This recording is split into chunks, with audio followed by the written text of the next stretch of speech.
The Eve Gate collapsed. Countless colonies perished. The scattered survivors forgot the old world. Fragments of mankind, light years apart, lost contact. Thousands of dark years passed until humanity rose again to be with the stars. In different corners of New Eden, great empires had evolved. 4 different faces of humanity.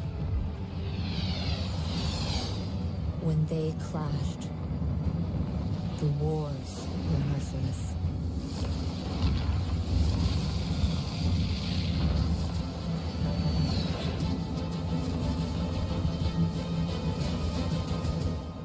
Out of the years of conflict, a new kind of human emerged. One capable of immortal life.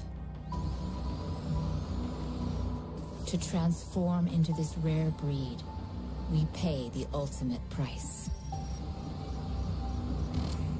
At the moment of death, our mind is transferred to a fresh clone. We have become immortal. In the sky, we reach farther. On the ground, we strike harder. The empires are losing their grasp on power.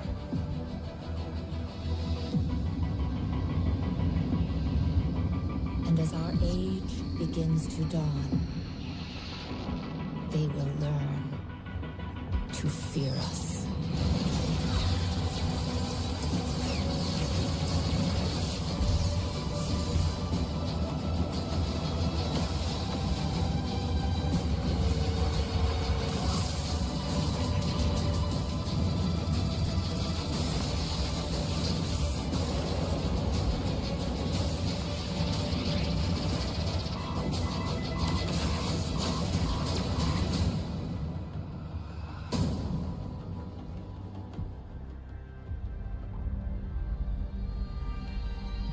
The birth of the Capsuleer. A sacred act. Immutable and profound. Mind and machine merged. Flesh fused with power beyond mortal limits. United with destiny. A ship and its heart. They are one.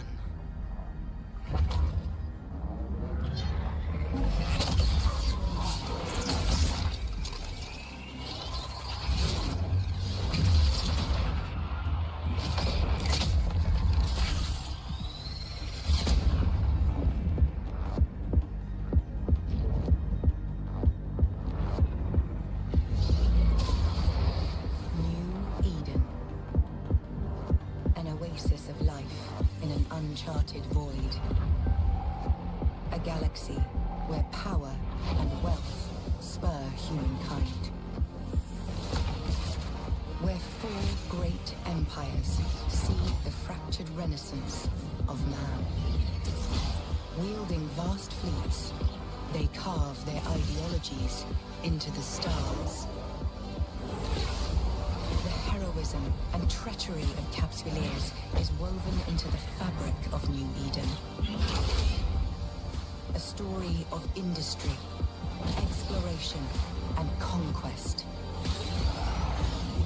However you choose to forge your destiny, do so with heart.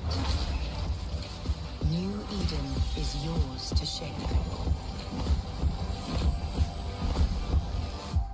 This is where your legend begins. The vastness of space intrigues and terrifies us.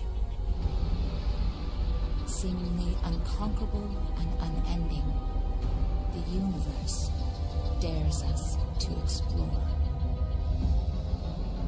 While most seek comfort and security, an exceptional few defy their fears and accept the challenge. They venture into the dark, driven by a desire for knowledge, wealth, and power. Because unlike the others, they have the courage to face the hidden dangers of the unknown. They know that with great risk also comes great reward.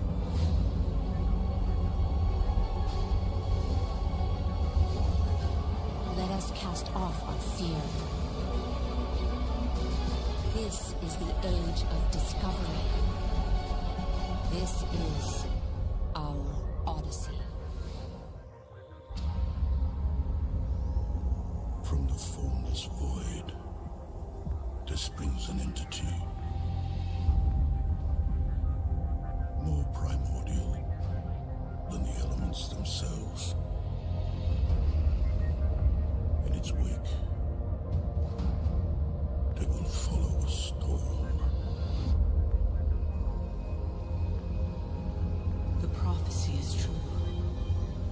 The heretics have constructed the gate. It must be destroyed.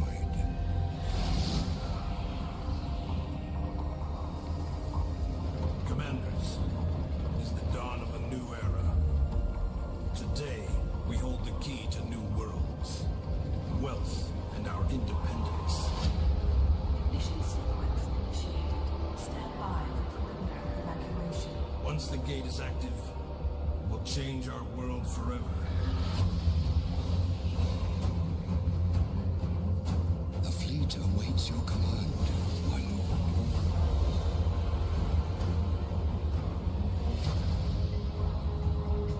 Detecting an Imperial fleet moving in on your location. You're not aborting the sequence. Prepare for battle. Bravo wing, clear for dust off. Clear. Form up on me. Bravo squad, port flank. 5 wide. Roger that, we're on it.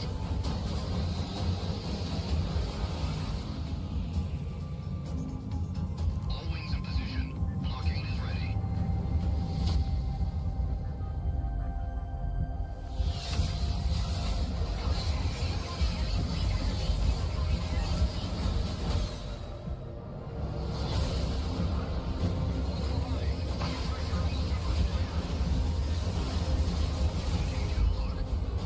Valkyries, intercept those troop carriers. Monster bogies incoming, launching fighters.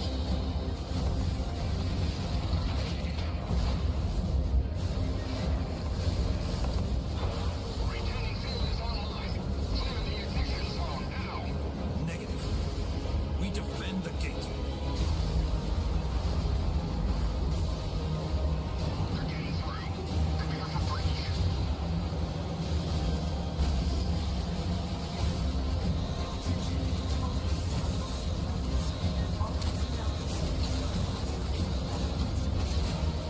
They're closing in on us. Keep up the pressure.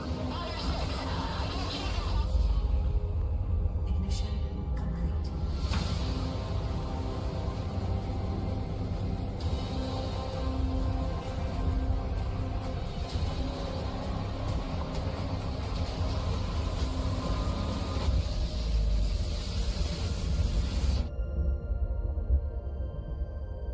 In its wake, they will follow a storm.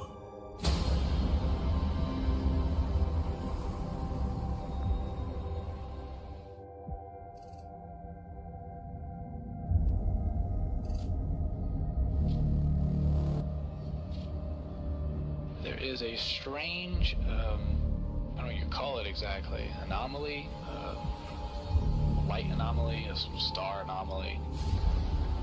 And apparently the closer you get to Jove space, the better you can see it.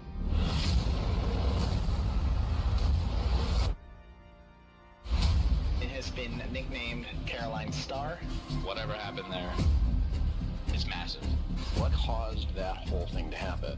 Jovian stargates have gone offline. The circadian sleepers have also been appearing. All those things have been scanning everything that comes near them. The unidentified structures that have been popping up and disappearing. They are listening to you. Preparing to explore, preparing for war. Is it possible that the sleepers have found a way to break away from the construct? There's no telling what they might do out of self-defense. Maybe the sleepers are the ones needing the body parts so that they can reconstruct bodies, because their actual bodies have withered away.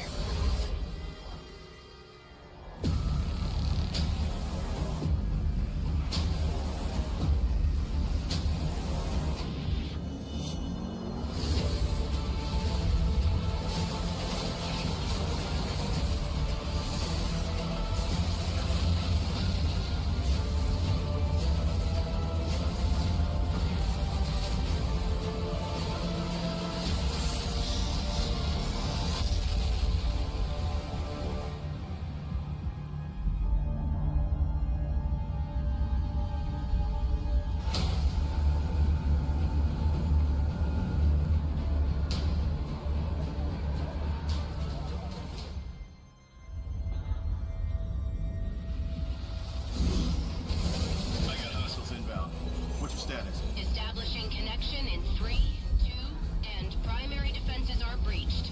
Attempting brute force on secondary. Keep them off me! Capsuleers of New Eden. We are aware your scanners are detecting cosmic anomalies of an unknown nature. Deploying sentry drones, as you keep them busy. These anomalies originate from covert research facilities known as ghost sites. They are run by hostile factions and pose a significant threat to the entirety of New Eden. Battleships on grid. Time's up. We gotta go. Negative. Just hold them off. I'm almost through. The Empires demand full compliance with the following directive. Capsuleer access to these illicit facilities is strictly forbidden. Taking heavy fire. Unauthorized interactions will be considered a violation. Almost there. Shields are down. There's so much damage. And should you fail to comply, I'm in. I've never seen anything like this. Wait. No. Abort! Abort! there will be consequences. Wrapping up financial news, commodity prices fell on profit-taking for trading runs, but the manufacturing sector rallied on economic data showing a sharp increase in orders for Starship components. Meanwhile, an increase in mining yield for the period indicates... We have a breaking story. This is live footage of the Revelos border in Solitude, where Imperial Navy warships have just crossed... wait, correction. We have reports now that those ships belong to the Amarian Royal Air Urium Kador, not the Imperial... Whoa! They opened fire. I don't believe it. Amarian Air Urium Kador has just launched a personal invasion of Federation space, which just months ago was invaded by... I'm sorry, we're getting more footage now. Okay, heavy fighting is underway between forces in... Look! Military experts are calling this a sinusoidal field. Hundreds, maybe thousands of ships are coming through. This is a massive Federation counterattack. The Galutians are fighting back with everything they've got. Look! A Federation Titan has just come through. There's no escaping them now.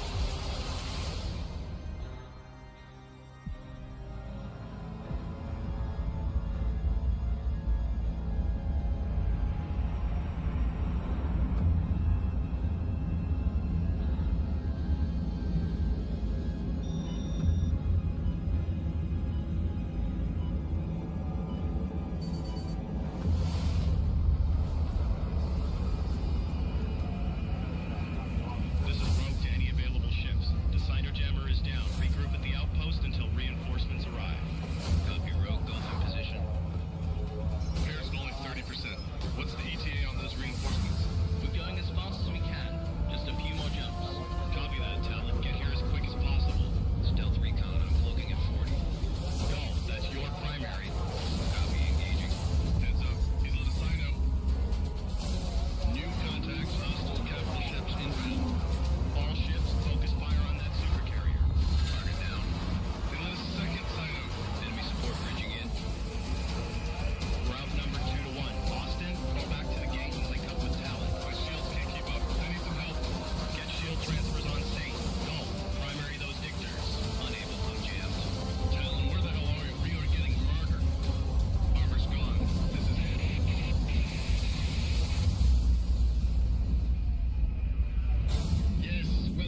it is often a necessary evil.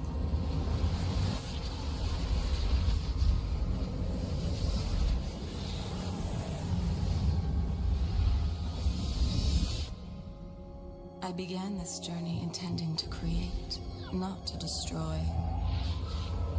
I looked to the stars and vowed that one day I would have a paradise to call my own. To those that offered me their trust, I was a great benefactor. A master of wealth and prosperity.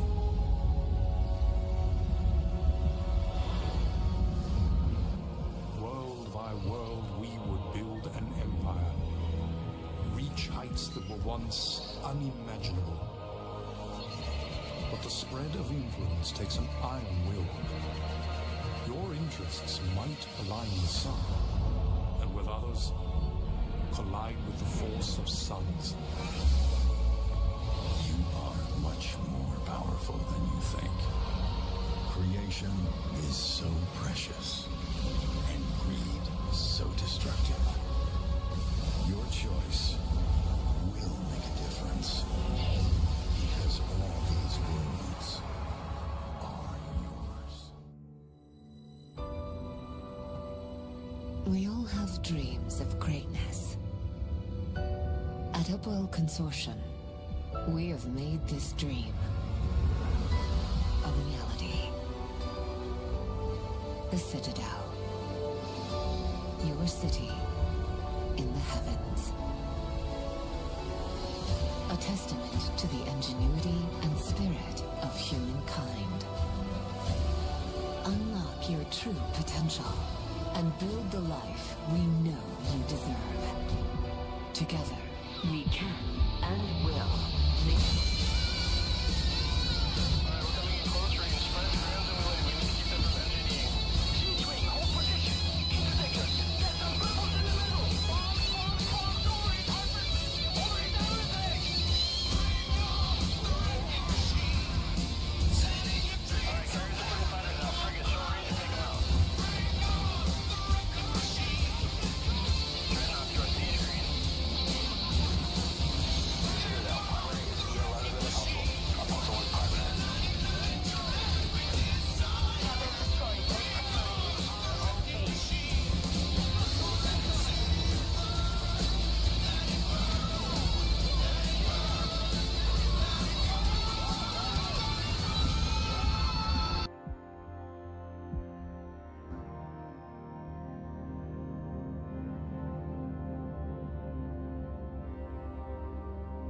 These recordings, released by Concord, show the capture of a heavily damaged ship found drifting a few days ago in the system of Raynilles. No information has been released on the whereabouts or the fate of its crew, but within hours of being boarded, the ship was towed to the Concord Directive Enforcement Department headquarters in Ulai. There it remained quarantined outside the station for 48 hours before it was deemed safe to dock. Little is known about the crew or the builders of the ship at this time except the name Triglavian, possibly connected to the frequent occurrence of the number 3 in their designs. For the past month, damaged drifter fleets have been mysteriously emerging around various jump gates in New Eden. Appearing in previously unseen numbers, these drifter fleets have been nicknamed Death Balls by Capsuleers. Passive unless provoked, the drifter ships are heavily damaged after some unknown engagements. This has been the cause of speculation about who or what damaged those ships. The Arataka Research Consortium has been the leading element in the drifter investigations, mercilessly attacking them at every opportunity. While these unprovoked attacks on the drifters have raised controversy, they have also been justified as they have provided clues to what has been happening to the drifter fleets. Trinary data vaults have been salvaged from the drifter wrecks. The data they hold is partly corrupted and believed to be Triglavian. The Arataka Research Consortium has been quite successful in extracting fragmented footage from this data and stitching it together. The footage shows drifters engaging Triglavian ships. It is due to these efforts and consequent questions raised by Capsuleers that Concord has finally come forward to shed some light on these events. In the short amount of time since its capture, the Triglavian ship has provided Concord with a wealth of information. Equipped with what has been named a filament device, It allows cruiser-sized ships to enter what Professor Mayer of Concord Deep Space Research calls abyssal dead space. After observing energy spikes spread across New Eden, he has theorized that these are potential entry points to self-sustained pockets of space and time, abyssal dead space. In a daring experiment, an Enforcer-class cruiser was fitted with the filament device to test this theory. Upon activation, the ship instantaneously opened up and entered one of the countless millions of abyssal dead space pockets. This experiment confirmed Professor Mayer's theories, and as also predicted, the entry point closed behind the traveling ship, removing all hope of rescue in case of emergency. Initial observations of the pocket showed that it was surrounded by a harsh flux of space-time. Any ship venturing too far from its center would be crushed by the gravitational forces. Hazardous phenomena were also detected within the pocket, requiring careful navigation to avoid damage or even destruction of the ship if flying into or too close to these hazards. Almost immediately, the expedition came under attack from 3 Triglavian ships. Frigate-sized, the vessels were easily identified as Triglavian by the distinctive sphere of energy. This sphere is in fact an engine for a weapon called Entropic Disintegrator. Operated completely differently from any existing capsuleer weaponry, it needs a baseline of capacitor to initiate a continuous beam of energy aimed at its target. Initial damage inflicted is limited, but quickly its energy levels ramp up, increasing its damage capability significantly. Once it reaches full capacity, its damage output is higher than any other known weapons of similar size. The Concord cruiser received considerable damage before managing to destroy the attacking frigates, but due to the damages sustained, communications with the ship became sporadic throughout the remainder of the expedition. With no way to turn around to safety, the crew had no choice but to press on, going deeper into the dead space, traveling through at least 3 pockets via what looks like some sort of transportation gates. 12 minutes after entering the abyssal dead space, the last transmission was received from the expedition. Engaged once again by ships of Triglavian design, this time the cruiser was clearly outmatched by the larger vessels. While fragmented, it seems the Concord cruiser tried desperately to limit the damage received by the entropic disintegrators by repeatedly trying to move out of their range before their damage output reached maximum. But since the safe area within the pocket is limited, it kept getting cornered by the Triglavian ships. Each time the cruiser was forced to make another run past the Triglavians, it took incredible damage whenever any of the beams managed to reach its optimal output. Eventually, the cruiser hull was breached, and a fraction of a second later, its signal was lost. Data from the expedition is still being analyzed, but preliminary findings show that the cruiser traveled through 3 distinct pockets that all shared similar environments. It is believed that the gate seen in the 3rd pocket would have provided a safe passage back to the point where the cruiser entered the abyssal dead space. What is interesting is that the footage collected from the Drifter wrecks in the past weeks showed at least 5 different forms of environments, which clearly indicates that more is yet to be discovered. Furthermore, the footage also shows drifters engaging Triglavian ships in the abyssal dead space, so it is only safe to assume that drifters will very likely be encountered in future expeditions. Another interesting observation made during the expedition were readings of high concentrations of biotech that has been named mutaplasmids. Also found in the captured Triglavian cruiser, Concord researchers have been experimenting with the substance and discovered it can have immense but unpredictable effects on existing technology. In the first experiment, mutaplasmids were allowed to bond with a standard micro-warp drive, resulting in vastly improved performance and reduced capacitor need while taking some penalty in the form of power consumption. When conducting the exact same experiment again, the results were completely different. Performance decreased while also seeing increased capacitor and power requirements. Subsequent testing has yielded everything from extremely positive to extremely negative results on the modules tested. Once the mutaplasmids have bonded to the modules, then these changes become irreversible, which makes use of the substance a risky gamble. But it is obvious that if this material can be harvested in large quantities, then it is set to revolutionize current space technology. This is Alton Hovery, reporting for The Scope.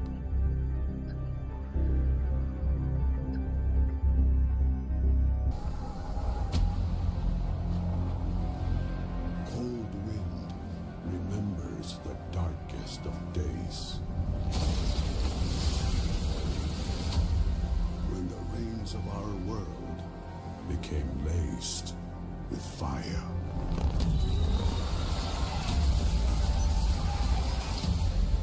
One warrior's fierce duty seared a path to our future. The ultimate sacrifice made in blood and steel.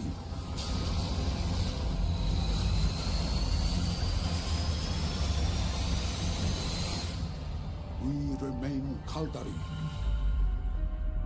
no matter the cost.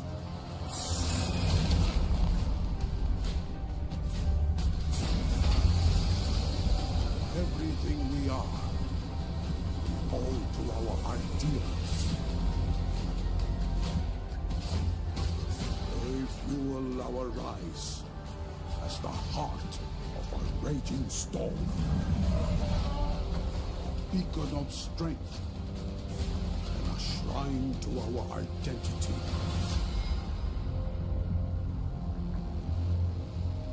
Honor and preserve your family, your corporation, your state. Without hesitation, without remorse.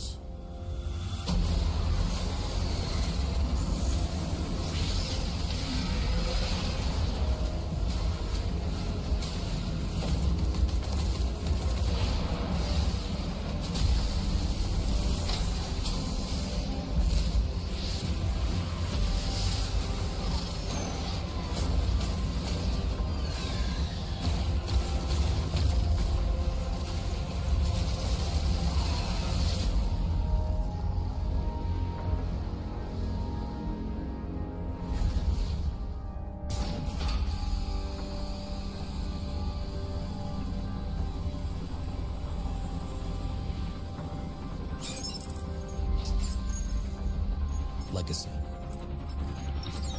It is more than just wealth or power. It's the impact we've made. Starting from nothing, we set our goal. We grew our numbers, expanded our influence.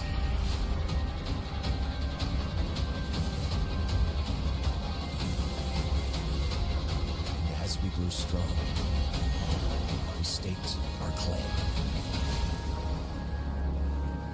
It's a triumph of dedication and grit, of camaraderie and trust, of the many, united as one.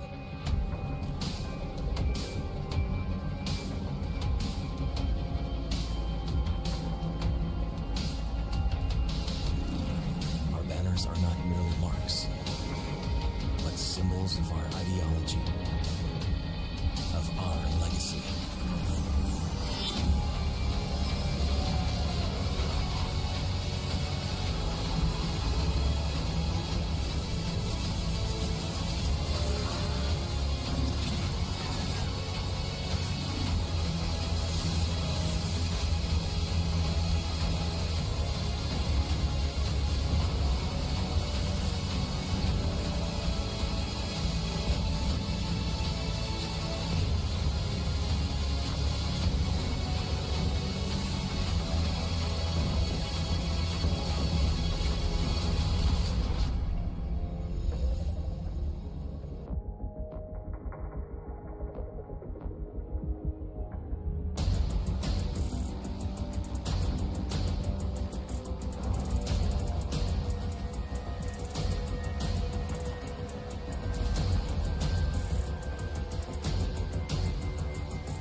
EveOnline is a vast universe.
EveOnline is a vast universe, alive with the unrelenting activity and combined history of its players. Pursuing lives of adventure, warfare, and prosperity, they share this existence in the biggest single shard, free-to-play MMO of all time.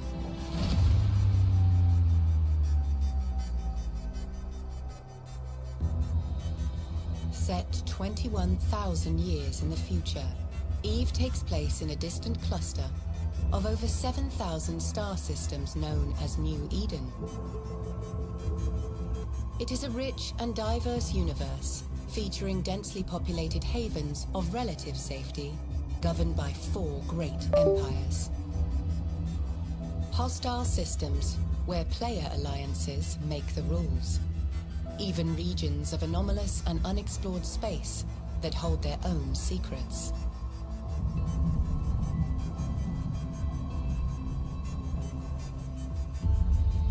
You play as a Capsuleer, a revered breed of highly trained pilot, having achieved immortality through the use of cloning technology. You navigate the universe encased in an armored capsule deep within your ship, where you have complete neural control and function as one. There are hundreds of ships to fly in Eve. Everything from small, nimble craft and versatile mid-range vessels to formidable warships and colossal freighters. Each has advantages and suited roles, but all are completely customizable as you decide how to equip and arm them.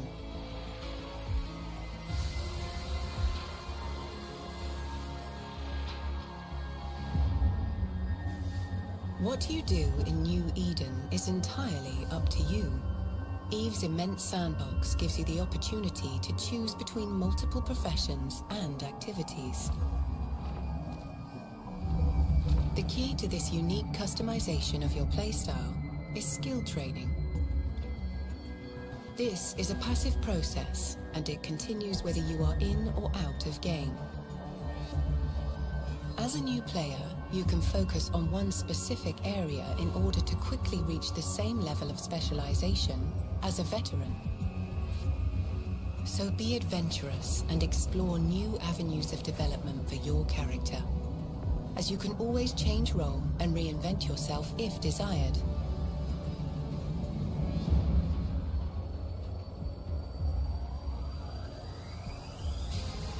If you want to fight, combat in EVE can involve solo missions against non-player adversaries, or small group skirmishes, while for some, it can even be the thrill of fleeting up with thousands of fellow pilots and battling over disputed territory. If you want to explore, then the discovery of uncharted space and ancient regions that promise riches, danger, and adventure await you. You can also engage in the business of prosperity, be it industry, mining, or even interstellar piracy. The beauty of life in New Eden is that all of these activities, and many more, can be done alone or with others. A unique in-game market, unprecedented in scale and degree of player control, is the beating heart of New Eden. Players are responsible for the manufacture of almost everything you can buy or sell. The gathering and refinement of resources, the building of ships, equipment, and even some space stations. EVE's players are core to how the universe is filled and how the economy thrives.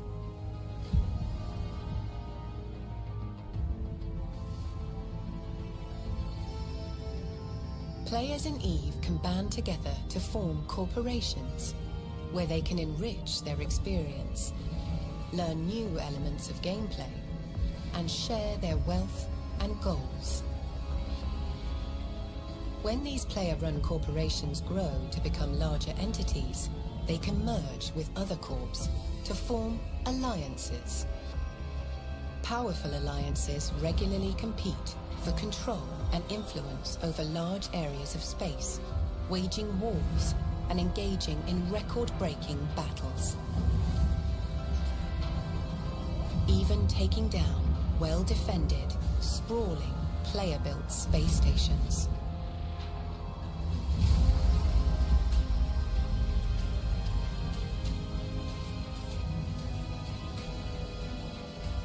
In the spirit of exploration and mystery, new content and experiences are constantly introduced into the universe, with over a decade of free expansions leading to continual development and evolution of gameplay.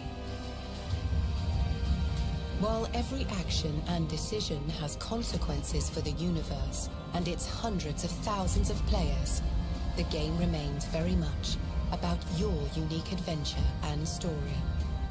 A story that will forever be woven into the fabric of EVE.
These glittering spires, these golden fleets, these beams of holy fire.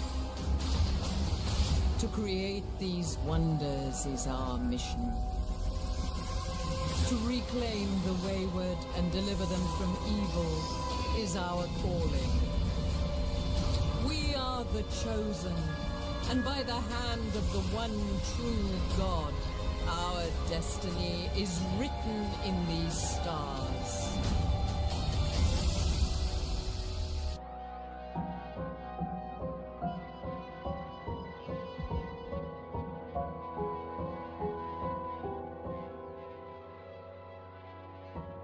For over 20 years, the simulated world of New Eden has run in near perpetuity. While information about this world is readily available, much of it is indecipherable to the outside observer, replete with jargon and references meaningful only to those who have spent years in the community. On occasion, mainstream news outlets will write articles about the results of battles involving thousands of players and virtual assets valued at hundreds of thousands of dollars, massive exchanges in wars fought for arcane reasons between belligerents with convoluted backgrounds. People who spend their time in New Eden will begin to discuss their experiences in the game and their participation in historic events, but their gravity is often difficult to fathom for those without the same knowledge or experience. Others endeavor to chronicle particular aspects of its history, such as harrowing acts of subterfuge and its ever-shifting borders and alliances. Many who hear about this world agree that, while fascinating, they would never attempt to join it themselves, citing its complexity and depth. And so, for most, a single question remains: what is EveOnline?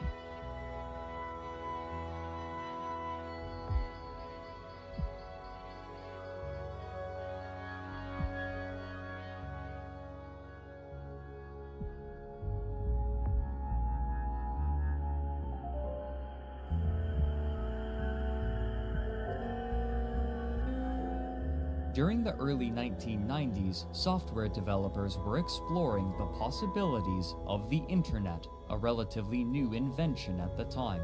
Interactive online spaces such as multi-user dungeons and forums were shared by millions of people, but it was clear to everyone using and creating these spaces that there was much more potential. Internet technology was rapidly improving and changing, and developers had to make certain that their creations could keep pace. Even more difficult, however, was balancing the ever-changing needs and desires of users with the services being created. As personal computers became more widespread and their rendering capabilities increased, developers grew more and more interested in simulated, three-dimensional environments shared over the internet as the natural progression of forums. And of these developers, there were few as ambitious as the Icelandic company Oz Interactive and their creation, Oz Virtual. During the preceding decades, cyberpunk novelists had envisaged immersive, multi-sensory virtual experiences enabled by powerful computers networked with one another, and software developers had used these stories as inspiration to create worldwide web browsers that allowed users to explore websites in 3 dimensions, utilizing a coding language called the Virtual Reality Markup Language, or VRML, as opposed to the Hypertext Markup Language, or HTML. Founded in 1992, Oz Interactive sought to expand upon this concept and offer a vermal web browser that allowed users to interact with other users who were visiting the website at the same time, with each person represented by their own 3D avatar, and even allowing for simultaneous voice communication, a remarkable progression for the time. However, their location made development difficult. Iceland's internet was connected to the rest of the world by a single modem, and the country would turn off this modem during the night when few people were using it. Still, development would continue for the next 4 years until 1996, when they finally launched the beta version of Oz Virtual. Soon, other companies began forming partnerships with Oz Interactive, including Time Warner, Ericsson, the Van Gogh Museum, and Atlantic Records, to create bespoke worlds within Oz Virtual for them. Most notably, Intel cooperated with Oz Interactive to recreate a New York nightclub in Oz Virtual, then utilize a motion capture system on the performers at the club to host a party in both the real and virtual spaces simultaneously. However, the company soon realized that the concept of Oz Virtual, like many others of its ilk, was a product developed too early for the market, and a small group of developers and artists, as well as a single historian, left Oz Interactive to found their own company in 1997, which they named Crowd Control Productions, or as it is commonly abbreviated, CCP. Where this small group had once spent their time developing tech demos, they were now interested in creating a finished product, and so they decided that they would develop something remarkably different: a board game. Leveraging the design experience of its initial members, they quickly constructed their game, which they christened Hættuspil, or Danger Game. Produced in conjunction with Alcoholics Anonymous, the game saw players fighting against one another and occasionally making tenuous alliances as they attempted to break the cycle of addiction to various substances. Core to the game's mechanics was a focus on sharp consequences for failure and the ability to interfere with others' play. In the game design documents, the first line read, "Death is a serious matter." Hættuspil was widely successful in Iceland, and soon it had sold a copy to 1/8 of households in the country, bringing this small, independent company of designers a significant influx of capital. But rather than continuing to make board games, the company returned to the concept that had driven them to work together in the first place. While the design and technology they had made for Oz Virtual was produced too early for its initial purpose, they envisaged a game made with the same concepts and some of the same technology. And so, in 1999, using the money they had earned from Hættuspil, they began work on a space-themed, massively multiplayer online game. At first, the designers attempted a two-dimensional style, but the team decided quickly that they wanted to create something more reminiscent of a movie, and soon they settled on a three-dimensional style that placed the player in a ship out in space against a backdrop of planets and stars, and they began releasing trailers in the year 2000.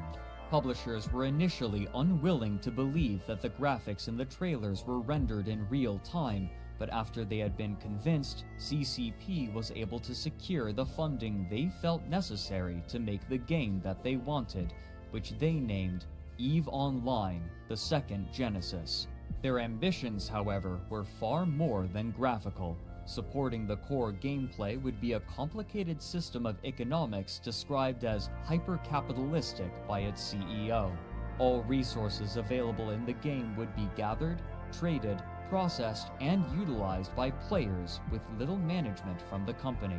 Like their board game Hættuspil, the first line in the design document read, "Death is a serious matter," and, invoking biblical language, this game world was given the name New Eden.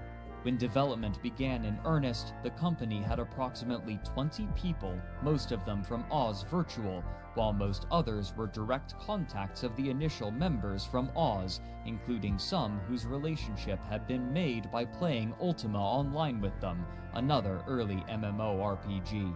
One of the most challenging aspects of creating Eve would be its scaling. Rather than splitting the player base into multiple different instances to reduce the load on servers, the team decided that they would place everyone in the world onto a single massive instance, or game world, with thousands of stars, using different servers for different in-game regions. In an interview with gaming magazine IGN, the lead designer and art director, Rainier Harderson, said, quote, "I would say the hardest thing to implement must be the server backend. Apart from that, the biggest challenges in doing EVE would be that there are so many things that we are doing in the game that have never been done before. This means that there are a lot of conceptual problems that we have had to solve without having any reference to in previous games. For instance, when we started out, the only third-person space game we had seen was Homeworld, and that was a real-time strategy game. So that meant that we had no reference whatsoever in how to navigate spaceships from a third-person viewpoint. Another example are uncertainties that rise due to the technical limitation of being a massively multiplayer game. How is collision detection handled on the server? How will the physics model run? Will real solar system sizes work in the game?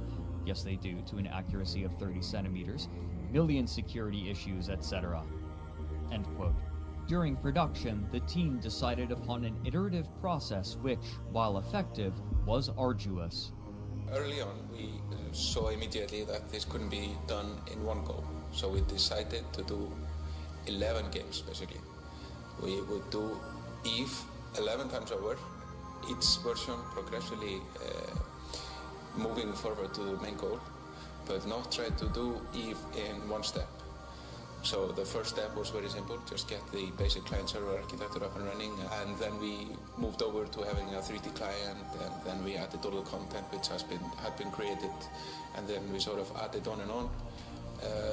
Probably did a total rewrite 5 times, and partial rewrites about 6 times. And for each rewrite we did, there were always some components which were good enough to make it across the rewrites.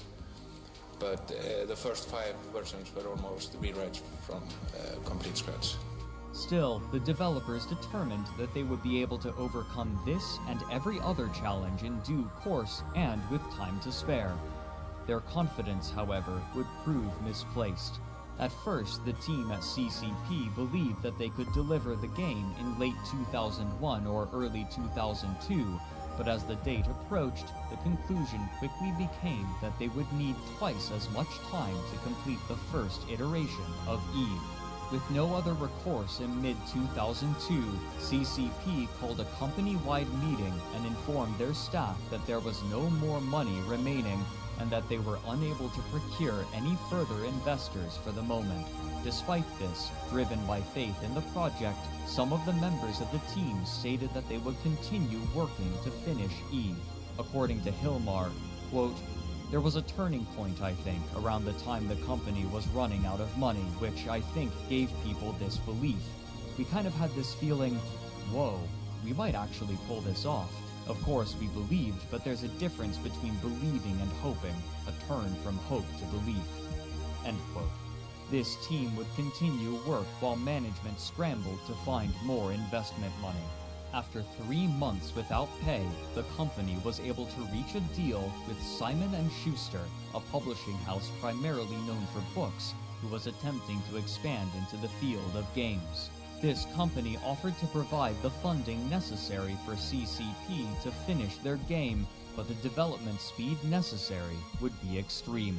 For nearly a year, the employees would all work brutal hours, sometimes 100 hours a week, desperately attempting to finish the game before the money ran out again. It was during this period that a small cadre of players were able to test a limited version of the game for the first time. For many, the concept of EVE and its simulated world of New Eden were a dream made manifest. While EVE promised many possibilities, there was no prescribed definition for success, leaving players to define success and failure for themselves. Eager to explore this sandbox, space game enthusiasts congregated online to have a chance at testing the game early.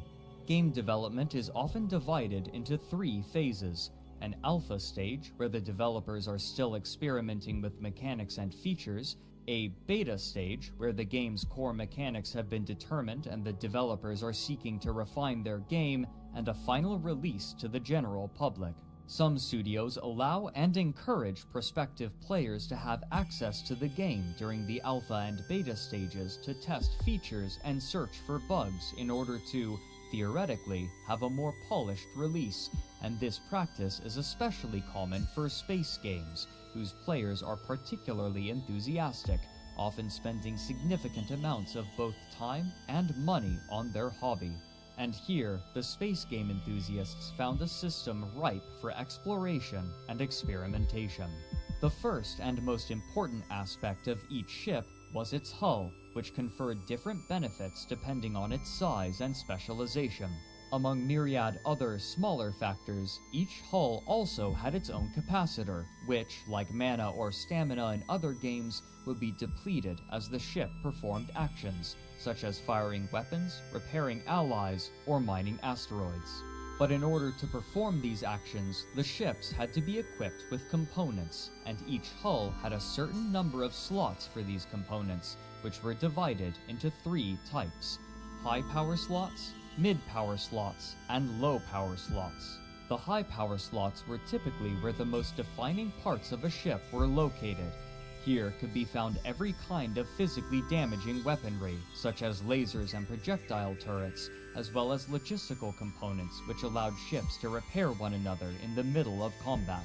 The mid-power slots were where ships received much of their utility. For example, most ships were fitted with propulsion modules, which consumed power in order to drastically increase speed.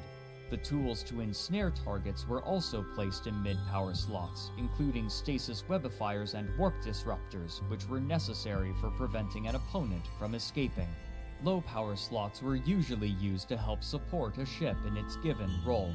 For example, a cargo ship might have fitted inertial stabilizers in order to travel more quickly and evade targets, while a tougher combat ship would fit components to further strengthen its armor or actively repair itself. Many mid and low power slots simply offered passive benefits to the ship, such as reducing incoming damage with no capacitor cost. However, each ship also had power grid and CPU limitations, meaning that a player could not simply fit the most powerful components. Rather, they had to carefully balance the different components to create the most powerful combinations for the lowest cost possible. Once completed, flying the ship itself was a relatively simple matter. Nearby objects could be selected in a window on the screen, allowing them to approach it, orbit it, keep it at range, or target it. Targeting a ship allowed the player to attack, heal, recharge, or disrupt it with whatever modules it had equipped.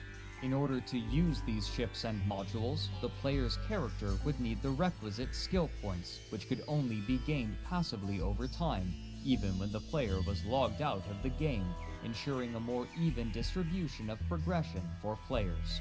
Numerous space game enthusiasts petitioned CCP for access, and those who were granted their request began probing EVE and making plans for when their friends, clanmates, and companions could join them and multiply their strength upon the launch of the game world.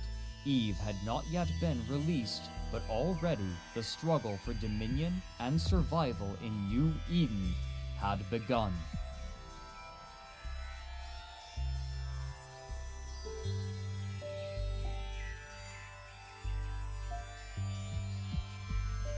Despite EVE's unwelcoming nature, the promise of such a cinematic multiplayer experience was enticing to a wide breadth of players and drew a significant audience long before it had been released.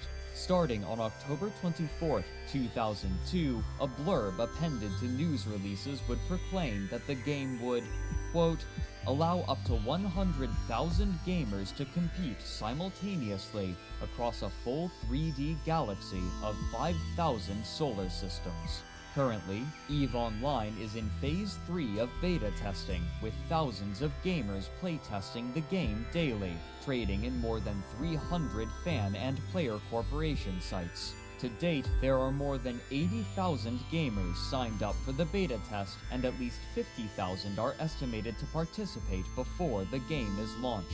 Just like in the real world, money will be the commodity of choice. Players can earn cash by accepting work from non-player characters who will reward gamers with cash which can be traded for goods or other items. Also, gamers can earn money by working for a corporation. These corporations are comprised of gamers who have pooled their resources and are working together to dominate the universe. To date, there are more than 200 corporations already established, even though EveOnline has not yet been published.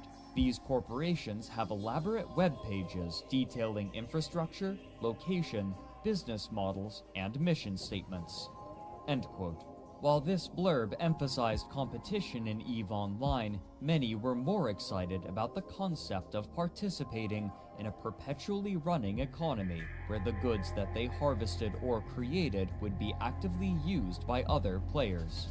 It is really free form. You can choose from a lot of possibilities. You can be a market operator, you can be a transporter, miner, you can operate a factory, you can research, you can operate a big corporation.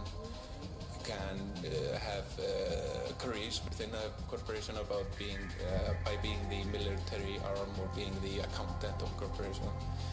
And the current games sort of more focus on having people going up against monsters, maybe in small groups, whereas Eve sort of focuses on building a society and supplying the tools and the rules to operate it.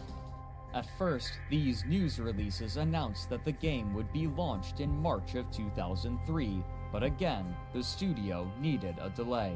In a press release, the art director Rainier Harderson stated that, quote, "We have always stood firm on the commitment to release Eve only when we felt it was time. Although the game is nearly finished, we felt it would be best to hold off an additional 6 weeks. This will allow us to fully optimize the performance of our new server cluster, implement features we have promised, and continue testing to assure the elimination of bugs that would interfere with the player's ability to enjoy the Eve experience to its fullest potential." End quote. These delays likely made prospective players nervous. Space games at the time had a notorious history of ever-extending delays and under-delivering on promised features. However, the iterative nature of MMOs such as Eve meant that any missing features could be added later, and because many players were able to test the game early, they could see how many features were being tested and what would likely be available.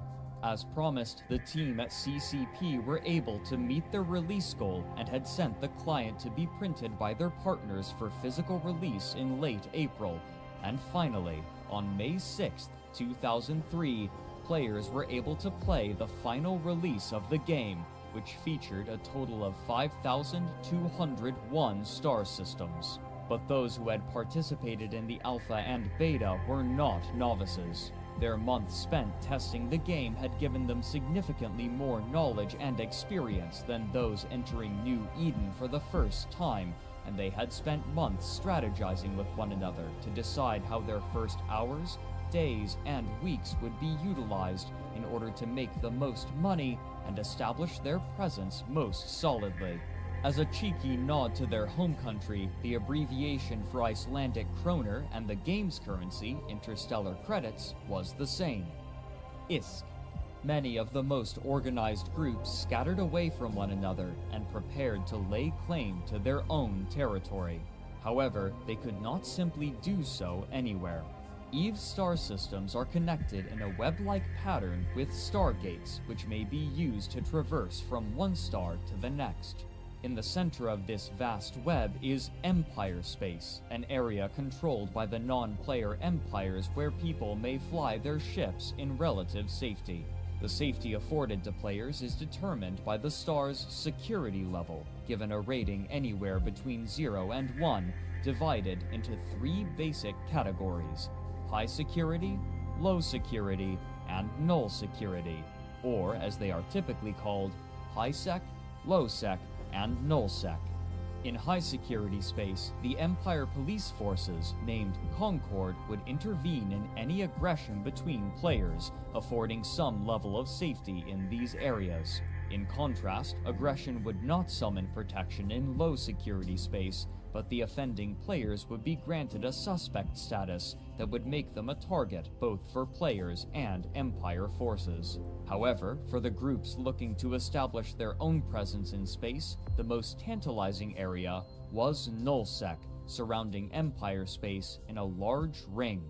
Here, there were no laws, no rules, and no protections other than whatever the players could enforce, and many were eager to establish themselves in this new and vast frontier, rich in the most valuable resources.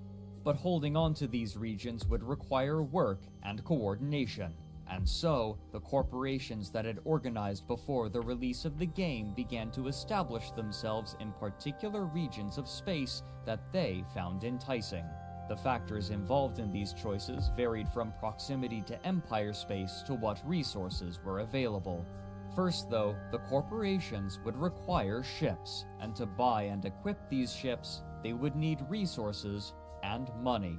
While the EVE developers wanted to provide a world where the trade of goods was managed almost entirely by players, they realized that in the early stages of the game, no player economy would be established yet, and so they allowed non-player characters to buy and sell some of these commodities in order to stimulate the player economy. This provided an early revenue stream to players who quickly devised a plan to make significant amounts of capital during this crucial early stage. This plan was based around the daily server downtime, which occurred at 11 a.m. UTC. Andrew Groen detailed what he called the merchant races in his seminal work on the history of New Eden named Empires of Eve. Quote, "Back in the earliest days of EVE, one of the best ways to make money was by buying and selling commodities in different markets across the game. Later, EVE would place all of its emphasis on a player-controlled market, but in the early days, players could buy items and wares from characters in stations all over the game and then sell them elsewhere. What resulted was a daily series of early morning races along the most profitable trade routes. Merchants would log in as quickly as possible after the server came back online from the daily maintenance shutdown and fly down the trade routes to the most profitable destinations." End quote. Trading was far from the only profession that players were looking to exploit. The factories required to build ships in EVE were a limited resource, and so, upon the release of the game, players scrambled to buy these factories as quickly as possible. However, there was an issue. Due to its worldwide release, players in the UK were able to purchase the physical copies of the game before anyone else, and therefore they could buy the factories much earlier than anywhere in the world. These buyers were more than just hopeful industrialists. Many of the factories had been purchased by real estate speculators, hoping to sell these factories for a higher price with no intention of constructing ships. According to early player Ramin Shahrazad, quote, "Within days of the retail launch, all factories had been bought up and idled by speculators who were charging $300 to $400 per factory without any way of knowing if they really owned the factory or not." End quote. If speculators were idling the factories, then that meant fewer ships, restricting players from accessing the core mechanics of the game. This illustrated two challenges that the developers of EVE now faced: managing a complicated economy to keep the game fun and interesting, and struggling against the black market. Black market economies for MMOs like EVE are not only common, but inevitable. While developers typically will include clauses in their terms of service that stipulate against it, players are usually undeterred from trading in-game assets for real-world currency, and the consequences for doing so only tend to involve an easily circumvented ban, which is only implemented if they're caught. And so, many of the factories intended to fabricate ships for players remained dormant upon the release of the game. But this was far from the only problem that new players faced. Those who purchased EveOnline with little foreknowledge were met with a game full of promise, yet strangely empty. Played primarily through various menus, it was difficult for new players to decipher what their next steps would be. What's more, the game world was almost preposterously massive, especially for the time, and players were spread thinly across New Eden. But according to Hilmar Pettersson in an interview for Down the Rabbit Hole, this was in part by design. Quote, Eve is about people sailing into the starry night in ships. That's sort of the inception story of Iceland, Vikings escaping taxation from Norway and hoping that there's a new land somewhere. You can just imagine being on a quiet ocean in the night, looking at the night sky, sailing on a Viking ship. Eve definitely has those kinds of feelings. You can look up and see the Milky Way, and so the inception of the game and the country are not far apart.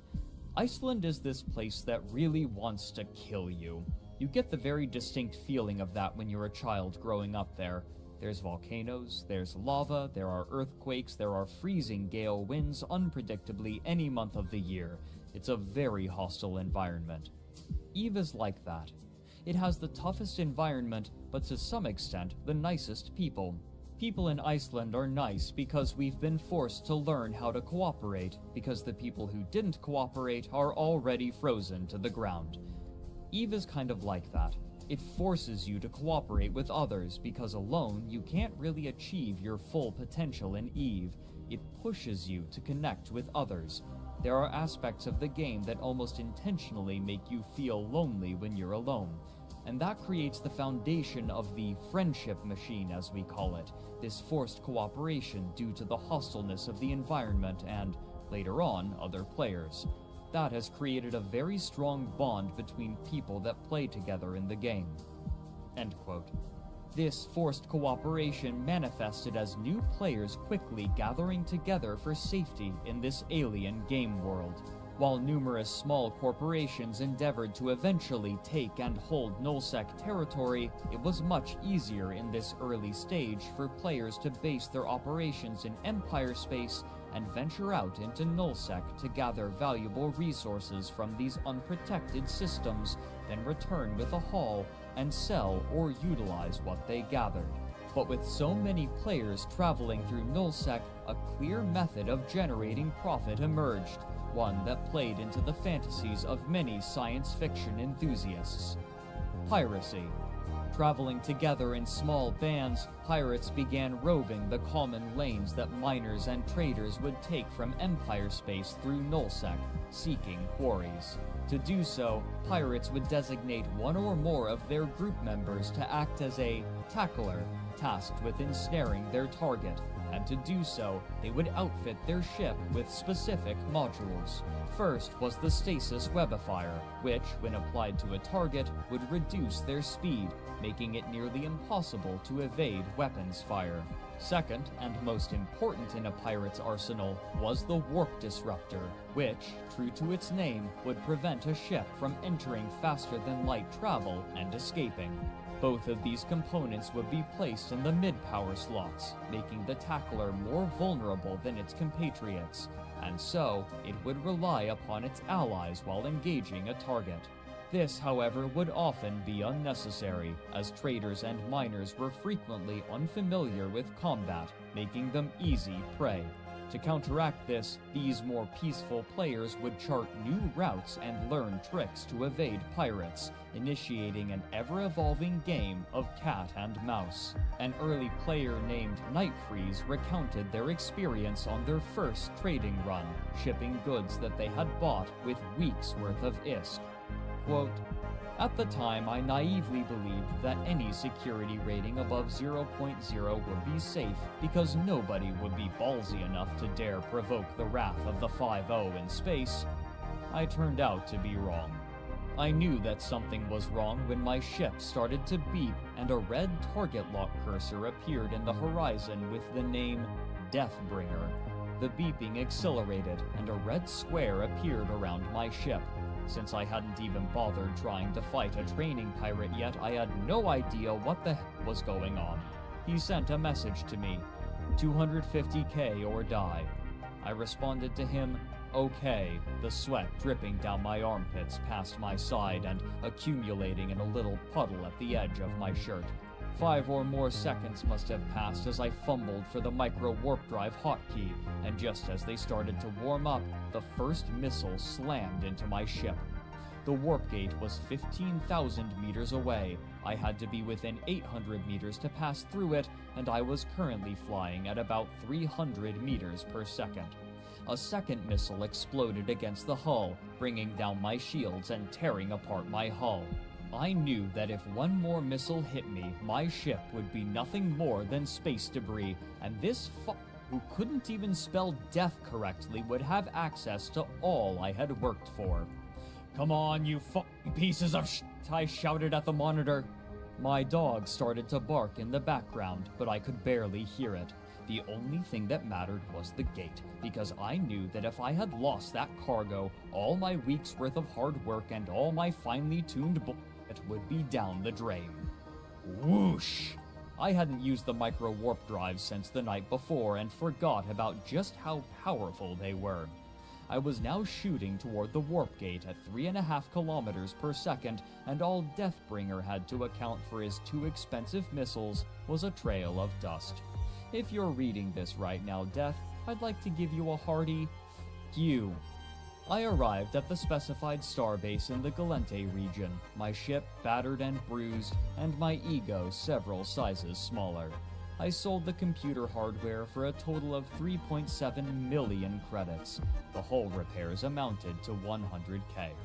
I felt my heart with my left hand. It was still pulsing rapidly, and the realization that I had netted 600,000 credits in 25 minutes, along with a healthy dose of action, sent it shooting up even further. I did several more trade routes that morning, and by 9 a.m., my credit count read 5,780,000 credits. End quote. No matter what tricks were discovered, however, piracy remained a lucrative trade due to the heavy traffic in the lanes used to haul ore. Because of the distances involved in transporting ore from nullsec to Empire space and little safe way to store it during the process, a mining operation would often consist of 1 mining ship to pull the ore from the asteroids and 5 or more transport ships to haul it back to Empire space, all of which were easy targets. Soon, piracy was lucrative enough for the first pirate gangs to lay claim to territory in nullsec. Outfitted with various combat ships, they moved into the most valuable star systems, seeking flighty mining and transport ships.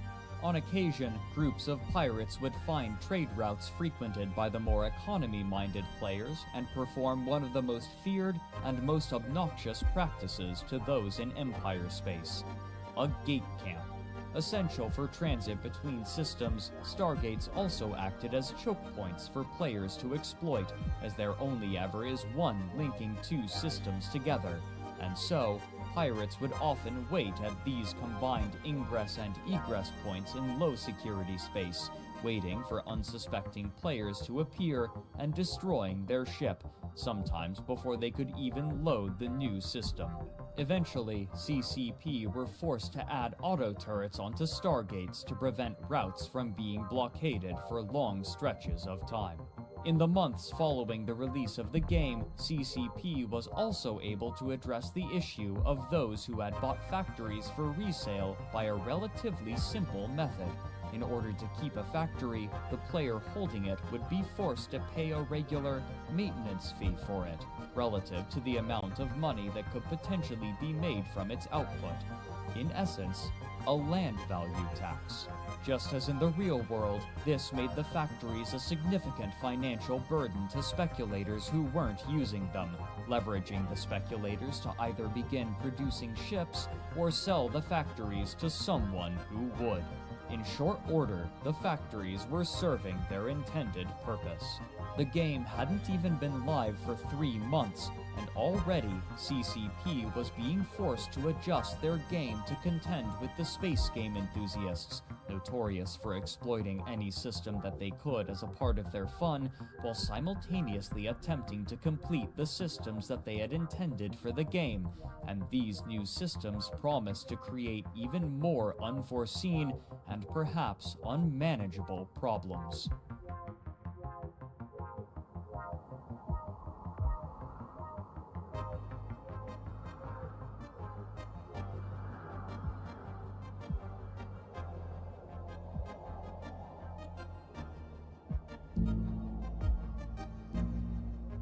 Over the following months, the more adventurous corporations began to establish themselves in Nullsec, and already the diplomatic situations in different regions were developing in distinct ways. These early groups of players, typically no more than a few dozen people, would form the first alliances with one another to stave off competition, typically naming themselves after the region of space that they inhabited. In this early stage of the game, there was no way for players to officially lay claim to territory, but over a decade later, Andrew Groen would resurrect information that had largely been lost by trawling through long-abandoned forum threads and speaking with numerous leaders from the time, and by doing so, he managed to chart early Nullsec. To the southeast was the pirate nation of the Curse Alliance, who frequently warred with the rigid and authoritarian Stain Alliance. To the west and the north were the Fountain Alliance, the Coalition of Free Stars, and Venal Alliance, which boasted more democratic systems of governance between their constituent corporations. While a significant contingent of players sought to take and hold territory in Nullsec, most made their home in Empire space.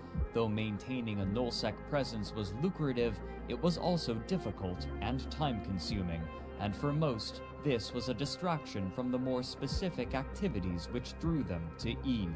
This also meant that much of the money within the player economy was held in Empire space, and so, even Nullsec powers would have to enter this safer territory and trade with the players there, though many Nullsec dwellers found them tepid.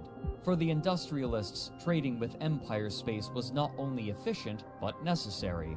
While the most valuable materials were in Nullsec, the basic materials required for all ships could only be found in Empire space, and so it was impossible to maintain a Nullsec presence without some sort of supply line to Highsec and Lowsec.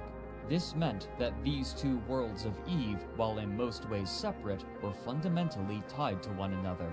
And while the flow of resources between the two was imperative, the most stark example of this interplay was illustrated in the mercenary corporations. Varying widely in terms of background, these mercenaries would take contracts to harangue whatever target was desired, and during this early stage, their prices were often cheap, with the thrill of the fight being a part of the reward.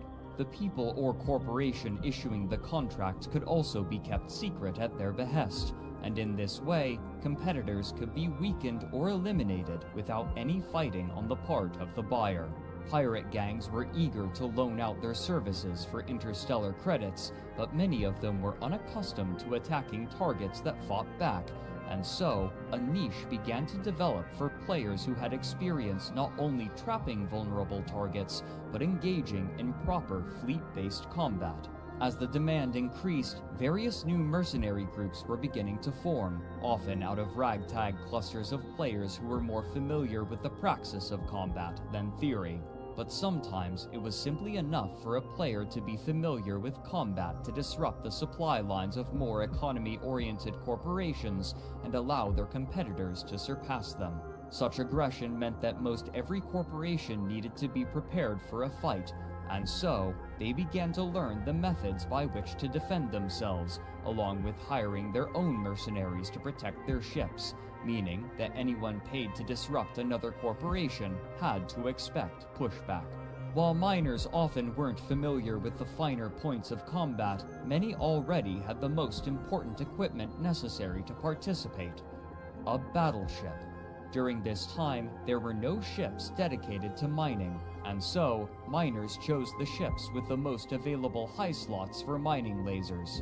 A particular favorite was the Apocalypse, which boasted 8 high slots and a large capacitor. All the miners had to do was trade their mining equipment for weapons, and they were ready to defend themselves in a minimal fashion.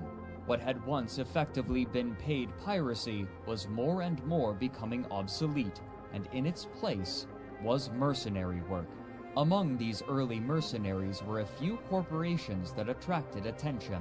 Unparalleled were the Masters of Ownage, or Mu, who had become infamous after their gate camp in Mara and Pasari that shut down trade in the north for weeks, but there were a few smaller corporations that were beginning to gain a reputation, namely Body Count Inc.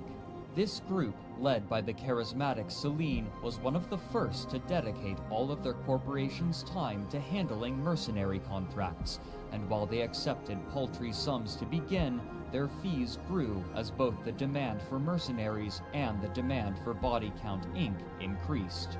But as mercenary corporations fought one another, there was a surprising effect. Since warfare never resulted in the permanent deaths of any of the players, it was possible to fight against particular enemies repeatedly, and as they did, they grew familiar with one another, especially those who could fight exceptionally well. Such exemplary pilots would sometimes impress their enemies so much that they would be invited to join those they had fought. And so, a core tenet of EveOnline was discovered. In the words of Celine, quote, "The best way to recruit people is by shooting them."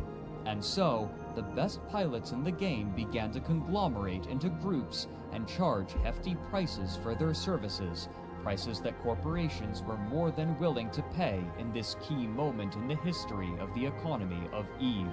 During the production of the game, one of the envisioned roles in EveOnline was that of a trader, traveling from location to location in order to find places to buy goods low and sell high based on an asymmetry of information.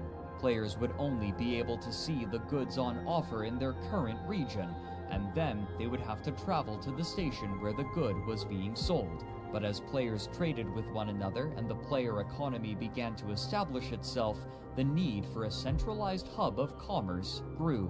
In order to maximize visibility and convenience, many chose one particular system from which to base their trade: EveOnline. EveOnline was a natural choice, given that it was a high-security system with the maximum value of 1, meaning that trading there was remarkably safe.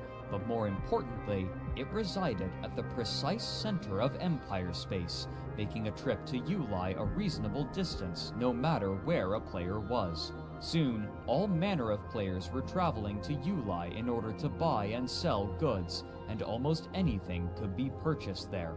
This posed a problem. So many players in a system taxed the game servers heavily, and if too many people began to use EveOnline as a trade hub, then the servers would be unable to accommodate them. But soon, an even greater existential threat to the game would appear.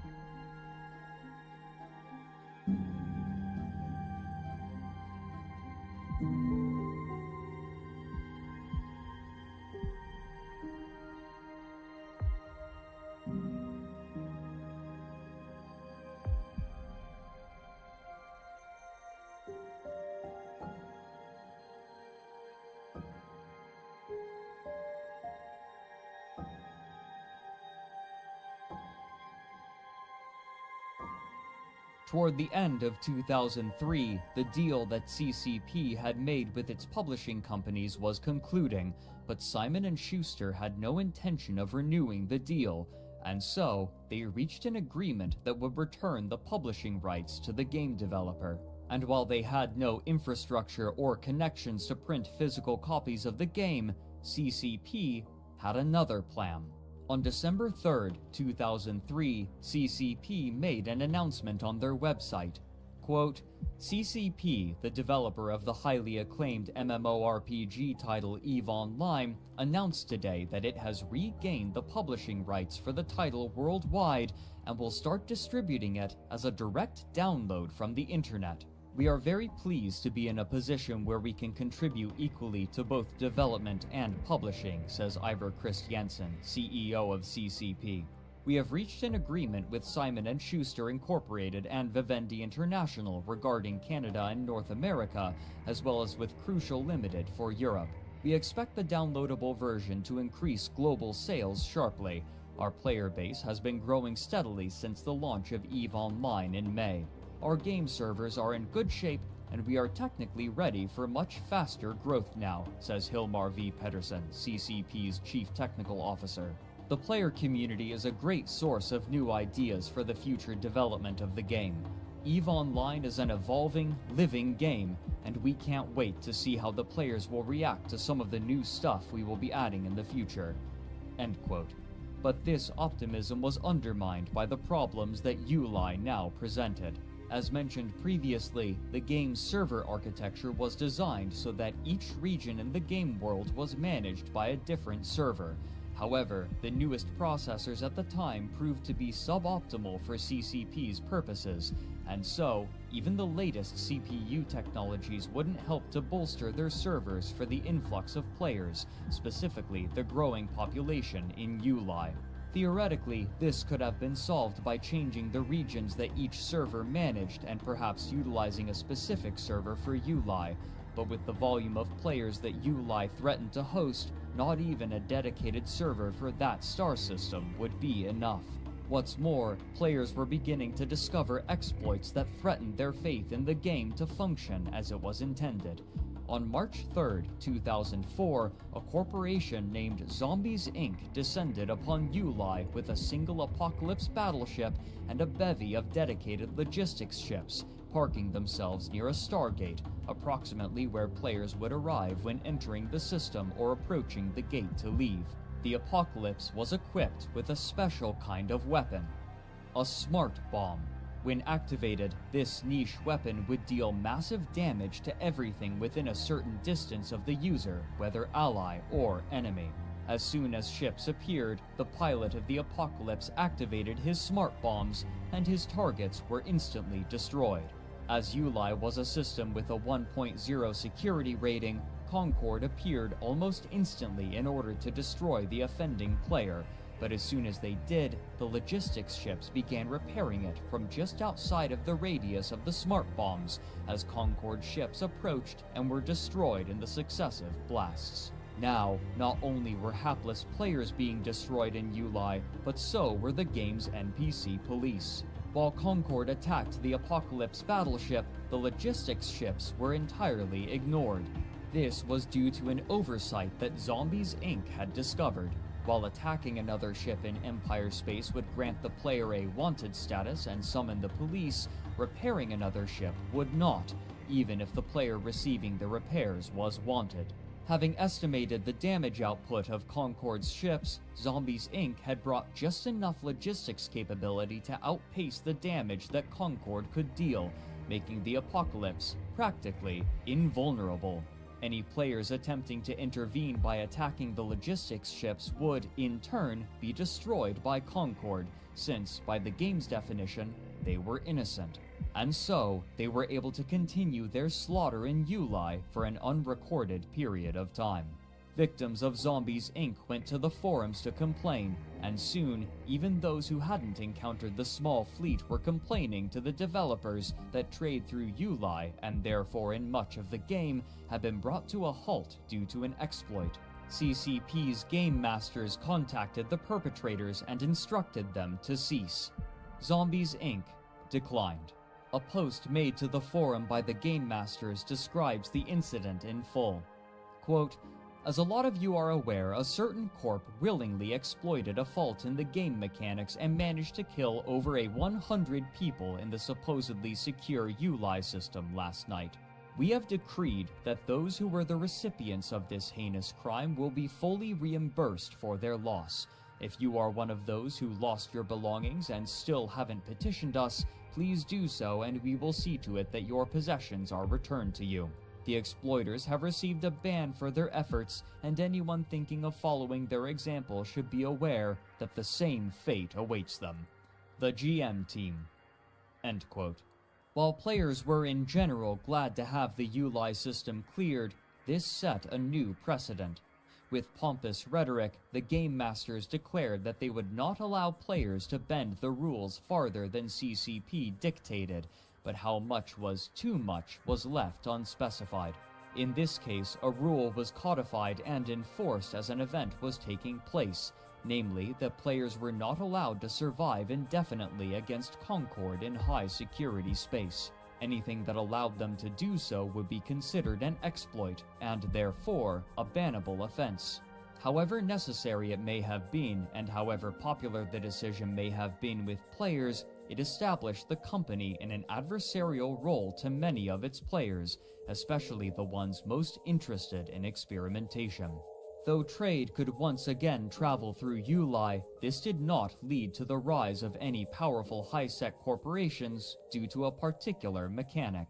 While players were safe from wanton attacks from other players in high-sec space, and players in low-sec space were risking their lives by attacking other players, there was a way for players to attack one another safely, even while Concord was present: a war declaration. By paying a fee every week, a corporation could declare war against another and be granted the right to attack any of their ships on site, often referred to as bribing the police.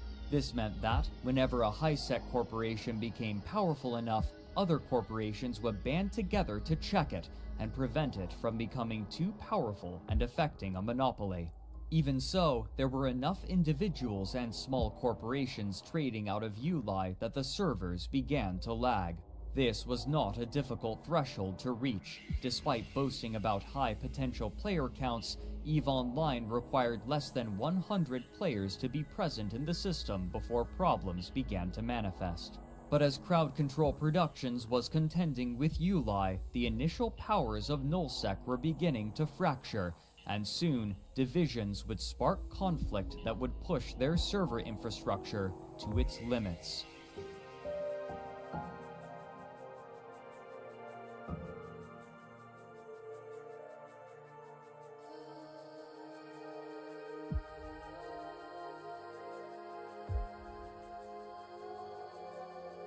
To the north, bad blood born from the early wars over sovereignty was beginning to heat.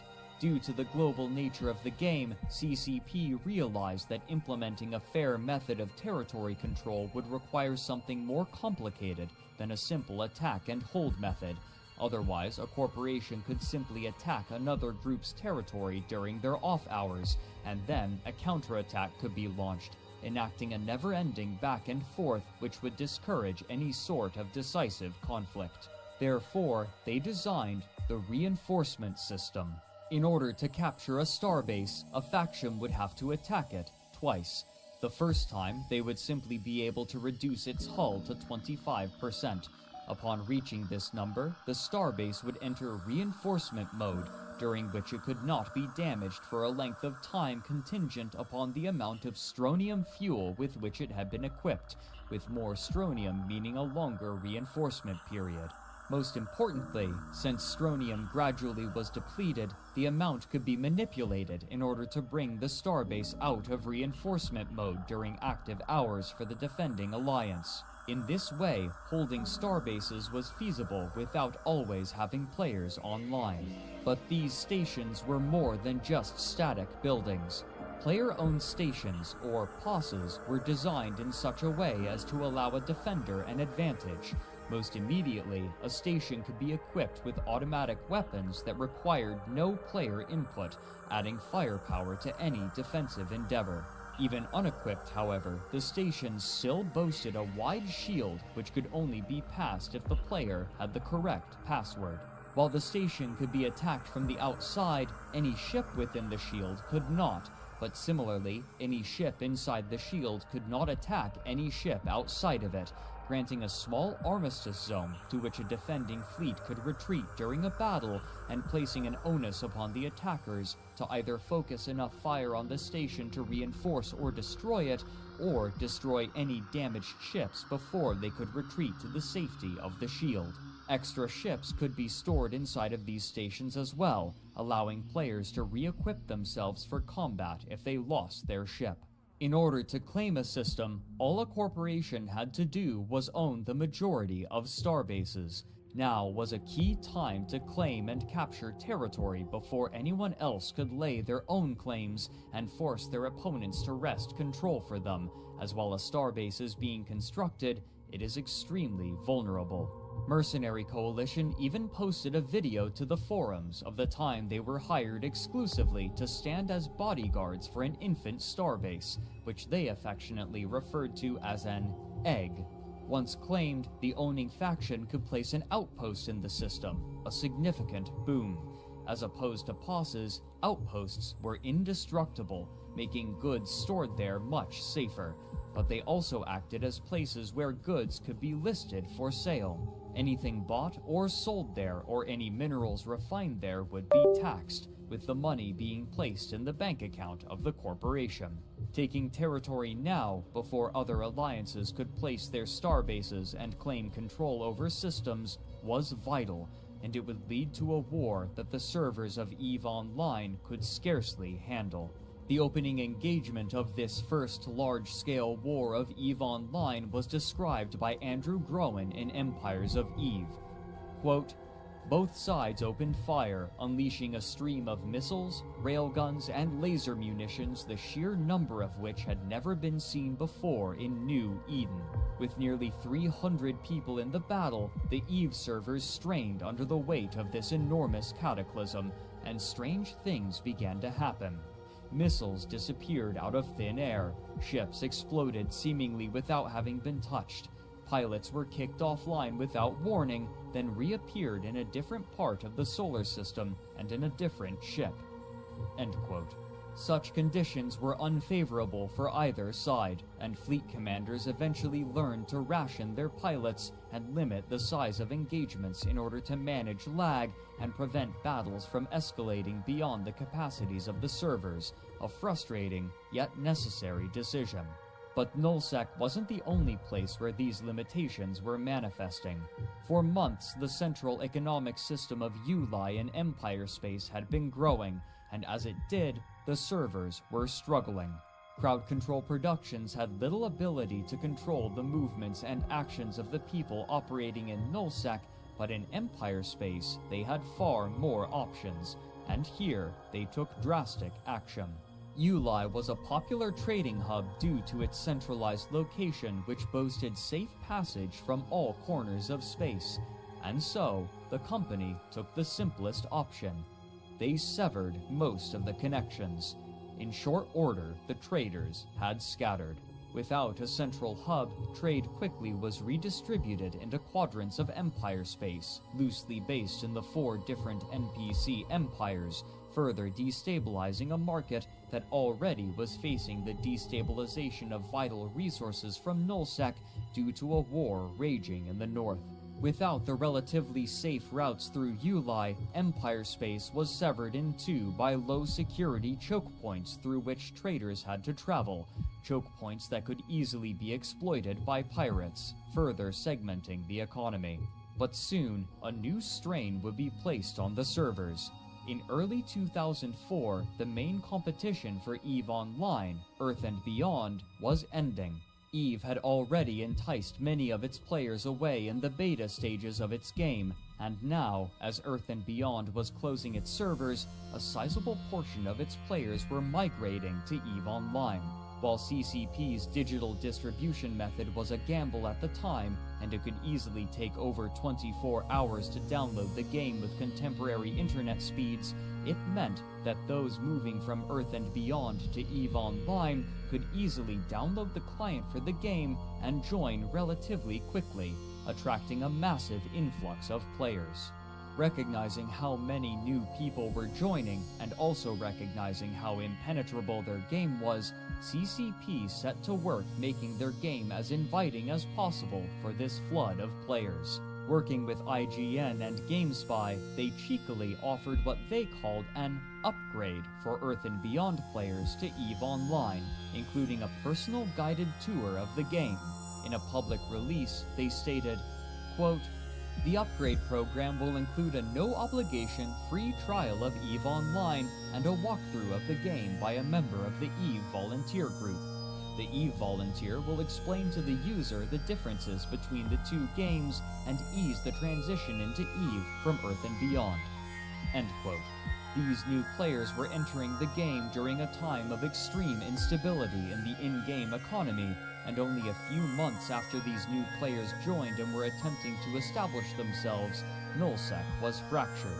The offer that CCP had made to Earth and Beyond players proved to be a resounding success, and many groups in the dying game moved wholesale from one game to the other, providing them with an immediate source of manpower. However, those more aimless players coalesced into a new corporation which they named Celestial Horizon. With thousands of players, the already massive Celestial Horizon had a far larger population than the vast majority of other corporations in New Eden, and even though they were inexperienced, their numbers alone quickly made them into an industrial superpower who spent their early months in Empire space stockpiling liquid assets, their size making them largely unassailable. This chaos meant opportunity for many new players, and some of the loudest were the Goons. Goon is an epithet worn proudly by the early internet users posting on the Something Awful forums, a group known for their irreverent, provocative manner. As online documentarian Bernie notes in his history of the site's operator, even the name Goon originates from the letter of an angry web admin who had been featured on the Something Awful website and subsequently harassed by its forum members. Noticing the extremely accessible method of distribution that CCP had adopted, some members of the board began posting threads encouraging other members to download the game and join. However, due to their inherently chaotic nature, it was difficult to wrangle them toward any common goal, and over the months, numerous Goon-led corporations congealed and collapsed due to petty infighting.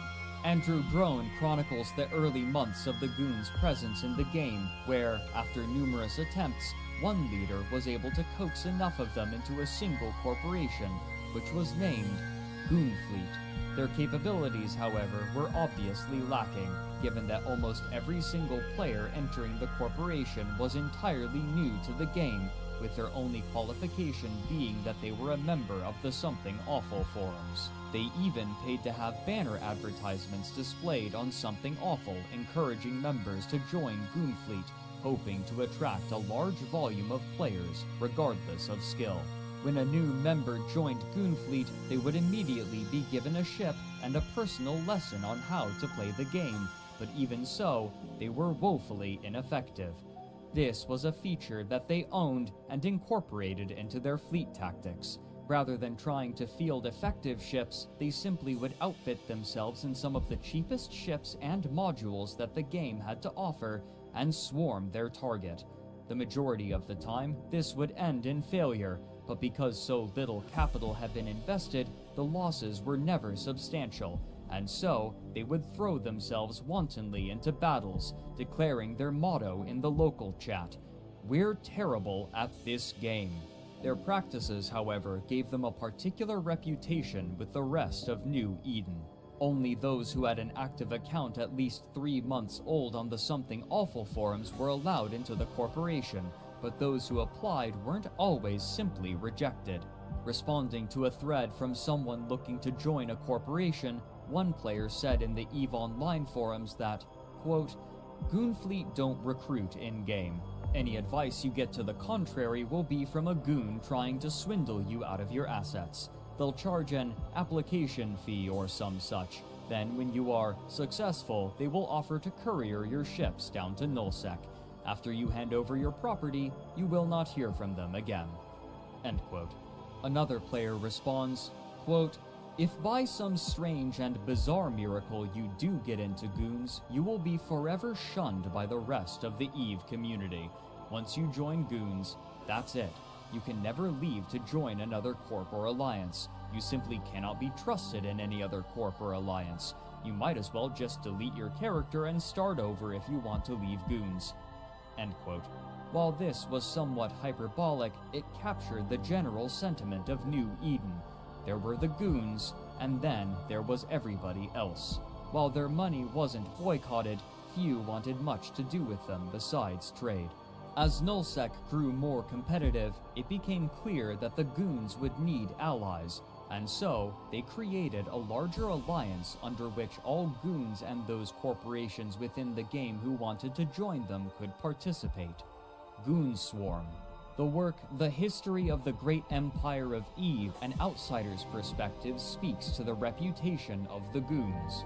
Quote, "To best understand Goonswarm, you must first understand Goons. The Goons are not native to EveOnline, but rather are a form of invasive species. The defining psychology of the community is that there is us and there is them. Non-members are inferior to members, and many goons delight in the misery of non-members, or hubbies. EveOnline is not the first game to be visited by the goons, nor will it be the last. The goons move like locusts between online games, establishing themselves quickly and attempting to conquer the game in order to inflict the most misery for all those not part of the swarm. Almost every major competitive online game has a clutch of goons, deconstructing the game and their enemies." End quote. These alliances that established themselves were taking advantage of the final period of time in which a new alliance could feasibly capture and hold territory for years to come, and the radical shifts in the fundamentals of the game would establish what would become the first great empires, bending their industrial might for control over weapons that could decide an entire battle with the press of a single button. What is Greg's perfect for later in the day? Correct! Greg's is open later than you think!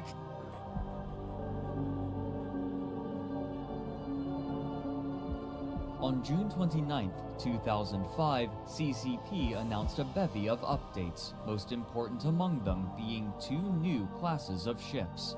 Dreadnoughts were a specialized class that wielded weaponry designed to attack the stations that had become vital for warfare.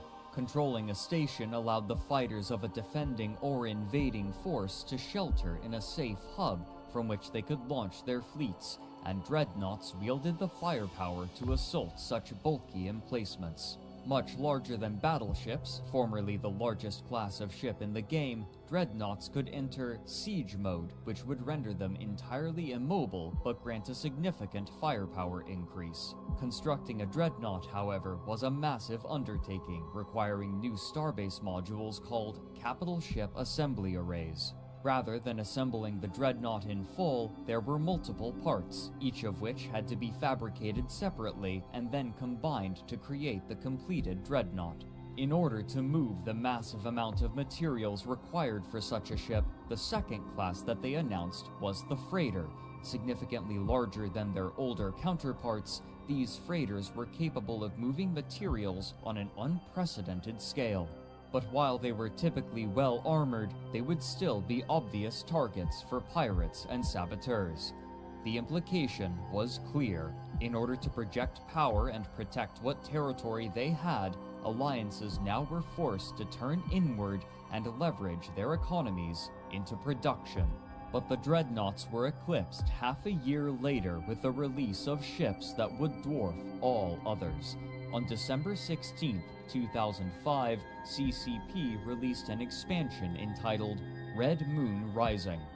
This time, 3 new ship classes were released. The first was the Carrier, a massive ship that relied on clouds of fighters to perform combat for it, intended as support for a fleet of smaller ships. On the release page, CCP explained that, quote, "The Carrier is an affordable capital ship, and most major corporations are expected to fund and deploy at least one for their engagements." End quote.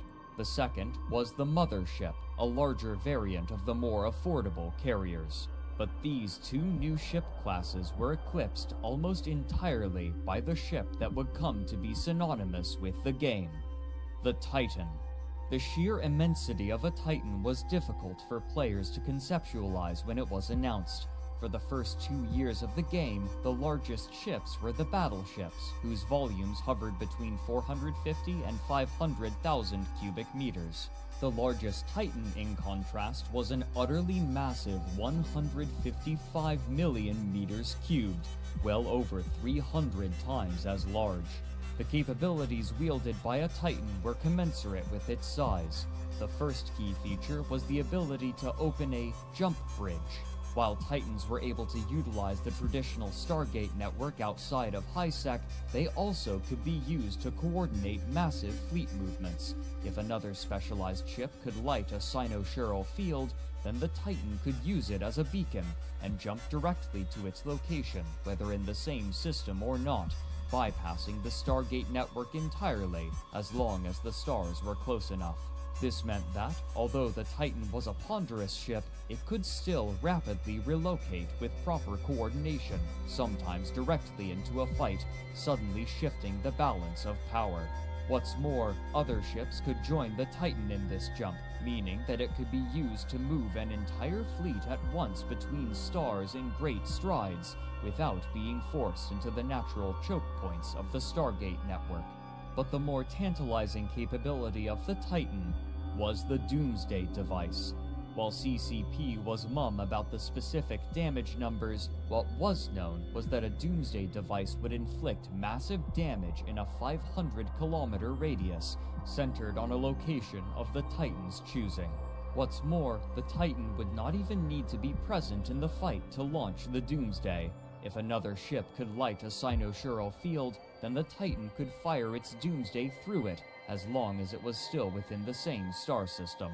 Many suspected that the first alliance to field a Titan would wield unprecedented power and become nigh unstoppable. Due to its area of effect, the power of a Doomsday scaled with the number of fighters on the battlefield, and over time, battles involving hundreds of players had become more and more common, further emphasizing the imminent importance and dominance of the Titan. Beyond these more immediately impressive features, the Titan also served as a mobile platform from which war could be prosecuted.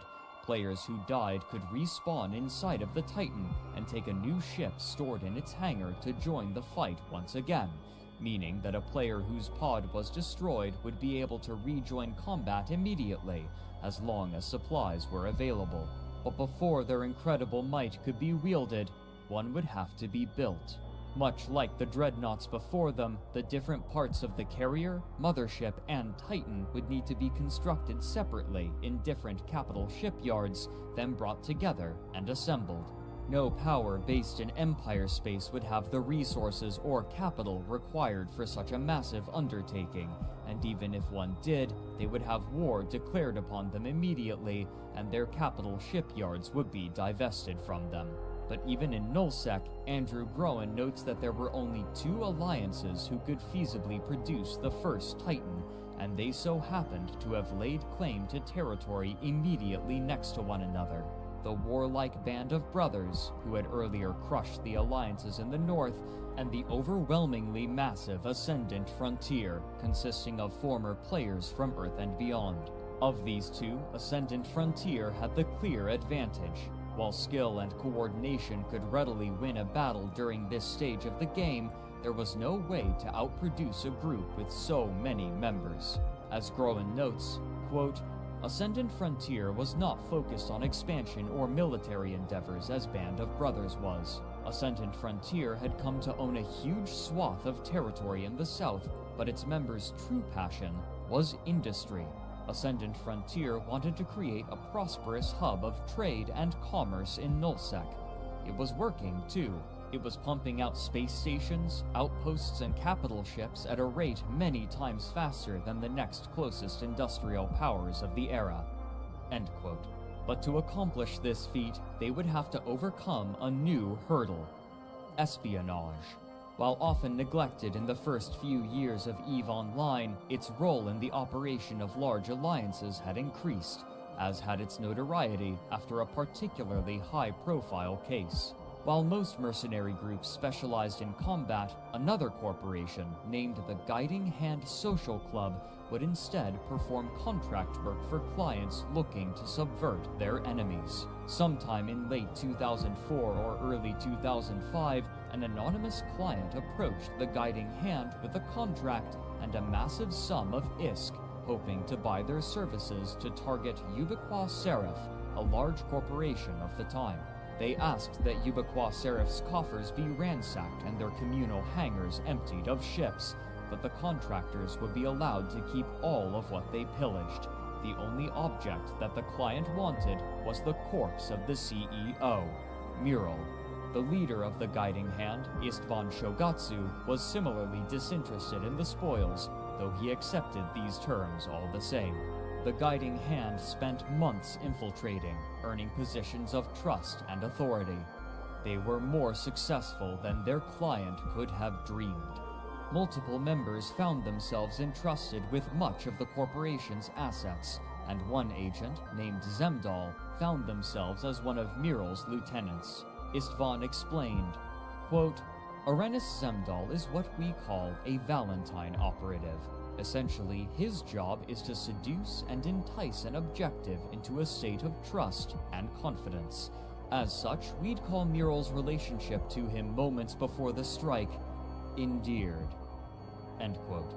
On April 18, 2005, the code word was sent to every agent. Nicole. Immediately, the corporation was drained of all of its liquid assets and much of its stores of supplies, and Zemdal collected the CEO's corpse along with a squad of guiding hand members who had rendezvoused to help deliver the killing blow. Istvan made a public announcement shortly after, with characteristic flair.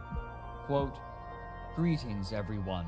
It has been some time since I last stood behind a podium and made a public announcement, so you'll have to forgive me if I'm somewhat out of form. The reason I stand here before you is to announce that my mercenary outfit, the Guiding Hand Social Club, has completed its most ambitious contract to date. Our target was assigned to us many months ago, Miral of Ubiqua Seraph. Our task was to carry out that which the Guiding Hand Social Club has now become known for, to utterly demolish Miral and bring all who followed her to their knees in one fell swoop. For those many months we toiled, secreting our operatives among her ranks, steering her organization through a number of insidiously engineered events meant to engender trust and divert their attention from where it should have been. Early this morning, our hard work bore fruit. Executing a meticulously planned, thoroughly flawless concerto of simultaneous corp hangar heists, attacks in open space, and facility invasions, the Ubiqua Seraph came to know the wrath of the Guiding Hand Social Club firsthand. The result shatters any previous records for sheer scale of such an endeavor. Our net gain from this massive heist is roughly estimated at over 20 billion ISK. Total damages inflicted are estimated at close to 30 billion ISK. Thank you all for your time. End quote. This would be far from the final major act of the Guiding Hand Social Club, though they would be more covert from this point forward. This level of metagaming, however, wasn't shared by all people. Most role-players, for example, would attempt to play the game as a character within the game world, but those who didn't roleplay often regarded them with derision and saw them as potential targets, either for ridicule or aggressive action.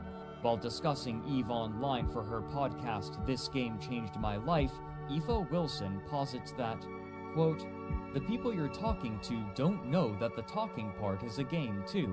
You're going in, you're making friends, you're gaining their trust, you're spending a lot of time with them. They're being nice or whatever, and you know you're lying to them to the point of screwing them over. To which her co-host, Julia Hardy, replies, quote, when you play a game, you are aware of what the structure and the rules of the game are because everyone's playing by the same rules. That's how you know it's a game. But then, if someone comes in and completely changes all the rules, but no one else is aware of the new rules, then it just doesn't seem like a fair game. End quote. These early years began to establish the rules by which people would play EveOnline. Where other games of its ilk were played mostly within the game world, and this was generally respected by the other players, real-world duplicity was gradually becoming a normal and expected part of New Eden, whether the existing players wanted it or not. Many of the first capital ships were destroyed before even being completed, thanks to the spy networks and scouting work from rival corporations. But finally, on September 25th, 2006, 9 months after Titans were first introduced into the game, the refugee players from Earth and Beyond and Ascendant Frontier completed the first Titan. Triumphantly, their leader, Sivok, flew it into the capital system of the Alliance, allowing everyone to marvel at the finished Avatar-class Titan, which he named Steve. The origin of this name is in contention. Most sources believe that it was named after the late Steve Irwin, who had died earlier that month, but Andrew Groen recalls that Sivok attributed the name to a scene from the animated film Over the Hedge, released 4 months prior, in which the squirrel character Hammy comedically proposes naming the massive, newly erected hedges Steve. Whatever the origin of the name, the completion of Steve heralded war. Immediately, their enemies and band of brothers invaded, but the power of Steve the Titan blunted their advance simply with the threat of its presence until December 11th, 2006. During a large-scale battle, Sivok unleashed his Doomsday safely through a cynosural field, then jumped to a safe point 20 systems away.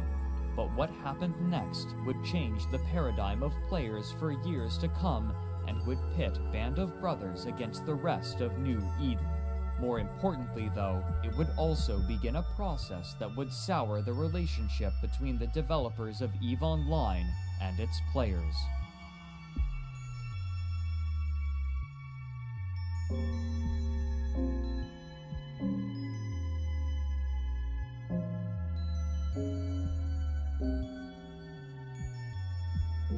Game development in the early 2000s was significantly different than it would become 2 decades later. Developing a game typically took only a few years at most, and once a game was completed, it was common for the studio to immediately begin work on something new. MMOs were no exception. Most of them would run for a few years, then die as the player base moved on to play something else. This had already happened to EVE's main competition, Earth and Beyond, and the developers all expected that EVE would suffer the same fate eventually, as a matter of course. But as the game approached the 4th year of its lifetime, it seemed that it was only growing. CCP had created plans to continue adding features, and what's more, they were preparing to launch the game in China, a massive new market, though China would have its own instance separate from the rest of the world. While this was good news for the company, many of the original developers were beginning to grow restless. They hadn't expected to work on EVE for more than a few years, and a number of them were looking forward to making something new. While CCP had plans for other projects within the EVE intellectual property, they were in need of new developers, and so they decided to hire some of their staff directly from their player base. In many ways, this was a logical decision. Hiring players meant that they were passionate and knowledgeable about the game, and they would be conscious of concepts and problems of which an outside hire might otherwise be ignorant. It also meant that they would need less training to learn about the intricacies of EVE. Besides technical know-how, these developers would typically continue to play even after being hired, which meant that they were passively listening to the information that flows through the undercurrent of New Eden in the form of word of mouth, rumors, and propaganda. In this way, they could adjust the servers quickly to anticipate battles that were about to take place and reduce the effects of lag, as well as gather information for balance changes faster than they otherwise would be able. But these new hires created unique problems.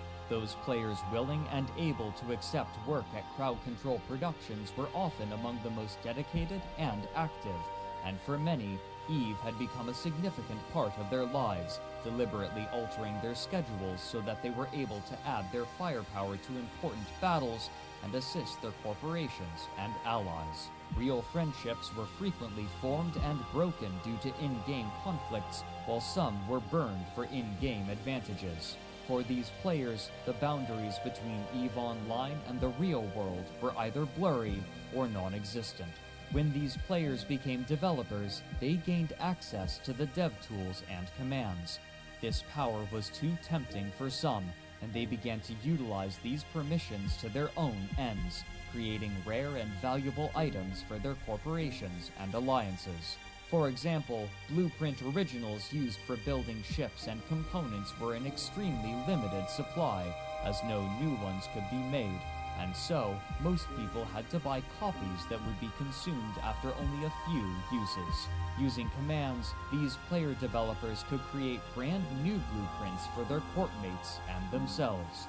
Hilmar Pedersen, CEO of CCP, noted during an interview for Down the Rabbit Hole that on 5 separate occasions, the problem had become so bad that he had to invite the offender into his office and offer them a choice: stop playing the game or stop working at Crowd Control Productions. Twice, the developer chose to leave the company so that they could continue playing. So great was the role of the game in their lives. It was with knowledge of these bad actors that, as Groen wrote years later, Sivok, leader of Ascendant Frontier and pilot for Steve the Titan, accused a Band of Brothers member of malfeasance. In an interview for a Swedish radio program translated for Empires of Eve, Sivok said, quote, "Suddenly, one of the CCP Interstellar News Corp ships just appeared out of nowhere and started to orbit my Titan. 2 seconds later, I was bumped offline, a total coincidence, I am sure, and about 3 seconds after that, so was my alt." End quote. Those who are more dubious of Sivok's claims noted that after a recent patch, it had become much easier to scan for Titans, and so, while finding Steve by pure chance was unlikely, it was still technically feasible. What precisely happened is contentious, and no definitive proof has been released, but however the location of Steve was divined, the leaders of Band of Brothers received word that Steve the Titan had been discovered, and they immediately gave the order to mobilize. In a matter of minutes, a cynosural field was lit at Steve's location, and the entirety of Band of Brothers' fleet jumped in to see Steve, alone, inert, and inactive. Immediately, the dreadnoughts went into siege mode and unleashed their payload into the hull of Steve, which could only wait placidly for the end. Steve the Titan exploded and was reduced to rubble. The first Titan to be built was now the first Titan to be destroyed. The members of Band of Brothers were ebullient, and soon the loss of Steve became common knowledge all throughout New Eden. To honor its death, Steve's ruined corpse would remain in the system of C9N TAC-CC where it was destroyed, so that players may still return to it and pay their respects. The death of Steve had made many players suspicious, but soon an event would occur that would unite all of New Eden against Band of Brothers, and more importantly, alter the relationship between the players and the company on a foundational level.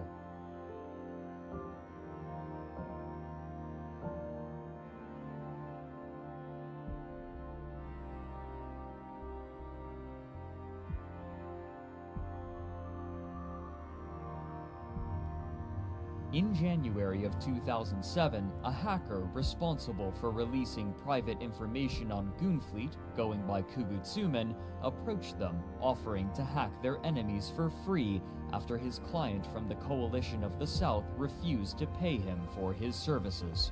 Among those targeted was Band of Brothers, and included with strategically important pieces of information, he discovered logs proving that one of the members of Band of Brothers was a developer and was granting his alliance rare goods. While some were dubious at first, CCP later confirmed that, indeed, the accusation was true. Hilmar Pedersen wrote on the subject in a public letter with dramatic prose.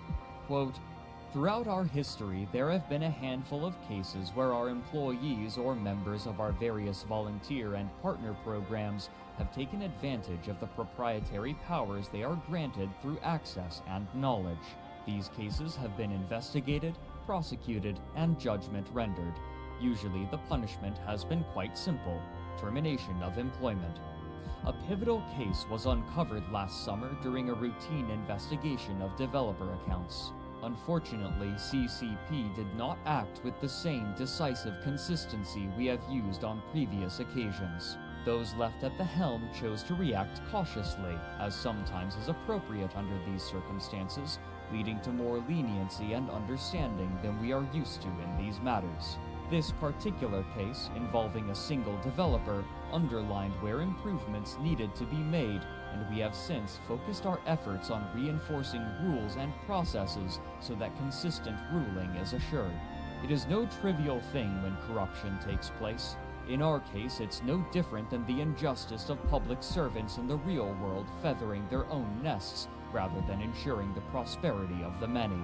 Living in a country of a comparable population as the world of Eve, Iceland only has 300,000 inhabitants, I sure know how it can feel when governance is not balanced and feeling powerless to stop it. I am certain that members of the Eve community are now going through similar emotions. I am sure that we all appreciate that it is no coincidence that Dante reserved the lowest level of hell for the worst of those who betrayed their benefactors. In our case, I would regard the Eve community as our benefactors. We are not the gods or the masters of EveOnline or the Eve community. We serve the community. You have entrusted us to safeguard your hard work." End quote. The death of Steve the Titan had raised suspicions before, and now those suspicions had proven correct. Band of Brothers were cheaters. Many in Nullsec had long hated Band of Brothers for various reasons, chiefly their imperialist aims and elitist attitude, but now all of New Eden had been granted a new ideological casus belli. While exploits, glitches, and unintended mechanics are common in games such as EveOnline, this was different. A developer was deliberately abusing his authority and privilege in order to aid his allies. While Band of Brothers as an alliance had already been diplomatically isolated for much of its lifespan, they had now been made a universal target. Players all over New Eden were enraged, snidely calling them Band of Developers. Even though most players weren't present in Nullsec, estimates state that over half of all players somehow participated in the war that would become known as the First Great War of EveOnline. With the majority of players in New Eden choosing a side in the war, propaganda became more vital than ever, and the precise truth was becoming more and more difficult to ascertain, altered with flowery embellishments. In a blog post from October of 2007, Eve blogger Nate Combs writes that, quote, "The propaganda machinery of the coalitions play a vital role in keeping players informed of the big picture.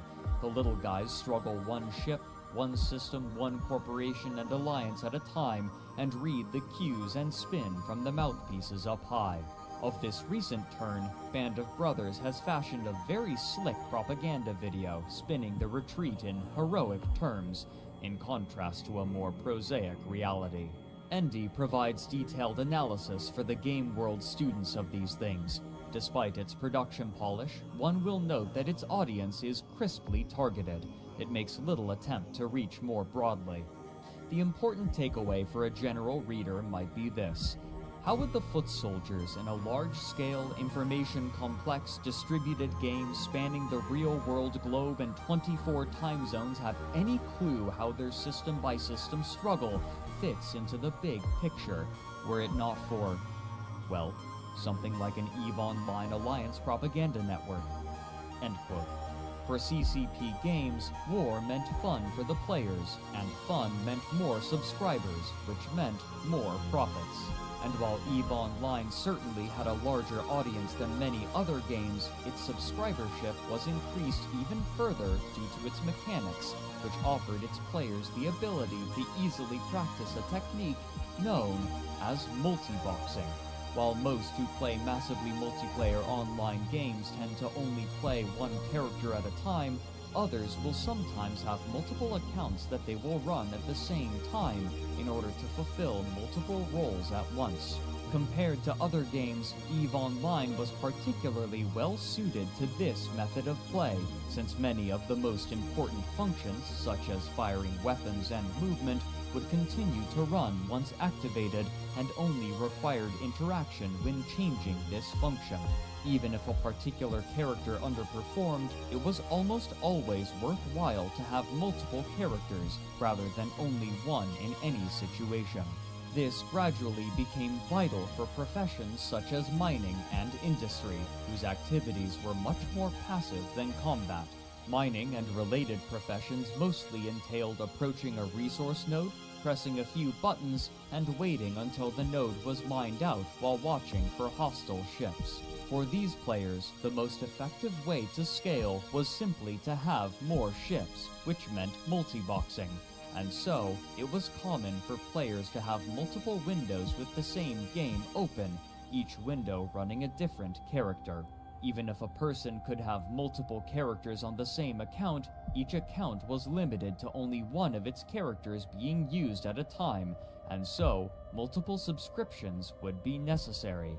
This meant that some people, rather than only giving $15 a month to play, were instead giving many times more. Some of the most dedicated players would, and do, run over 10 characters simultaneously. Given the dedication of space game players and their relatively higher age bracket, the proportion of multi-boxers was likely much higher compared to other MMOs. What's more, word of the war was continuing to grow the player base, and CCP's business prospects were looking better than they ever had. While the precise player count is difficult to ascertain, the total numbers of subscribed accounts had, according to the company, surpassed 300,000. Rather than only pushing money back into the game, they began to build their company out, anticipating further success. While everyone involved with the production of EveOnline had believed in the potential of their project, it was still difficult for many of them to believe how successful their game had become. But the executives at the company wasted no time looking for ways to grow the IP, both to capitalize on the success of the game and grow the resilience of the franchise to compete with other MMOs. In 2004, World of Warcraft had been launched by Blizzard Entertainment, developers of numerous well-regarded games such as StarCraft, the Warcraft series, and the Diablo series. And much like their other titles, World of Warcraft, known as WoW in shorthand, was a massive success upon launch, and even as the years wore on, its subscriber count was only growing. There was some speculation about whether or not WoW would swallow the entire market. The foundation of these fears is dubious. World of Warcraft and EveOnline occupied drastically different niches. WoW is what is now known as a theme park MMO, guiding the player through a series of set pieces in an expected sequential order and progression. Eve, in contrast, is known as a sandbox, granting the player a variety of tools and the decision of what they wish to accomplish with these tools. Similarly, while players of any particular character level in WoW will typically only be seen with others of the same level bracket, it's commonplace for a fleet in Eve to be comprised of players with widely different character skills accumulated. Still, there was a significant fear that the harsh and hostile nature of Eve would push players into the much more inviting World of Warcraft. The dedicated Eve player base took to referring to WoW pejoratively. An oft-repeated insult was that an Eve player leaving for World of Warcraft increases the average IQ score of both games. But soon, Crowd Control Productions would begin competing with Blizzard in an entirely different way. In 2006, CCP announced a new collectible card game named Eve: The Second Genesis, identical to its namesake game on launch. During this time period, many creative companies were looking to emulate the success of such properties as Magic the Gathering, Pokemon, and Yu-Gi-Oh!, and the developers of EveOnline were no exception. Hoping to build excitement, Crowd Control Productions organized a 128-player pre-release tournament at Gen Con, a large gaming convention. At the same convention, Blizzard was giving a similar sneak preview of their own upcoming collectible card game, simply called the World of Warcraft Trading Card Game. Then, on November 11th, 2006, less than a month after the launch of the card game, Crowd Control Productions announced that they were acquiring White Wolf Publishing, a prolific and well-established publisher of tabletop RPG games, including the popular Vampire the Masquerade. In 2005, CCP had quietly approached White Wolf, looking for assistance creating their collectible card game based on EveOnline. Later, in an interview with Shack News, White Wolf marketing director Kelly Barnes-Herman stated that, quote, "Because of our history in managing the award-winning Vampire: The Eternal Struggle collectible card game, White Wolf was able to make suggestions and provide some initial guidance to CCP in the first stages of the game launch, and now we are looking forward to working on the first expansion set in 2007. End quote. CCP had gone from making their own board game to buying another company to make tabletop games for them. What's more, CCP also announced that it would be publishing new games based on intellectual properties owned by White Wolf, including their World of Darkness setting, home to Vampire the Masquerade. The immediate hope was for a sequel to the beloved cult classic Vampire the Masquerade Bloodlines video game, a significant and undoubtedly costly undertaking. But a new Bloodlines game would not be as ambitious as another project that they were about to announce. In 2007, CCP announced a new massively created right now, so when we actually know all of that, we can guesstimate how long it's going to take. These games typically take 4 or 5 years to make. I don't think this is going to be any different. End quote. Now, as CCP were attempting to balance and progress EveOnline, they were also responsible for the development of an entirely new MMO. However, this wasn't the only new major project that CCP would announce. At their annual EVE FanFest celebration in November of 2007, the company showed a trailer for a massive update to the game that they called Ambulation. This future update promised players the ability to exit their ships in stations and meet one another in-game face-to-face, something that could potentially make the game far more immersive.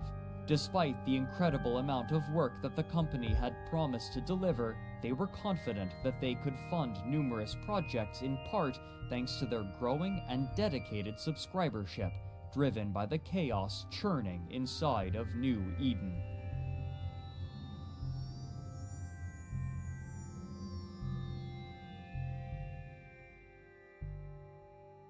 As the wars in Nullsec raged and EVE's player base grew, reporters within the gaming industry were beginning to take notice.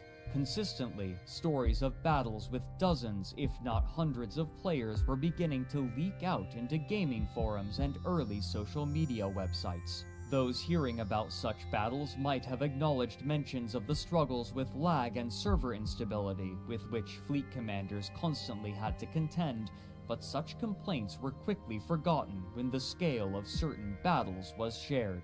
Fleet commanders had learned not to take such large fights unless absolutely necessary due to the chaos introduced by such numbers, but their rarity only made them more tantalizing. What's more, these battles were given context due to the persistent state of the game, with corporations and alliances vying for power, territory, and wealth in a constantly evolving drama. To many, it felt like a space opera playing out in real time. In early 2008, one of the first articles detailing the ongoing Nullsec war was published for PC Gamer UK. The author, Jim Rossignol, opened by writing, quote, "There's a war going on. It's one of the most bitterly contested conflicts imaginable, fought over many months by an international cast of veteran warriors. An entire galaxy is at stake. You probably even know someone who is caught up in it, fighting for his life and those of his comrades. As many as 20,000 people have fought in its battles. This war is the Great War of EveOnline, the largest virtual conflict ever waged. Unlike the 20-minute conflicts that characterize other multiplayer games, this is a deathmatch that has taken place between fleets of hundreds in a continuous process that has lasted years. It is the greatest imaginary conflict yet conducted, and in what follows, I'll be tracing its glories and mapping its horrors." End quote.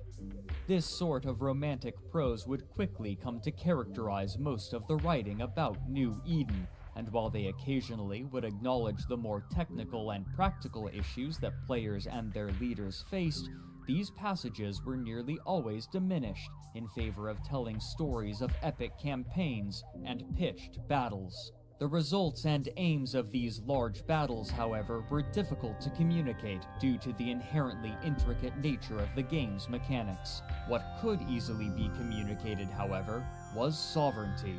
Territorial maps reminiscent of war documentaries gave the impression that the warriors involved in these conflicts were actively making history and granted the movements of these wars similar weight. But perhaps more immediately attractive was the attempt to give a price to ships in real-world fiat currency. Partway through his article, Rossignol writes a relatively short passage about the loss of Steve the Titan. Quote, "It's not hard to see why Band of Brothers would want to attack the biggest alliance in the game. The riches were there for the taking, and the alliance leader, one Sivok, piloted the first and then only Titan-class ship in the game.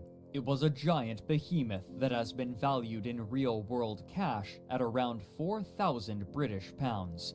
Band of Brothers seized the first Titan kill in controversial circumstances and sealed the fate of Ascendant Frontier." End quote. This passing attempt at an approximation of price would become a tradition in coverage of the game.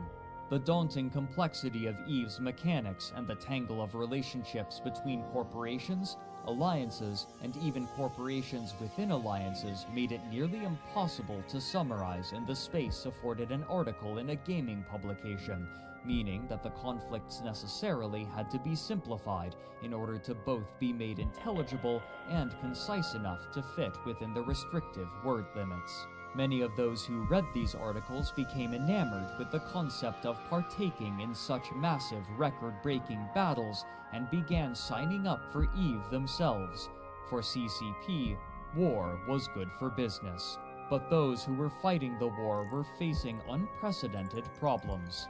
Nate Combs, in a blog from 2007 titled NBSI and the Grey Problem, writes that, quote, "Members within an alliance are marked by varying colors. Green means that fellow is a corporation member, blue he's part of the alliance, etc. Degrees of separation, even among buddies. Red in several flavors distinguishes shades of bad guy. The problem is with the gray. One of the trickiest herding cats problem in running alliances is making sure everyone is on the same page about the rules of engagement. Go to any alliance forum and ask what the current rules are, and you will hear a number of answers. Folks get confused about what they should do with the gray, and in the absence of knowing what they should do, they do what they think is right, which can be all over the board. Inconsistency is a hobgoblin to both sides of the gray divide.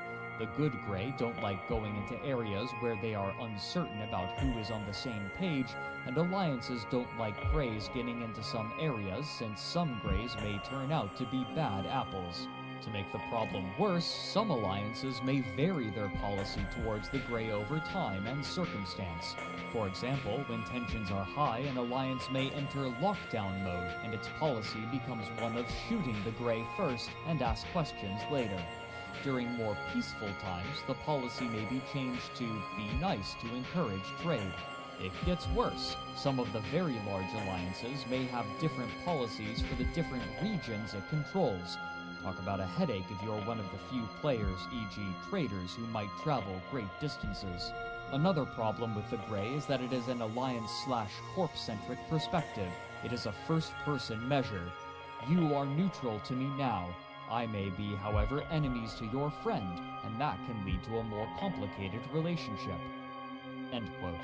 These problems were only growing greater. Trade had been a key element that allowed the early nullsec corporations to build their first Titans, but the war raging was now making them more and more wary of neutrals, who could be traders or enemy infiltrators. But these problems were being amplified in an important new way. After the collapse of Uli as a trade hub, traders returned to the 4 different corners of Empire space in the north, south, east, and west.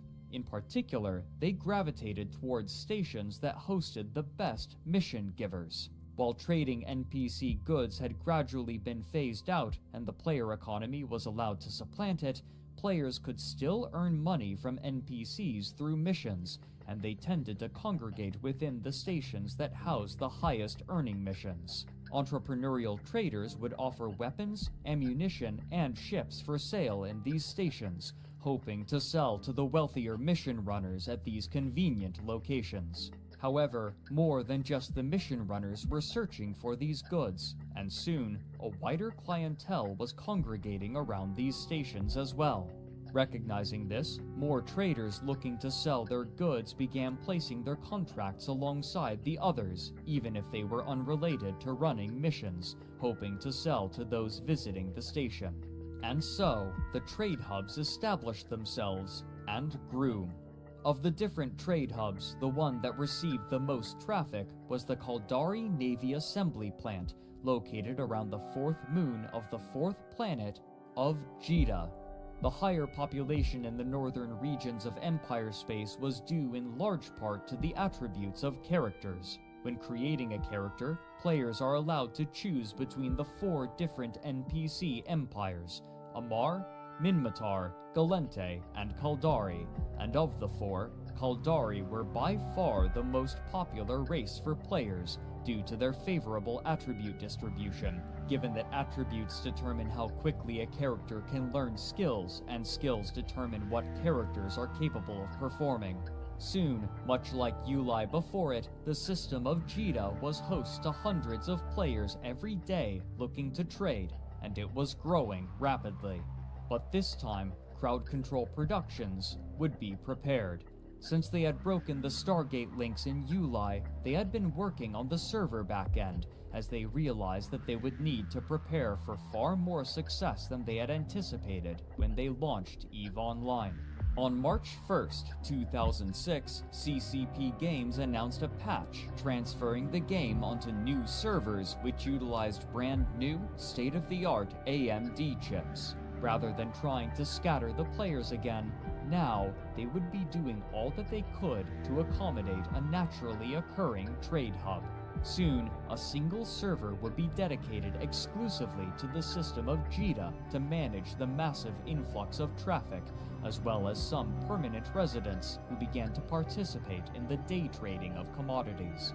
With trade now being allowed to centralize, this also meant that if a particular commodity crashed, then it crashed for everyone in the game at once with little recourse.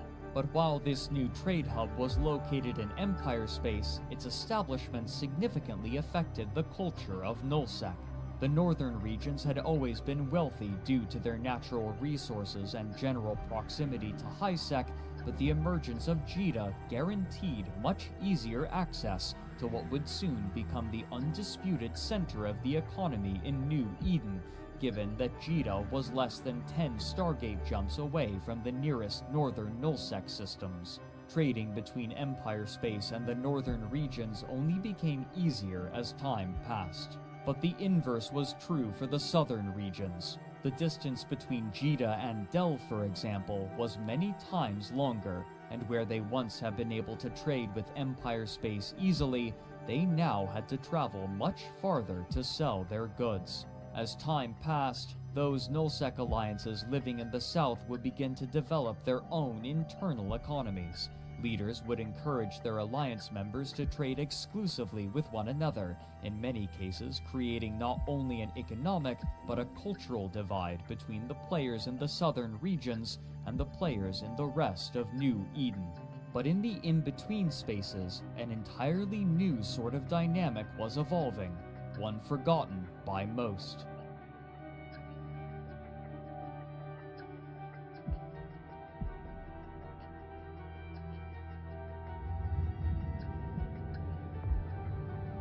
Over the years, the dynamics of the game had shifted radically. As players gained more and more capital, and as the merchant races were supplanted by a full player economy, piracy was no longer making nearly as much money, and often players would lose more money than they gained by hunting other players. Many, such as the aforementioned mercenaries, abandoned the practice in favor of fulfilling contracts for clients. What's more, the Nullsec alliances were growing into empires, and these empires often patrolled and defended their territory, stamping out any piracy not perpetrated by their own members. The only space left for these players was low security space, or low-sec, but when they moved, their paradigm gradually began to shift. Now that piracy was no longer making the players much money, the only ones who continued the practice did so for the love of it. In an interview for Down the Rabbit Hole, a prominent player and leader named Phantomite spoke to the role that those in low-sec adopted. Quote, "I feel like me killing people in low-sec isn't piracy, I think it's just PvP. It's not a profession, I don't really earn any money from it. The fact that the game calls what you're doing illegal means that there's some kind of weird dishonor involved that's different to catching a traveler in nullsec. It's just PvP." End quote. Those players who decided to stay were the only ones dedicated enough to continue their piracy, in part due to a particular feature. Early after the release of the game, CCP launched a feature called kill mails, which were permanent in-game records of ship destruction, issued to both the destroyed party and those involved in destroying them, and many players began to covet these kill mails and collect them like trading cards, with certain ships or players being more or less prestigious. While this wasn't always the primary motivating factor for those hunting other players, it did mean that they could keep a record of their experiences doing so, ensuring an official method of tracking prestige. But the kill mails introduced another dynamic: loss aversion. Since kill mails were public, one's victories and losses were both available to any who wanted to see them, and a loss was often considered a shame in the eyes of the community, at least to the player who lost the ship. On this, Phantomite said, quote, "I feel it is socially unacceptable to lose in this game.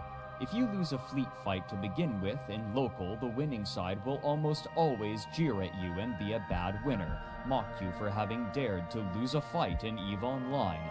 It's not congratulations on winning, it's you idiots, you lost, how stupid do you feel right now?"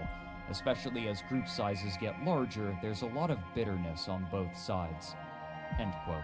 On the opposite end of the spectrum, a group of players have been growing in size, prominence, and role in the greater EVE community. Early in the game's lifetime, a help chat was implemented so that players could offer assistance to other players learning the game, but many found that this limited forum was insufficient due to the complexity of EVE. And so, a new player-run institution was formed, EVE University. Its primary impetus was to assist new players by teaching them the basic mechanics as well as good practices with hands-on experience. While other corporations would sometimes invite new players and assist them so that they could swell their ranks and achieve greater goals, EVE University had few such aspirations. Rather, uniquely, it declared itself a neutral body who would not take sides in any wars, though its members, known as students or unistas, were free to do as they pleased whenever they chose to leave. Many years later, in an interview with the online EVE news site Crossing Zebras, a new CEO, Asmodeus Valar, said that, quote, "EVE University exists to give new players a place to learn about EVE in a supportive community. We maintain neutrality so that our students can move on to whatever section of EVE interests them." End quote. But this neutrality would quickly come to be a limiting factor. In October of 2005, EVE University founded a new alliance called the Big Blue and sought to hold territory in nullsec. But after less than a year, an unknown client hired mercenary coalition to evict them for unclear reasons, another reflection of the growing necessity for corporations to ally themselves with one another in order to survive the growing turbulence of nullsec. EVE University's policy of neutrality wouldn't allow them the partnerships with the larger groups that they required. Unwilling to compromise on this defining feature, EVE University decided to base themselves in high-security space instead, and partnered with other corporations in a new alliance which they named Ivy League, in part to protect themselves from the vast number of war declarations that they were suffering. As a group comprised primarily of new players learning from a smaller number of more seasoned players, declaring war on EVE University was an easy way for more aggressive and less discerning players to gather easy kill mails. Despite these hazards, EVE University began to grow as a foundational part of New Eden's social landscape, with corporations seeking out those who had spent time learning in it. Their decision to retire from nullsec would become a practically permanent one on June 19, 2009, when CCP released their expansion, Revelations 2. With this expansion, powerful defensive sovereignty bonuses would be granted to anyone who owned over half of the structures within a system for 28 days.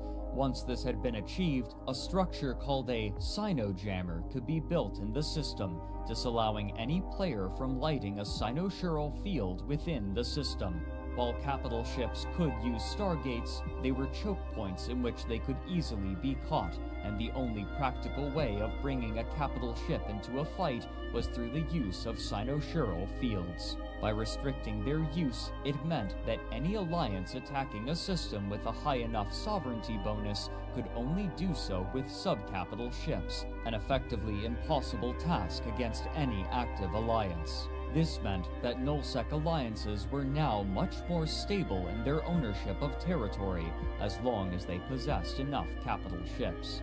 The major factions in nullsec had now been set.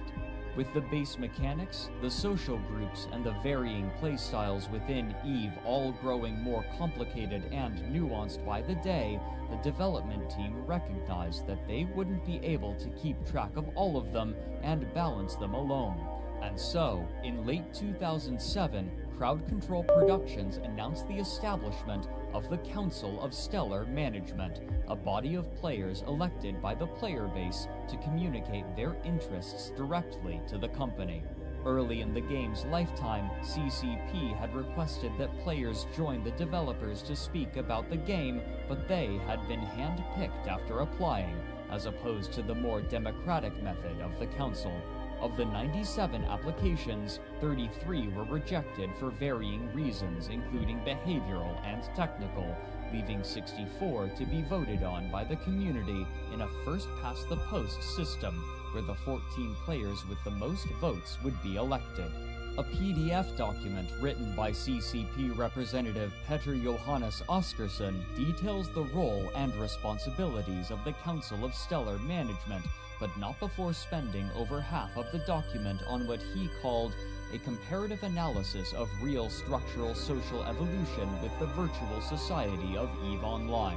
In the opening paragraphs, he wrote, quote, "The only consensus in the study of socio-cultural evolution is that no single theory can aptly describe the universal development and progression of any society. Myriad factors ranging from geographical location to religious beliefs and even weather conditions, prevailing or roguish, all complicated the analysis. Introducing the most subtle variable could drastically alter the course of two societies that would have otherwise evolved along similar paths. Thus, it is these general paths, or unilinear milestones, that this paper will draw real-world comparisons from. The purpose of the analogy is to establish the foundation for implementing a deliberative, democratically elected council in EVE. This is by no means an endorsement of any social evolution theory. A comparison with actual civilizations is beyond the scope of this analysis. But it will demonstrate the striking similarities between this theory of real-life societal development and the virtual society evolution of EVE, while also relying on one key assumption about individuals in both realms, that they are motivated by the pursuit of value, the core of which is driven by their instinct for survival." End quote. While this document was likely meant to help instill within the EVE community the impression that CCP was taking seriously their responsibilities toward the game, it also illustrated the divide that was growing between the players and their game world's caretakers, despite their attempts to the contrary. While the majority of the player base was primarily interested in simply having fun by playing the game on the most minute level, the developers saw themselves as being on the cusp of a newly developing world that reflected elements of the human condition, similar to the way that the founding members of CCP had attempted to create a new internet interface with the virtual reality markup language during their time at Oz Virtual. Oscarson wrote in the document that, quote, "Until now, comparisons of political philosophy and social structures in the virtual world have been drawn from parallels with the real one. But it cannot be stressed enough that today, with this many people comprising the civilization of Eve and the potential ripple effect of any change in the way this society is governed, further legislative applications based mostly on CCP's interpretation of the real world are likely to cause more harm than good. To achieve continued success, Eve's society must be granted a larger role in exerting influence on the legislative powers of CCP. Governance of virtual worlds is a unique endeavor. There is no precedence to follow." End quote. The responsibilities for the Council of Stellar Management were more than might typically be expected from a group of player consultants, which perhaps helps to explain the small number of applicants. Quote, "At least twice a year, CCP will convene multi-day summit meetings in Reykjavik. In addition, each year CCP holds its FanFest convention. 7 members of the CSM attend these events in person. Council terms will last 12 months, and elections will follow the expiration of each term. This timeframe corresponds roughly to the expansion release cycles of EveOnline." End quote. These council members would be privy to restricted knowledge so that they could give their unique perspectives as players. What sort of effect they would have on the game, however, was yet to be seen. The importance of such communication with the player community was exemplified by the proliferation of player-made tools that were seeing widening popularity. On July 22, 2008, a player going by the name Wolari created a post on the official EVE forums in which he announced the release of a map of EveOnline named Dotland. Quote, "In the last weeks, I created a system to arrange and generate region maps for EVE. After some hard work on the back end and positioning the systems, I can finally announce a new type of EVE regions maps. The maps are focused to be clean and easy readable with the most important informations for fleet roaming and planning. They contain daily sovereignty and outpost informations for your favorite 0.0 space. Also, occupancy informations for the new factional warfare are included." End quote. What's more, this tool would be offered for free to any EVE player who wanted to use it, hosted on its own website. Importantly, this map wasn't updated manually. Rather, it pulled information from EveOnline's back-end servers in order to update it, meaning that they would update in real time, and Dotland's maps would quickly become the standard. And when players wanted to share maps of EveOnline with one another, rather than using the in-game map, the clean, clear maps on Dotland would almost always be used. This was far from the only tool developed by players to help others play the game. In 2006, a group of resourceful coders had released a tool which they named EveMon, which acted as a way to manage a character and plan their ever-important skills, which restricted what a character could do and what sort of innate bonuses they wielded. Like Dotland, EveMon pulled information from the back-end servers of EveOnline, allowing players to see aspects of their character such as their skills, their stats, their total skill points accrued, and their ISK balance, all without having to open the game. These sorts of tools helped further erode the feeling of separation between the game and real life, since the game world could be reflected in places other than the game window. Rather than fight these tools, CCP supported their use and would sometimes even showcase them on their website. It was around this time as well that the listless and much poorer pirates in low security space would be given a new purpose. On June 10, 2008, CCP released the expansion Empyrean Age. Among the other changes, the one that attracted the most attention was the introduction of a new opportunity for players called Factional Warfare. After signing up to fight for one of the 4 in-game non-player empires that ruled over high-security empire space, they would be given objectives in low-security space to capture in the name of the empire that they had chosen. But importantly, they would not only be fighting against NPCs, they would also engage other players who had sworn allegiance to a different enemy faction.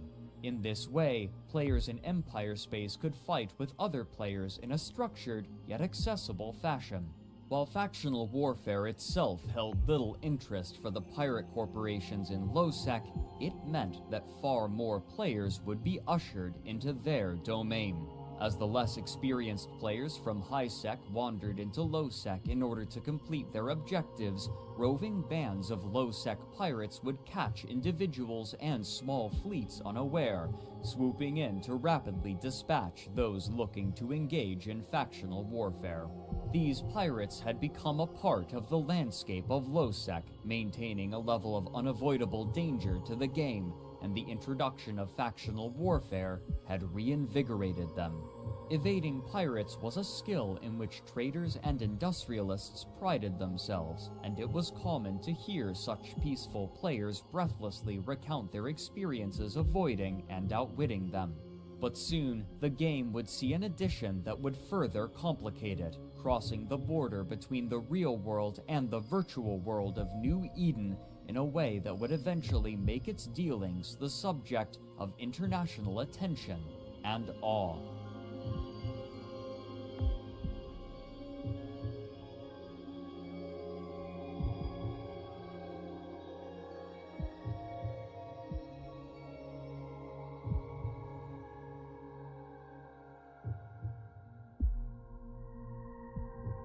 In November of 2008, CCP announced the release of a new form of currency.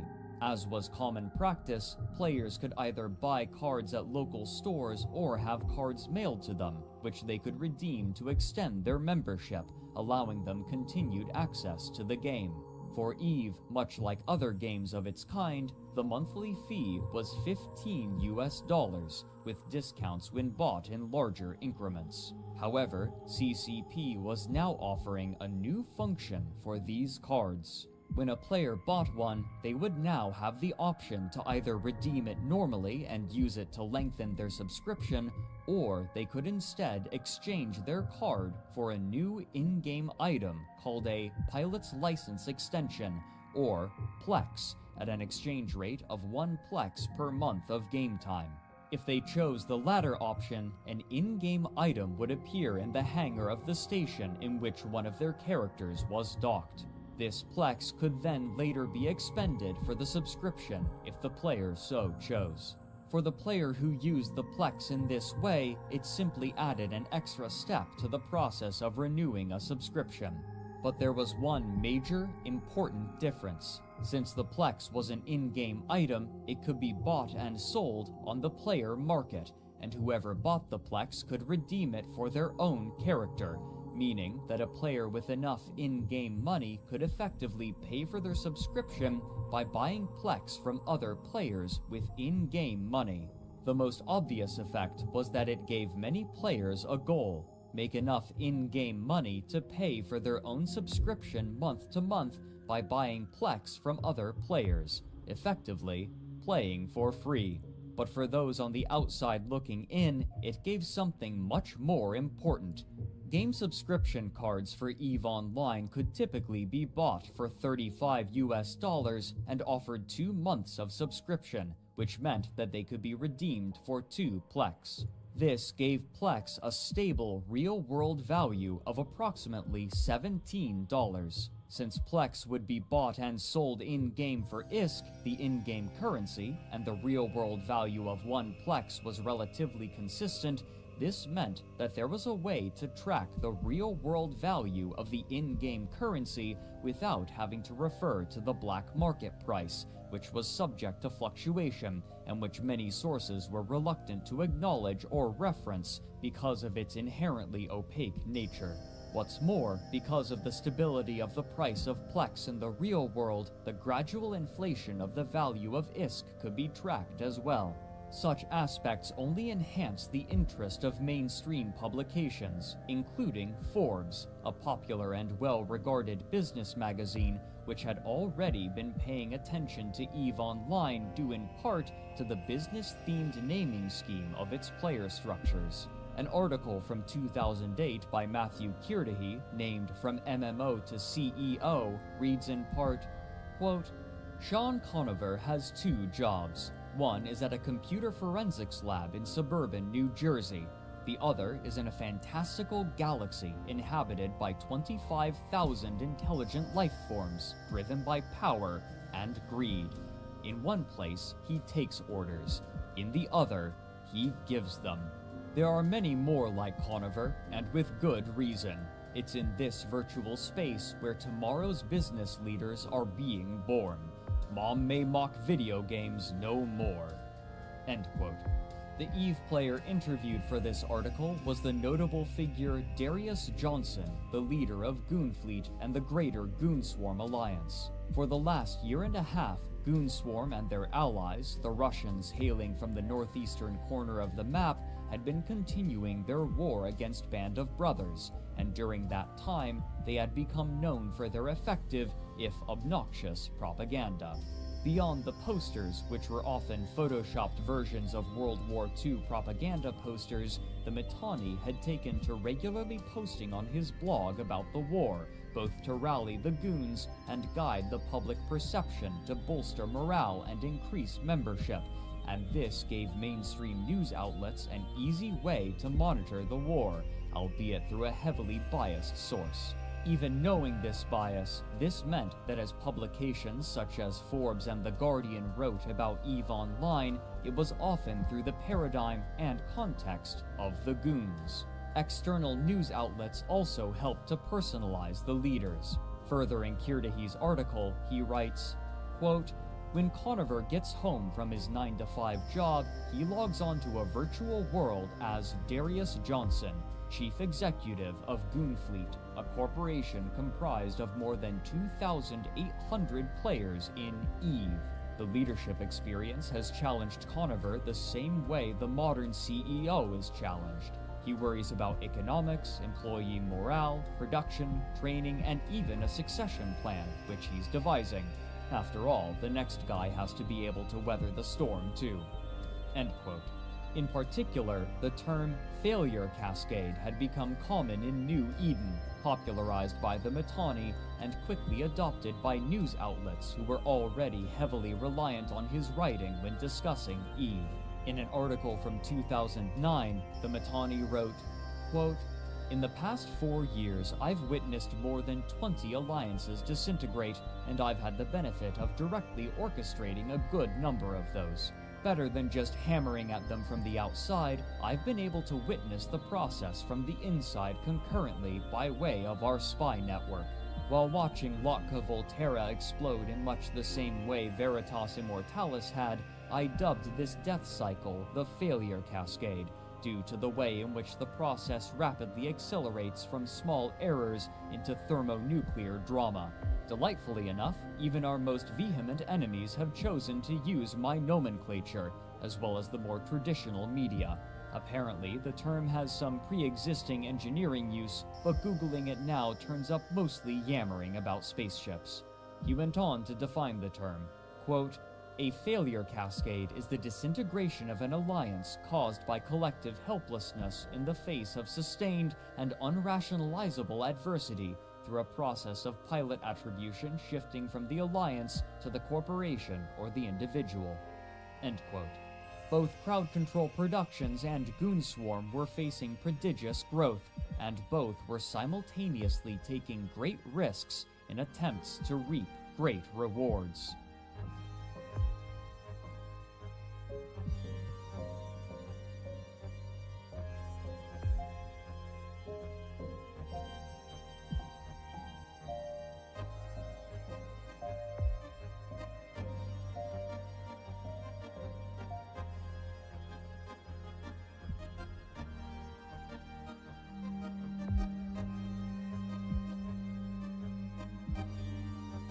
It had been over 2 years since the death of Steve the Titan, and still the war in Nullsec continued, involving every major power. And after numerous movements of the battle line back and forth, Band of Brothers had been pushed all the way back into their home region of Delve. To their north, the Northern Coalition had recovered from total destruction, retaken territory, and went on the offensive after fighting back the forces of Mercenary Coalition, who had been fighting the war for Band of Brothers, but eventually abandoned them in order to establish themselves in new territory and continue their existence as guns for hire. Meanwhile, from the east, the forces of Goonswarm and their allies, the Red Alliance, continued to strike.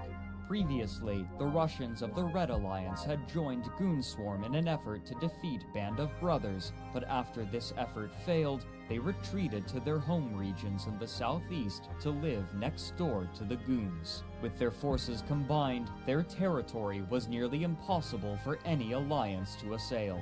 Typically, the Russians were cagey, reclusive, and distrustful, but they had joined Goonswarm to defeat their common enemies in Band of Brothers. But now that Band of Brothers had been fought back to Fortress Delve, the war had reached a standstill. Delve's epithet was well earned. It had served as the home region for Band of Brothers for years now, and was nigh unassailable due to the coordination of Band of Brothers' fleets and the system's solid sovereignty bonuses, which practically restricted any enemy fleet from fielding anything larger than a dreadnought in Band of Brothers territory. Multiple Titans had been lost by both sides, but Band of Brothers still had enough capital ships to bounce back any assault on its borders. And if the smaller capital ships weren't enough, then the combined might of 8 simultaneous doomsday blasts from Band of Brothers' 8 remaining Titans would be enough to turn any fight. Without the ability to field their own Titans, the rest of Nullsec could do little to penetrate into Delve. But in early 2009, this state of affairs suddenly and radically changed. One of the high-ranking members of Band of Brothers, Hargoth Agamar, had tired of the other leaders and joined Goonswarm, offering to help them in whatever way they could. After some rumination, Goonswarm's spy master, the Mittani, devised a plan of action. Andrew Groen chronicled what transpired in Empires of Eve.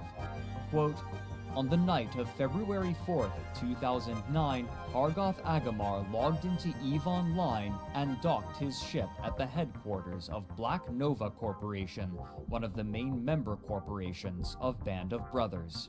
From Band of Brothers, Hargoth stole 15 dreadnoughts and an entire ship hangar containing hundreds of smaller ships. He also stole a huge amount of strontium, starbase and dreadnought fuel. With a few clicks, he stole everything his corporation owned. In the empty hangar folders, he left just a single item, a note with one sentence written on it. The Mittani sends his regards." When he was done with his theft, he went to work, ending the entire alliance. He removed the other directors from their positions and closed the alliance. With no alliance on record named Band of Brothers, every one of its sovereignty claims was instantly dropped. Band of Brothers had claimed sovereignty 4 in every system in Delve, but after Hargoth Agamar struck, there was no longer an alliance called Band of Brothers. As a result, all of the starbases owned by Bob went offline without an alliance to control them.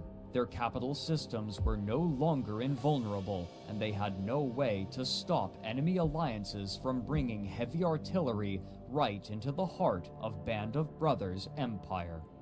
End quote. The rest of New Eden now had a 28-day window to capture enough territory to prevent Band of Brothers from regaining their sovereignty, but only Goonswarm was in a position to capitalize on this, and simply destroying Band of Brothers was no longer enough for them. The leader of Goonswarm, Darius Johnson, ordered that all assets in Alliance territory be brought to the front lines in preparation for a fight in Delve, where they would either drive out Band of Brothers and claim Delve as their new home, or be left destitute. This would also help to fend off enemies, at least for a time. During the war, the general unpleasantness of both the Russian alliances and Goonswarm had resulted in enough feuds that they had broken their treaties with one another, and a significant contingent of Russians had joined forces with Band of Brothers, sandwiching the Goons between the two. There were also rumors and accounts of real money being paid to players to alter the political landscape, but the complete abandonment of territory by Goonswarm guaranteed that the Russians would be preoccupied with claiming all of the territory that had once belonged to the Goons, as they threw themselves recklessly at Band of Brothers, at least for the first few weeks. No other alliance seems to have been warned of this opportunity, and it would take time to mobilize. Now, Goonswarm would launch a blitzkrieg the likes of which had never been seen in EveOnline. But as Goonswarm was beginning its invasion, the game would see a radical change, and the denizens of this particular edition would soon exist outside of the paradigm and culture of any other part of New Eden. On March 10, 2009, CCP announced the release of the Apocrypha expansion. Among other changes, including a higher tier of specialized ships, this update introduced wormholes. These anomalies, functionally, were short-lived entrances into an entirely new cluster of star systems, but the wormholes would only survive for a maximum of a few days before collapsing permanently, and new ones would spawn unpredictably both in New Eden and in this new region. These systems boasted no stargates. Rather, they were connected to one another and the normal stars in New Eden exclusively with a network of wormholes, and the transient and unpredictable nature of these wormholes created an ever-shifting labyrinth. Despite the vast new territory now made available, players were tentative to venture into it for several reasons. First, finding the wormholes was a task unto itself. In order to discover a wormhole, a player had to make use of the new scanning tools, which required new skills that took time for characters to learn. The systems themselves, however, were remarkably dangerous. Much like Nullsec, Concord offered no protection in wormhole space, and so anyone traveling through a wormhole could easily be attacked upon arrival by other players looking for a fight. Even then, however, the points of interest found through a wormhole were often remarkably dangerous. Fighting and looting NPCs would require a well-equipped squad of players, and the anomaly sites placed for explorers often were similarly defended. What's more, if a player lacked the requisite knowledge, and was unlucky, it was possible for a wormhole to collapse behind them after entering it, leaving them stranded in unknown and hostile territory, and the only method of escape was to wander aimlessly until discovering a wormhole that would take them back to New Eden, though likely far from where they had entered.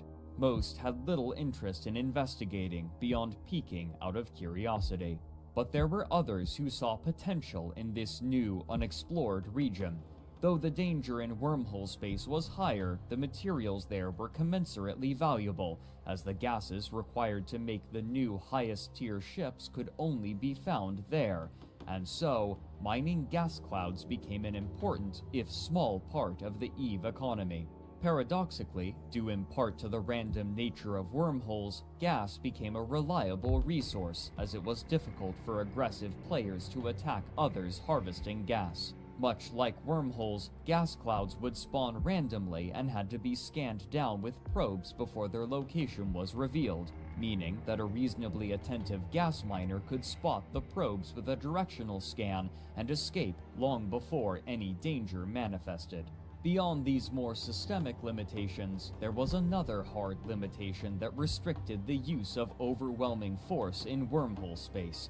The wormholes themselves could only accommodate ships below a certain size, and after a certain amount of mass passed through a wormhole, it would collapse, meaning that the massive fleets and large ships wielded by the Nullsec powers were practically useless in this new, chaotic region. The ease and safety with which gas could be harvested, and the difficulty that established corporations would have utilizing their vast wealth and resources, meant that this territory was far more accessible to less wealthy players and corporations, in contrast to Nullsec, which was now crowded with belligerent and exclusive factions. Most large corporations were also still embroiled in the ongoing war against Band of Brothers and had few resources left to engage with wormholes. Given this and the wide breadth of territory now available, smaller groups of players began to move into these wormholes and establish presences there, deploying starbases and storing fleets of ships. Those who chose to live in this territory were given a simple moniker: wormholers. The interests of these early wormholers varied widely, but all of them were inspired by a sense of adventure and the excitement of uncertainty. Many took the time to explore this new space and study the rules by which it functioned, and over time, the players were able to divine certain patterns. For example, many wormhole systems had what they called a static hole, which would always link to the same kind of system. A static high-sec hole, for instance, meant that there was always a wormhole leading to high-security space in the system, and if the one leading to high-sec collapsed, then another would take its place, leading to another high-security system. However, such static holes to high-sec were at a premium, and so, sometimes, multiple small corporations would deploy starbases in the same system, but since few had the resources to prosecute any sort of significant conflict, and nobody would benefit from harassing one another, many of them entered into gentlemen's agreements to not attack one another unless agreeing to fight for sport. These agreements were the first manifestation of the code of honor by which wormholers would play, known earnestly, derisively, and sarcastically as Wormhole Bushido, named for the code by which Japanese samurai warriors would live. But while players were exploring the new aspects of EveOnline, Crowd Control Productions was working on an entirely new game. In August of 2009, CCP Games announced their next project set in the EVE universe, a first-person shooter named Dust 514. Speculation about the gameplay was overshadowed by the fact that Dust 514 would do more than share a setting with EveOnline. Events in Dust 514 would directly impact those playing the MMO, and those playing the MMO could affect battles in Dust. The gaming news publication GameSpot quoted Hilmar Pettersson as saying, "The primary gameplay features brutal ground combat that takes place on the surface of planets. Dust 514 is the infantry, and an EveOnline player can contract a Dust team to go in and take control of a planet. The fleet does the flying, the infantry does the dying." End quote. Guy Cocker, writing for GameSpot, went on to say that, quote, "The game has been under development for 3 years at CCP Shanghai, with input from other CCP studios worldwide. We questioned Pettersson about the platforms the game is being developed for, as well as subscription details, but he declined to comment at this time. But it was confirmed that the game was being developed for current generation hardware." End quote. After revealing some gameplay at the annual FanFest in October of that year, Hilmar Pettersson proudly spoke with IGN further about the game. Quote, "Dust 514 is first and foremost a first-class FPS mixed with real-time strategy elements and persistent world components, which are innovative in their own right. Still, the biggest innovation in Dust 514 is that the outcome of battles directly affects the resource and power controls in EveOnline. This will significantly enhance the gaming experience that our current 300,000 subscribers enjoy by adding a whole new level of gameplay elements that they can affect. At its core, Dust 514 is a first-person shooter with run-and-gun gameplay, but there is a heavy emphasis on vehicular combat that layers tactical and strategic dimensions within each battle. In addition, weapons and modules are upgradable in real time, which we believe pushes Dust 514 beyond what has been seen in the market so far." End quote. Notable features were map sizes measuring 5 kilometers squared and, perhaps most importantly, the ability for Dust mercenaries to take control over certain regions of planets for corporations in EveOnline or for dust corporations to take those sections of planets for themselves. Early gameplay footage shown at FanFest was promising and elicited excited reactions from the crowd despite its limited scope. But as players were anticipating the new battles to be had in Dust 514, the years-long war in Nullsec was finally reaching its conclusion, and the aftermath would permanently alter the social landscape of New Eden.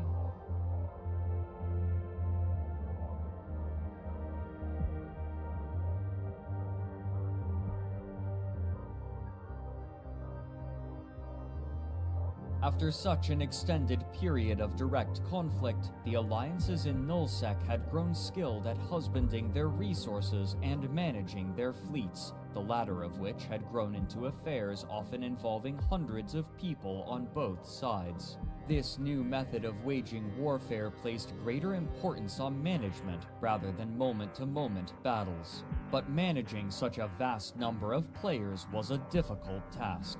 Unlike an army of professional soldiers or paid employees, the people who comprised the fleets in EveOnline were playing in their spare time, and the most effective way to form a fleet was for the fleet commander to put out a call to their alliance, asking for people to join for a potential fight. The number of people who joined was never certain. The attendance of individuals could change due to real-life factors, interest in the upcoming battle, or simply due to the waxing and waning of engagement with the game, making morale a key factor to the cohesion of alliances. If morale dropped low enough, then people would simply not answer calls for fleets or even leave their corporations entirely. If a corporation leader lost faith in their alliance, then they could take their entire corporation with them when they left. Despite the overwhelming importance of morale, the most effective ways to wage war in EveOnline were often far from entertaining for the individual. It was common for a fleet commander to call for a fleet, form up in position, move from location to location, or even keep the fleet stationary for hours, and then disband the fleet due to a lack of need. As fleets grew more expensive and the need for strategic dominance prevailed over the desire for action, the impetus to engage in equal fights or even slightly favorable fights diminished due to loss aversion, and given the responsibilities bestowed upon fleet commanders, there was little incentive to risk the large ships now demanded by war. This loss aversion worked similarly for the individual player as it did for the corporation and alliance. Few people would be willing to risk their most expensive ships in a large fight where they had little say in the outcome. A player who lost a capital ship once may simply have decided that it wasn't worth the risk of joining a fleet. To mitigate this, many corporations enacted measures called Ship Replacement Programs, or SRPs. When a player lost a ship while participating in operations with the corporation, they could submit a claim and be reimbursed for their loss, either in part or in full, paid with the money gathered from passive income, such as moon mining. This passive income was part of the reason why Band of Brothers could fund such an extensive war while fighting on multiple fronts and maintaining morale. But now that Goonswarm, through subterfuge, had eliminated the sovereignty that insulated Band of Brothers from its enemies, it would soon become nearly impossible to maintain a solid line of defense for its vulnerable economic center. What's more, Goonswarm had ensured the morale of their members by abandoning their own territory and claiming that of Band of Brothers as their own, drawing from the classic Chinese treatise The Art of War. As translated by Lionel Giles, one prominent section reads, quote, "Throw your soldiers into positions whence there is no escape, and they will prefer death to flight. If there is no place of refuge, they will stand firm. If they are in hostile country, they will show a stubborn front." End quote.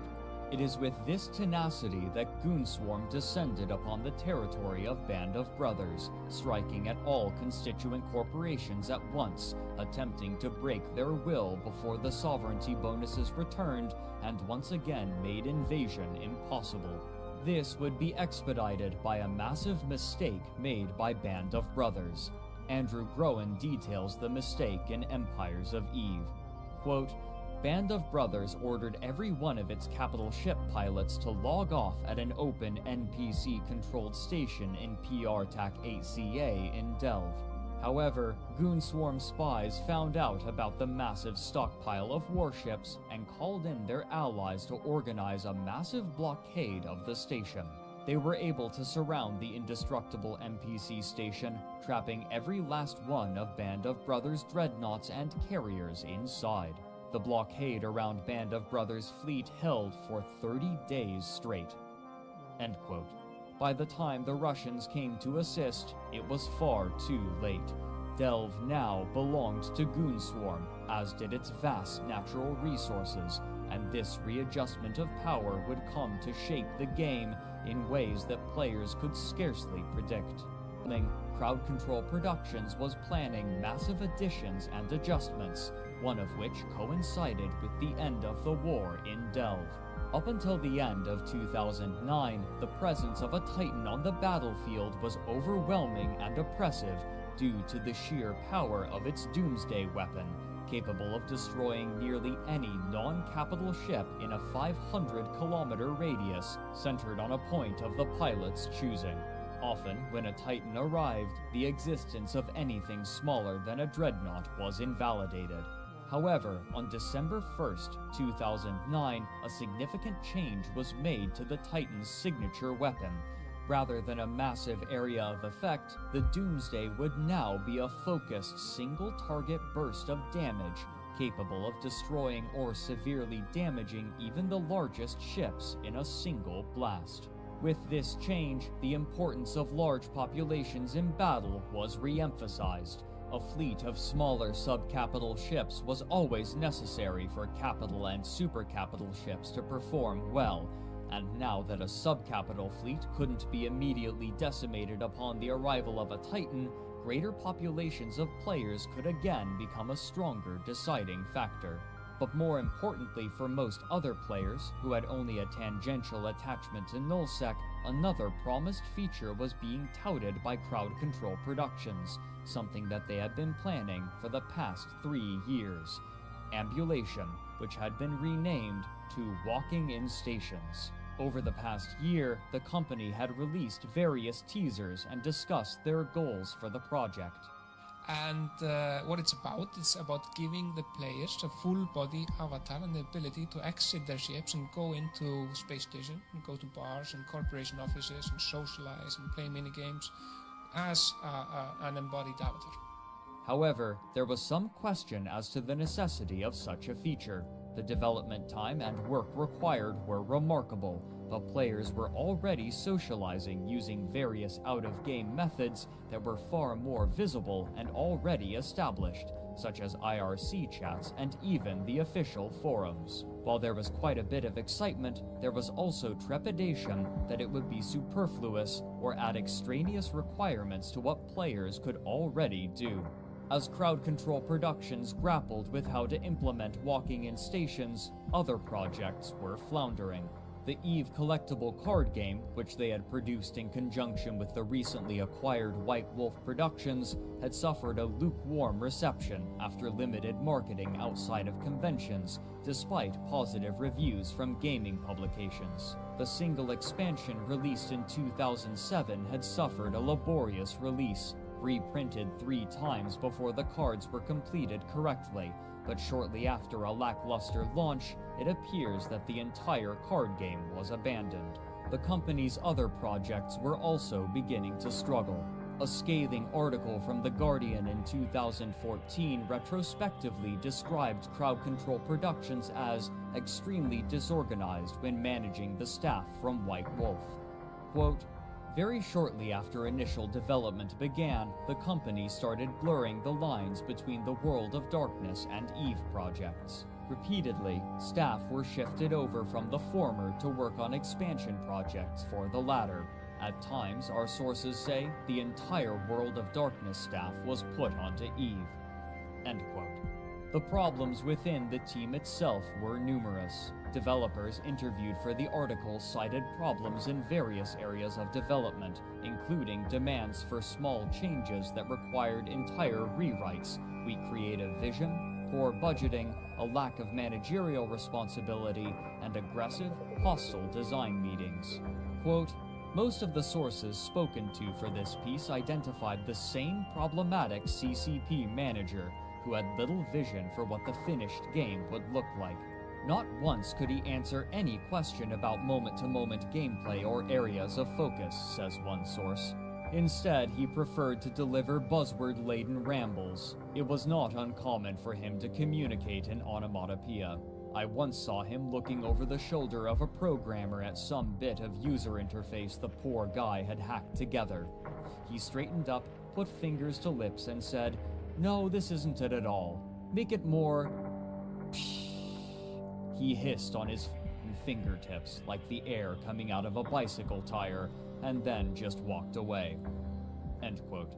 As the World of Darkness team struggled, work continued on Dust 514, but to properly integrate its game world with that of EveOnline, the infantry would need the planets over which they were to fight, and on May 26, 2010, this prize would be introduced in the Tyrannus expansion.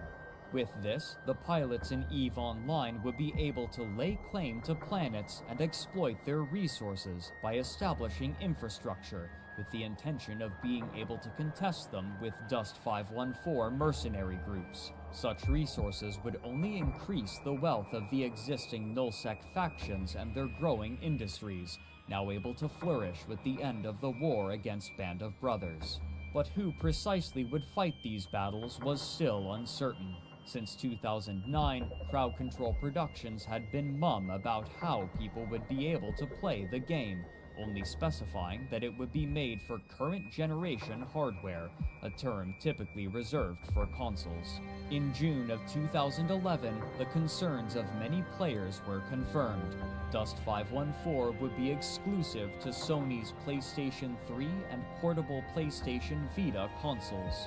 This was a peculiar choice. Beyond the difficulty of creating games for the PlayStation 3, the markets for EveOnline and first-person shooter games for consoles were remarkably different. While both attracted primarily male audiences, Eve's player base skewed older and was more interested in detailed space simulation gameplay, while console shooters were typically played by younger men who desired faster, more immediate experiences, and those in the latter audience were largely unaware of Eve.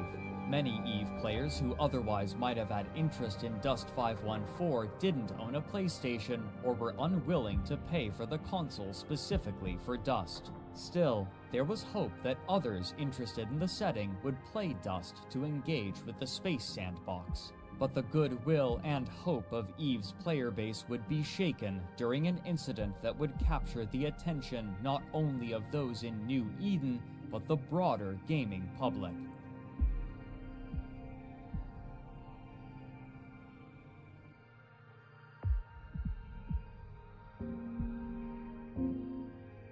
On June 22, 2011, Crowd Control Productions released one of their most anticipated expansions, Incarna. Renamed from Walking in Stations, Incarna promised a new level of immersion for Eve players by allowing them to control their character avatars directly, and after years of advertisement, expectations were high. This was also an expansion that had drawn significant resources from other projects, as many developers had been moved from other aspects of the game and other games entirely in order to create this expansion. Blogger Wilhelm Arcturus writes in retrospect that, quote, "To get this feature, they had to not only forego working on other more core issues to the game, but pretty much had to rob the World of Darkness team of resources as well." End quote. But the immediate reception to the new additions was mixed. Many of the features promised with Incarna were missing to be added at a later date, and what was made available, while tantalizing, was paltry compared to the scope that Crowd Control Productions envisioned and had projected onto the player base. The two main features were a new, robust character customization process, which players could use to update their avatars, and the Captain's Quarters, which acted as a replacement for the efficient menus that players once had in their hangars. Instead, players were now required to ambulate their character models through a special room where finicky menus could be activated. In a game where menuing accounted for much of the experience, this significantly slowed the process. What's more, computer performance in this area was notably worse than the rest of the game, further hampering a now unfamiliar method of gameplay. The loneliness of the space was heightened by a locked door that promised to one day be opened so that players could enter the rest of the station and interact with other players outside of their ships in bars, clubs, and others' rooms. While not all players were fundamentally opposed to the introduction of the Captain's Quarters, its practicality was suspect, and most players opted instead for a more traditional view of their critical menus, foregoing the avatar-centric method of navigation that had been a core focus of this new development for half a decade. However, rather than being returned to the hangar view that had become a core part of EVE's aesthetic since its release, featuring the player's active ship in the center of the screen, players were instead shown a static angle of the locked station door, removing functionality from what had once been the hangar. Despite being the chief focus of development, the Captain's Quarters would not be the feature that would attract the most attention. Along with the more robust character creator, there were now cosmetic options for players to purchase using currency bought with real-world fiat money. However, the prices for some goods were viewed as egregious. EVE News 24 wrote, quote, "Head over to the EveOnline forums or other EVE-related sites, and it won't take you long to figure out how much buzz has been made over the fact that a monocle, or even a measly shirt, is worth more than a faction-fitted battleship, a couple of plexes, or even more than the retail box version of the EveOnline game. Enter the not-so-noble exchange shop, proof that once again CCP loses grasp of reality, as is shown by prices on the new Vanity Shop, with products like a whopping $60 for that now infamous monocle, the $22 shirt, or the designer boots, all of which might be a bit too much for many reasonable players." End quote. Players began generally expressing that this would only be the beginning of aggressive monetization on the part of Crowd Control Productions. Such suspicions were seemingly confirmed that same month when an issue of the internal company magazine Fearless was leaked, titled "Greed is Good." The first page, written by the editor Perry Desai, reads in part, quote, "As a subscription-based golden goose, EVE needs to incorporate the virtual goods sales model to allow for further revenue to fund our other titles, revenue for its developer. A particular article, written by the company's principal game designer Kjartan Emilsson, discusses the way that player attachment to virtual goods can create capital. Quote, "An interesting aspect of selling experience and identity is that the actual action of paying for it can strengthen their perceived value. This is in many ways because of the way we are raised as consumers. We shop, therefore we are. Fashion is a beautiful example of this. When buying nice clothes, we might feel more desirable and confident, and in this way, the act of buying can actually be a factor to make your experience more meaningful or your identity stronger, and as such, it becomes more competitive with other alternatives. The act of buying is a powerful psychological pattern, deeply rooted in all of us, whether we like it or not. The pure subscription model for games, even though quite well suited for the selling of holistic experiences, takes little advantage of this part of human nature. Many players will actually voice the opinion that adding any kind of consumerism to such a game will ruin their experience.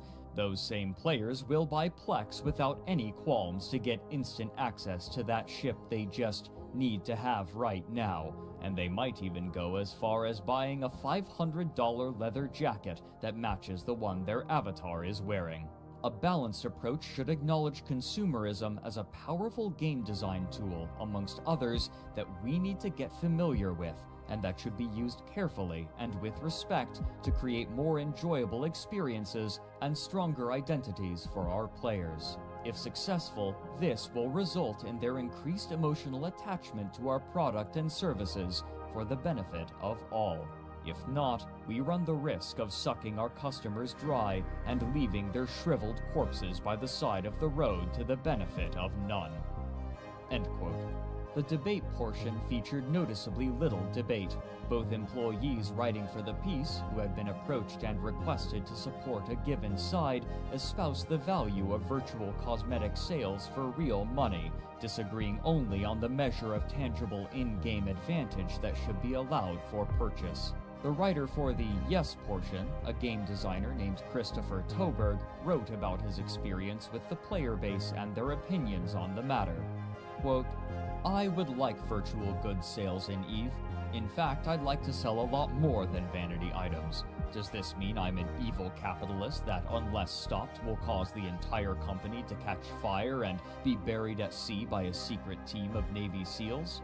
Let's hope not, although that's the impression I get sometimes when interacting with our customers. There is a pretty overwhelming perception amongst EVE players that these changes are bad. I think they're brilliant, but our players don't. We're going to face an uphill struggle, and the reason many of us never talk about this publicly is that we'd be burned at the stake by the players. I don't really understand the logic behind it." End quote.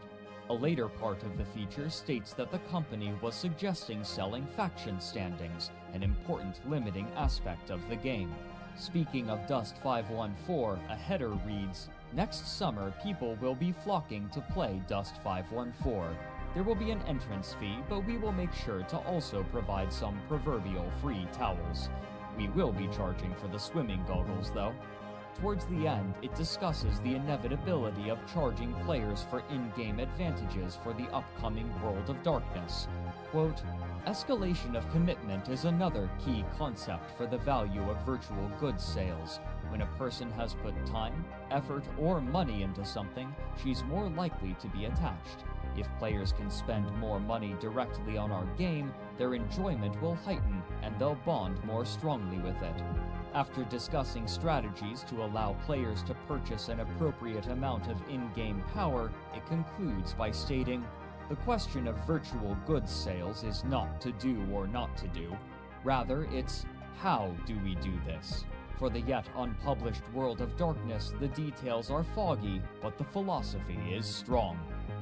End quote. When this company magazine was leaked to the public, gaming news outlets immediately began covering it, and the community was outraged. Players took their ships to Jita, the trade hub of all of New Eden, and began firing at a prominent invulnerable statue to show their displeasure in a visible fashion. But arguably, the more impactful action was when thousands of players canceled their monthly subscription. Some resolved that they would do so for as long as was necessary for crowd control productions to change their minds, while others decided that, with this new direction that the company was taking, the good days of EveOnline were over, and it was time to move on to other games, or from gaming entirely. When an internal letter from CEO Hilmar Pettersson was leaked, stating that this reaction was to be expected and that the players were simply resisting change, the player base was only emboldened, and the protests continued, beginning what would be known either as the Summer of Rage or the more reductive Monocle Gate, after the exorbitant price of the Monocle cosmetic item in the store. Despite the hopes and expectations of company management, the protest showed no signs of stopping 4 months later, even after a discussion with the Council of Stellar Management. In an effort to placate their player base, Hilmar released a long, apologetic letter which opened with plaintive prose.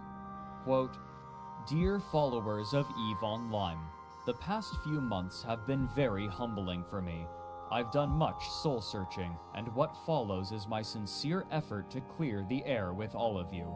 Please bear with me as I find my way through. The estrangement from CCP that many of you have been feeling of late is my fault, and for that I am truly sorry. There are many contributing factors, but in the end, it is I who must shoulder the responsibility for much of what has happened. In short, my zeal for pushing Eve to her true potential made me lose sight of doing the simple things right. I was wrong, and I admit it."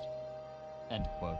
The rest of the letter consisted of points of failure perceived by the player base and copious apologies. However sincere these apologies may have been, it was not enough to entirely reverse the negative perception of the company. A press release 2 weeks later revealed that what they had once internally referred to as a golden goose had stopped being quite so lucrative, and they would be reorganizing their company significantly, including laying off a fifth of their workforce. They explained that, quote, "For the immediate future, our mission is to enrich the vast EVE universe by strengthening the continuous development of EveOnline while preparing to bring Dust 514 to market on the PS3. We do this in order to realize our ambitious and challenging plan of joining the two in a cross-platform, truly massive online world. World of Darkness will continue development with a significantly reduced team. This team will continue to iterate and expand on the gameplay and systems they have designed. We will also redeploy creative teams in Atlanta to support the launch of Dust 514. End quote. But the purported gameplay and systems for World of Darkness were in a questionable state. Per the Guardian article, quote, "There seemed to be no clear vision on how the various parts would create a cohesive end product. Sources report that the game effectively reached alpha, the stage at which all the major features have been implemented, 3 times, only for each version to be scrapped." End quote. Despite confidently claiming that they still had more EVE subscribers than a year prior, it was now clear that the expectations of the executives at the company had been severely curtailed. Now, they would have to desperately struggle to maintain what they still had in EveOnline. While the state of the company would have a significant impact on the game as a whole, the conflicts in Nullsec would continue unabated. While nestling itself into its new home region of Delve, Goonswarm recognized that it would need allies in order to weather any upcoming wars, given their penchant for angering other groups of players. And so, they organized what they named the Cluster Coalition, consisting of numerous nearby corporations, often gathered together not due to affable relations with one another, but rather due to common enemies. The animosity between these groups is difficult to overstate. On the verifiable end of the spectrum, players would locate spies and, upon tracing their IP addresses, would publicly post their identifying information, including their full name and address, in order to threaten them. This became a common occurrence, for which certain leaders became known. Even more extreme allegations would arise over time, though their veracity is in question. For example, in 2009, the Mittani wrote an article for 10-Ton Hammer in which he stated, quote, "About 2 years ago, Goonswarm was aiding our allies, Red Alliance, in the invasion of the Scalding Pass region against Lotka Volterra and their coalition. Lotka Volterra had unveiled one of the first Titans against us to catastrophic consequences, and at the time these profoundly silly ships were nearly impossible to kill through legitimate in-game means. They were essentially invulnerable, with the only Titans destroyed through catching the ship while the pilot was disconnected from the game. It was determined that the Enslaver and his Avatar-class Titan had to go. I was approached by one of the leaders of Red Alliance to help make this happen, but almost immediately we were down the rabbit hole. Much to my surprise, the Red Alliance director didn't want in-game information from me. He wanted us to use the forensic resources of our intelligence agency to track down the Enslaver's home address. At a coordinated time, armed with this information, a Russian Alliance member would apparently cut the power to the Enslaver's house in the real world, and in Eve, a Russian Alliance capital fleet would assault the abruptly pilotless Titan. Yikes.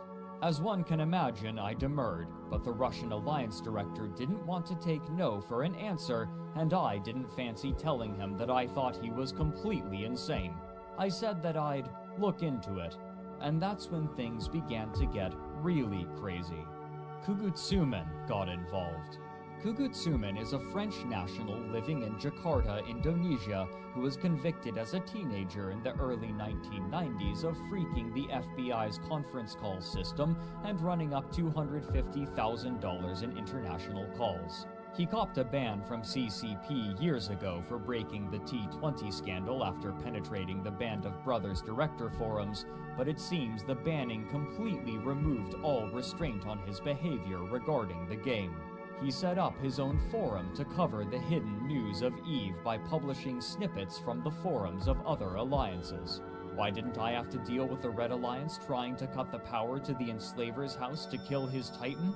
Because Kugutsumen, out of either idle curiosity or malice aforethought, traced the Enslaver's IP addresses back to Iceland, confronted him on Lotka Volterra's TeamSpeak while under an assumed name, recorded the conversation, and then outed him as a GM and a CCP employee.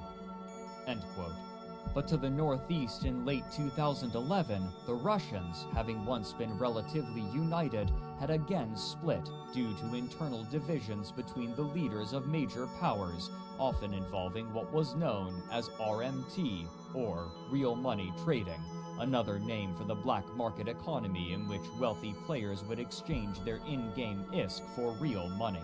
Accounts from different players conflict on the prolificacy of this practice, with some leaders claiming that it was a rare occurrence, while others stated that nearly every person with a leadership position in every major alliance participated in RMT to some degree.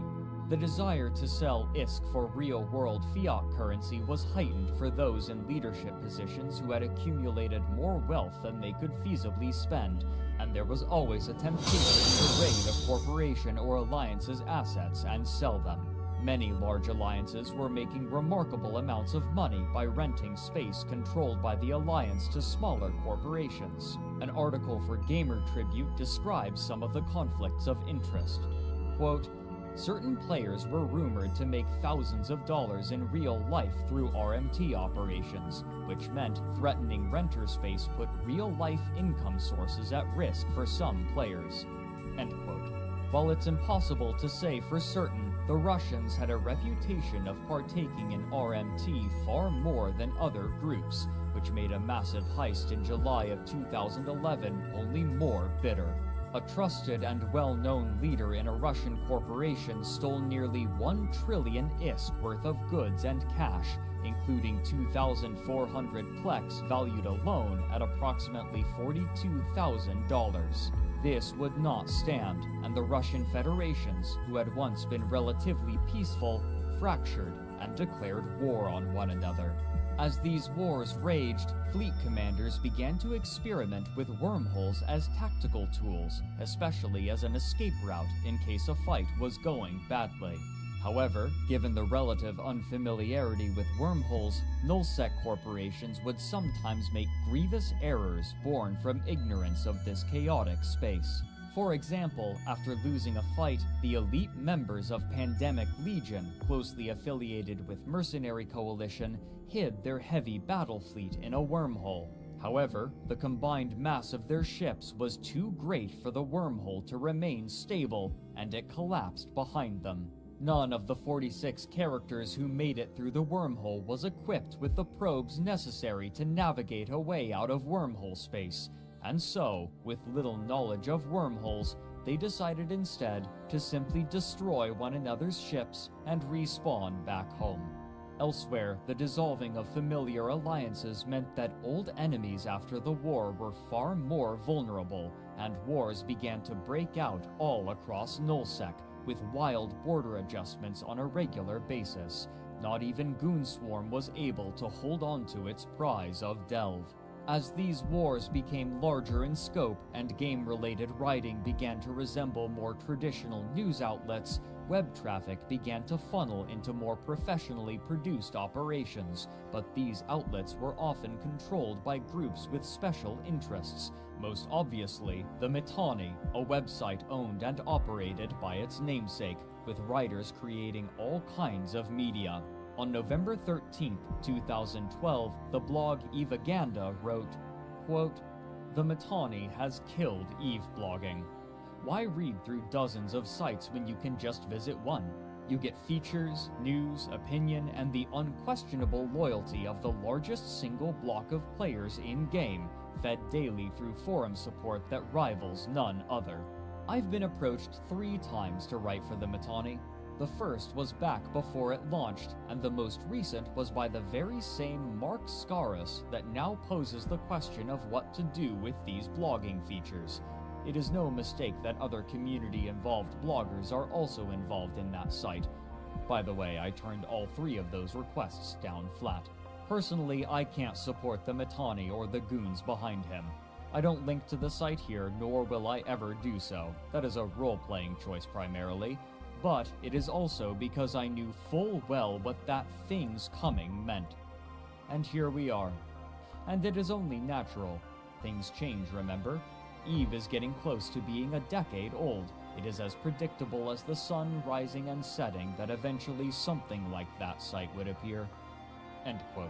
But while both media outlets for game news and the alliances in nullsec were inexorably progressing toward a greater homogeneity, the players in wormhole space continued to establish themselves. Over time, they had discovered more and more about their chosen home, some facts being more esoteric than others, and this knowledge would turn this churning, chaotic hellscape into a verdant home replete with valuable minerals and friendly rivals. One of the most important habits adopted by early players was the mapping of wormhole space. Players from different corporations would be tasked with traveling through wormholes, taking note of what existed there, such as enemy bases or collectible resources, and sharing this information with the others so that the immediate vicinity around their home system would be known, the connections spiderwebbing out, with some branches terminating back into normal K-space. Due to the transient nature of the wormholes, these maps would have to be updated constantly, and they were closely guarded so as not to be used against their makers. However, players quickly discovered methods by which they could, to some extent, control this space. By sending heavy ships back and forth through wormholes in just the right patterns, wormholes could be coaxed into collapsing prematurely while guaranteeing that no ship would be stranded on the far side, a practice known as rolling a hole. These tactics could be used both defensively and aggressively. A corporation with access to a static hole could purposefully collapse it again and again, searching for targets. A static hole that linked to other wormhole space systems could serve as a way to search for new resource nodes from which to gather, or it could be a way to search for other corporations with whom to engage in affable combat for entertainment. But those outside of wormhole space came to know them for a different practice.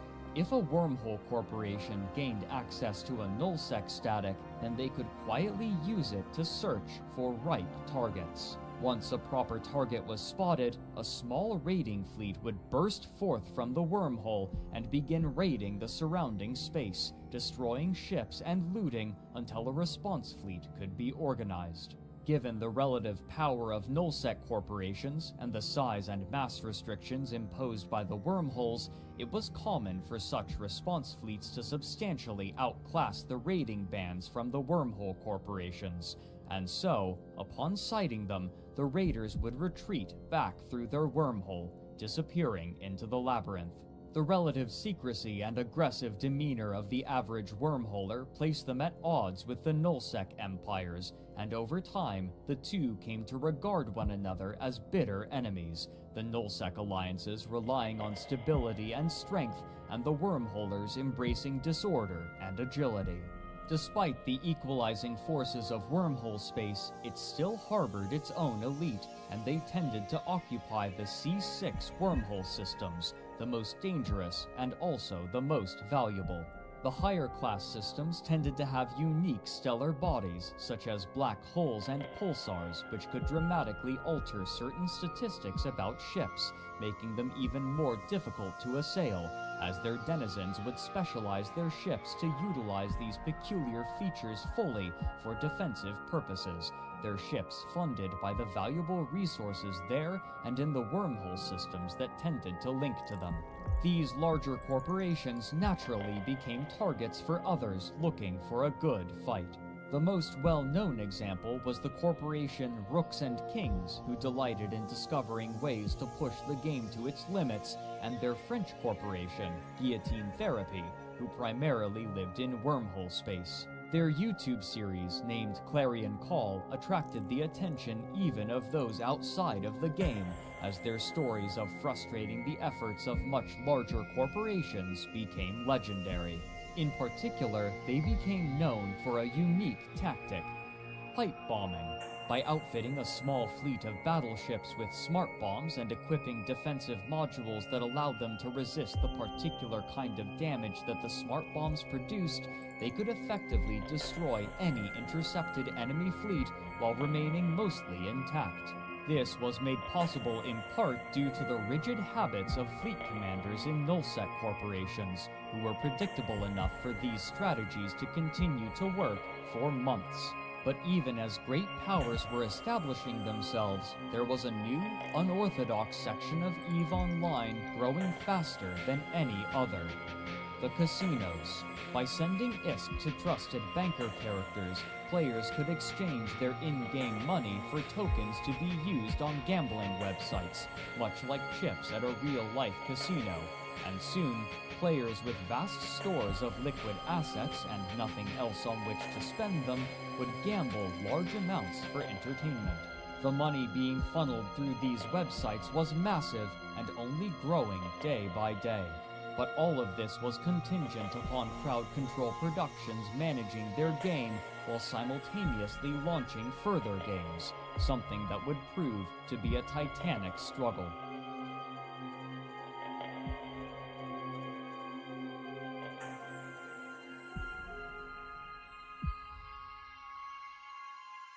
On May 22nd, 2013, Crowd Control Productions finally released their first-person shooter game, Dust 514. The game had been given limited beta releases throughout the previous year, but it was difficult to gauge what the final game would feel like after it was integrated into its parent game of EveOnline. But the nature of its existence made it difficult to penetrate. For casual players, the links between Dust and Eve weren't immediately apparent, and while the connection appeared to have worked well, the people who were downloading and playing Dust often did so not knowing that there was much, if any, connection to Eve. This could likely be attributed to the game's distribution method. As the game was made free to play by download on the PlayStation 3, many first-person shooter enthusiasts downloaded it to test, with little further understanding or research, expecting familiar fare. But the game that greeted them was significantly less accessible than a typical game in the genre. Chris Carter, writing for online gaming magazine Destructoid, described his initial experience. Quote, "For everyone else who is not already an Eve fan, you're going to see it as another first-person shooter, and it will most likely not blow you away. In fact, as soon as I actually booted up my first skirmish, I was immediately underwhelmed. The environments, the guns, the visuals, everything but the stylized character models was extremely basic, to the point where at times it looks like a previous generation title. I experienced major frame rate issues, so much so that it affected my ability to see vehicles in the distance. At times, the game seemed to run well below 30 frames per second. I also experienced a decent amount of lag during my time with Dust, which is obviously a problem with an FPS, especially if you're fond of long-range combat." End quote. IGN's Vince Ingenito was similarly unimpressed. Quote, "The actual shooting isn't up to snuff. Similar games like Battlefield 3 succeeded by making it fun to fight both on foot and in vehicles, but Dust struggles to even make firing a gun feel right, much less vehicle combat. Now, I don't claim to be an expert marksman, but I had more trouble keeping my sights on target in Dust than in any FPS in recent memory. Part of this is due to the mushy aiming controls, which are too sluggish for quick turns, yet too jumpy to track moving targets reliably. Sloppy, protracted firefights result, leaving my enemies and I to dance endlessly around each other, emptying our clips without scoring a kill. After playing with controls as tightly refined as those in Call of Duty, Battlefield, and countless other shooters, Dusts feel terribly antiquated. In fact, very little works or feels like it should in Dust 514. The maps are laid out well enough for combat, with some great verticality at times, but the limited detail and variety of the environments keep it from ever feeling like you're planet hopping for glory and profit. End quote. Even Ian Hertzberg from 10 Ton Hammer, who reviewed the game positively, said that, quote, "So far, I've felt like I was mostly making contact with Dust 514 players and found very little influence from EveOnline spilling over into the game. Which is a shame because the idea of the two games interacting seems cool in theory, but in practice, Dust 514 feels more like a standalone game." End quote. These limited connections between the games hadn't been solved half a year later when GameSpot's Nick Capozoli wrote in December of that year that, quote, "Dust's link to Eve was supposed to provide the context for these endless war games, but the bond between the two games remains ill-defined. Corporations, the lifeblood of Eve, barely receive an introduction in Dust." End quote. The tepid reception of Dust 514 likely had a severe effect on the morale of employees at the company, who had watched 20% of their co-workers be laid off only a few years prior. Significant resources had been redirected from the highly anticipated World of Darkness MMO in order to complete this game, and with the severe impact that the Summer of Rage had inflicted upon the revenue of Crowd Control Productions, those who had been assigned to the project were nervous. This also boded poorly for other projects that the company had announced. In August of 2013, CCP had announced the development of a new space dogfighting game for VR, which they named Eve Valkyrie. Again hoping to act as an innovator in the gaming space, as the founding team had with Vermal and EveOnline, the project was originally a demo developed by employees, and now they had been flown to Britain in order to work on expanding it into a full game. But Valkyrie was slated for a 2014 release, only a year later. In comparison, the tenuous fate of World of Darkness threatened nearly a decade of work. These fears would prove founded in April of 2014, when World of Darkness was officially cancelled. According to The Guardian, this was unsurprising for members of the team, who had been anticipating this decision since the layoffs after the Summer of Rage in 2011. Allegedly, the World of Darkness team had been the most thoroughly impacted. An anonymous source stated that, quote, "The 2011 layoffs incited a lot of anger. A lot. I heard it was worse in the ATL office, and most of the folks I know down there have never forgiven CCP's management." End quote. 2013 saw 15 more layoffs, leaving 56 team members going into the following year, a paltry number for the production of a new MMO. Those 56 remaining in April were either moved to other projects or laid off as well. Many had come from the original White Wolf team when the company was bought. Not all of the work from the game had been entirely lost. For example, much of the character creator had been adjusted and ported to EveOnline for players to update their avatars, a system that proved remarkably robust, but was only a fragment of the work that had been made for World of Darkness. With the middling release of Dust 514 and the complete collapse of World of Darkness, Crowd Control Productions was now reliant upon maintaining EveOnline, which they were struggling to manage after the release of Incarna. But those on the outside would see little of this struggle. Instead, they would bear witness to the largest conflict that any virtual world had ever seen.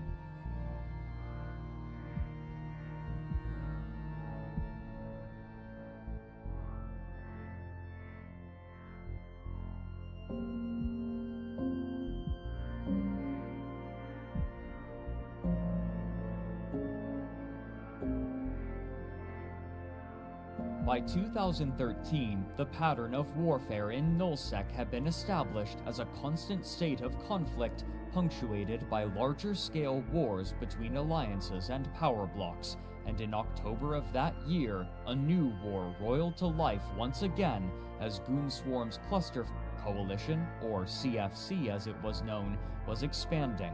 Andrew Groen writes, quote, "The Cluster Empire now mirrored eerily the dominion of the former Band of Brothers at its peak, save for the fact it was a bit larger and more stable. For only the third time in New Eden's history, half of the Nullsec territories were controlled by a single organization of players united under a single ruler. As October 2013 came to a close, it was already becoming clear that a new block-level war would soon begin. By now, few were even surprised, as it was clear that in some respects, Eve was in the midst of a forever war.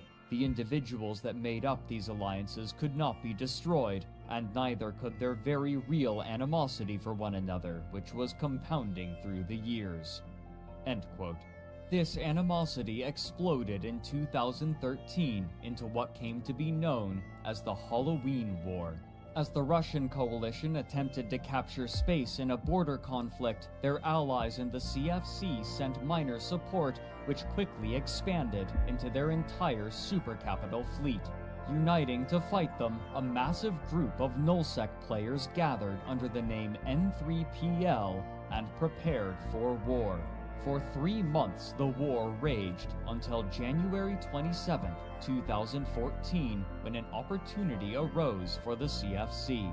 Due to a bug in the game's user interface, a bug in the servers, or a clerical error on the part of a player in N3PL, the payment required to maintain the sovereignty in the crucial staging system of BTAC R5RB failed, leaving an 8-hour window for them to assail the system before the Sino-jammers became active again, and no further capital ships could be brought by the attackers. At first there was confusion, but even if it was a trap, the leaders of the CFC accepted it for what it was, an opportunity to strike at their enemies, the likes of which they were unlikely to see again for the rest of the war.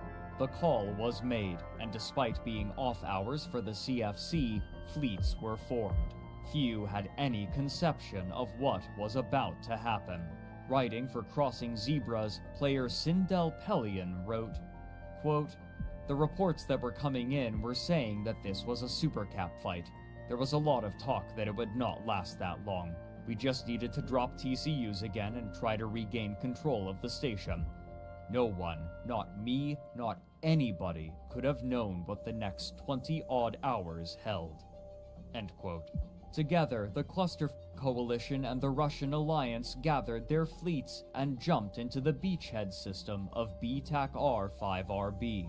On Twitter, Pro-God Legend, then leader of founding N3 member Noli Secunda, wrote about what was happening from Denver Airport as the two fleets danced around one another non-committally. Quote, "About 500 CFC players in system, all Dominic's battleships. N3PL jumped in Slowcats and Supercapitals off-grid. Dominic's warped to Caps, then changed mind and bailed. And now it's a face-off, waiting for the fight to start. All fleets are in system, but not on grid with each other." End quote.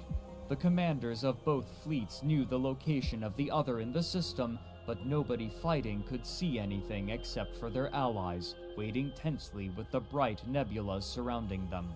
The appearances of the fleets were dominated by the massive Avatar-class Titans, whose silhouettes were immediately recognizable and were the most common of any of the Titans. The onus was on the attackers, and so, together, the CFC fleet warped to engage with the forces of N3PL.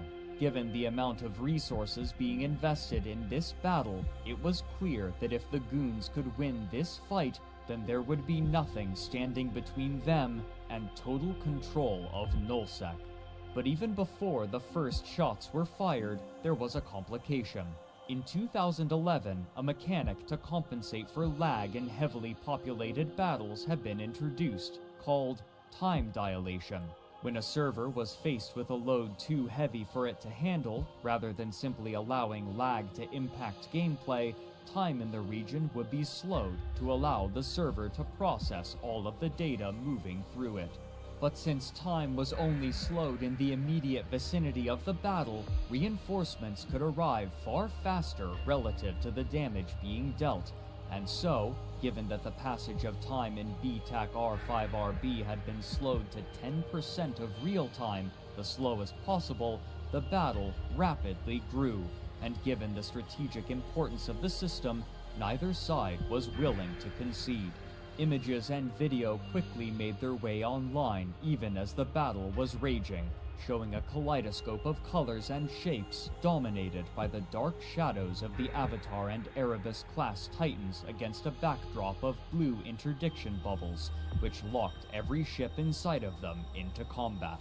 The rate of escalation only quickened as time passed and players in the Americas were able to log into the game and join the battle, which was still raging hours later.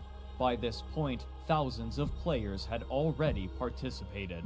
Compared to their enemies, the Goons easily had more players in the Americas, and soon they outnumbered their opponents by a significant margin. After brawling for 12 hours, the final result was clear. The CFC would be the victors in this massive battle, which reportedly had over 7,500 participants at various points, with over 2,600 in the system concurrently at its peak.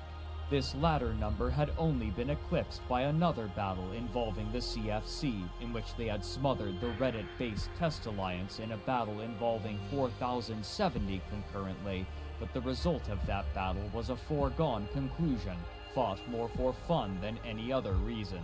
Comparatively, the battle for BTAC-R5RB was far more spontaneous, strategically vital, and uncertain. The question now was only how much N3PL could salvage.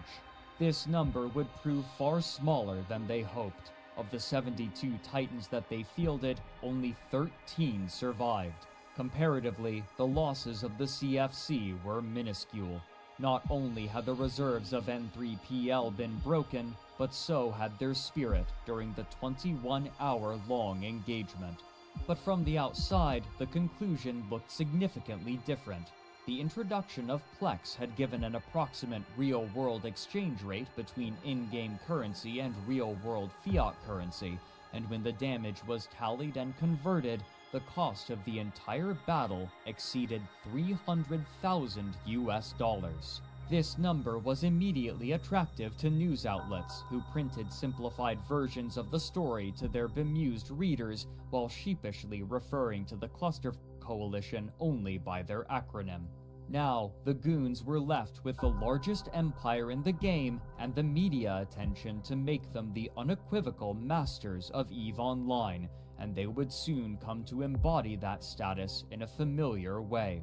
But while the Goons were ascendant, the company that made the game they had mastered was struggling with their other game, and despite how desperately they wanted success, it seemed continuously to elude them.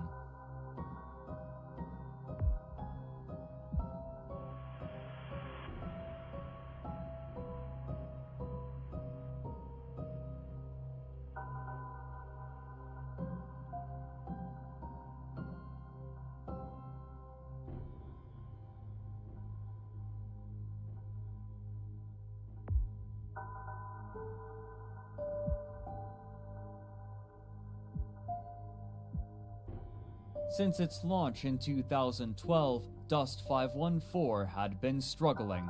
While the game allegedly had players measured in the hundreds of thousands and its financial success isn't publicly known, it's almost certain that the company was dubious of the game's reception shortly after its launch.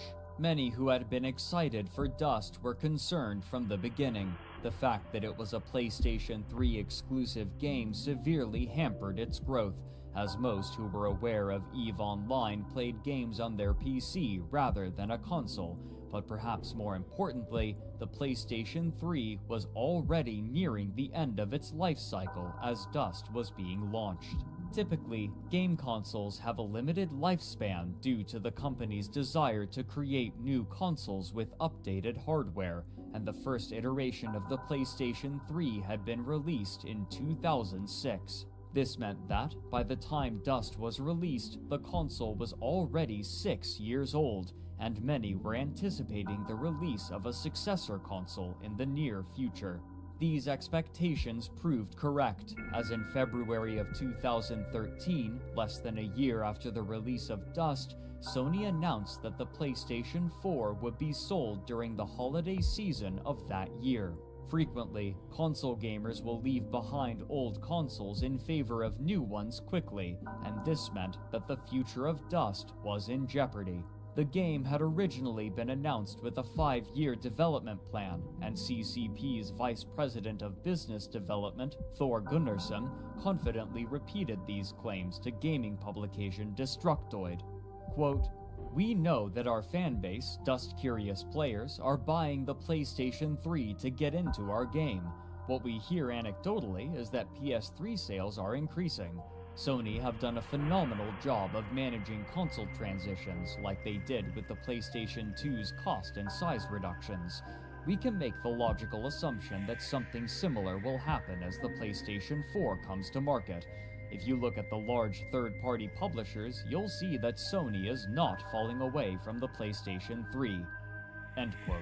The author of the article, Joseph Larray, added that, quote, "Still, CCP will eventually need to develop a PlayStation 4 version of Dust 514, link it to the PS3 version, and then tie both of them to Tranquility, the London-based server that governs everything that happens in the EVE universe. And they'll do it, ideally, with as little downtime as possible." End quote. This would require even more development time and effort, something that CCP were already struggling to manage after the failure of Incarna and the death of World of Darkness. The game itself was rife with issues to which players consistently referred as systemic and fundamental. For example, players could game the EVE integration by joining the opposite side and manipulating whether they won or lost, depending on what was more beneficial at the time, in order to acquire territory. Xander Fena, writing for Crossing Zebras in June of 2013, discussed his problems further in his article, The Tragedy of Dust 514, in which he states, quote, "Dust had definitely caught my attention, and before I knew it, I was hooked in the hype. 4 years later, I wish they had just scrapped the entire project altogether." Throughout this article, Xander discussed many of the fundamental issues, including one of its main selling points, its connection to EveOnline. Quote, "The key feature at the release of Dust was planetary conquest. 1 month later, several of the major groups involved with it have announced they've pulled out or will not defend the districts they've taken. Planetary conquest, in a nutshell, took the worst aspect of EVE, structure grinding, and made it their key feature. The other key feature that was sold directly to the EveOnline audience was the ability for EVE ships to orbital bombard planets. When the feature was first revealed at FanFest 2012, there was a lot of excitement. It looked and felt cool. A year later, the orbital bombardment mechanic has been watered down. There are no launch codes, and you're limited to both the class of ship and waiting for ground teams to accumulate a certain amount of war points before you can launch a strike. The novelty wore off very quickly, and the interest EVE side plummeted. There have been a lot of complaints within the Dust community that the links to EVE need to be drastically expanded in order to attract more players. I disagree wholeheartedly. The game itself will never sustain a community if there aren't drastic improvements to even the most basic gameplay. The links will be meaningless if the game itself is terrible, and developing it on both games will be entirely wasted if either game is suffering. EVE is in a pretty healthy state. Dust is on life support. Forcing interactions between the two when one game is in trouble is a disservice to the other." End quote. Despite the company's confident public rhetoric, it appeared less confident when, a year later in May of 2014 at EVE FanFest, CCP announced that they had begun development on a new first-person shooter game with the working title of Project Legion. This game would be developed for the PC, in contrast to Dust's PlayStation 3 exclusivity. The opening of an article by Andy Kelly for PC Gamer made clear the broad reaction to the announcement, notably referring to Dust 514 in the past tense, despite the fact that the servers were still online and, as far as the gaming public knew, development for Dust was ongoing.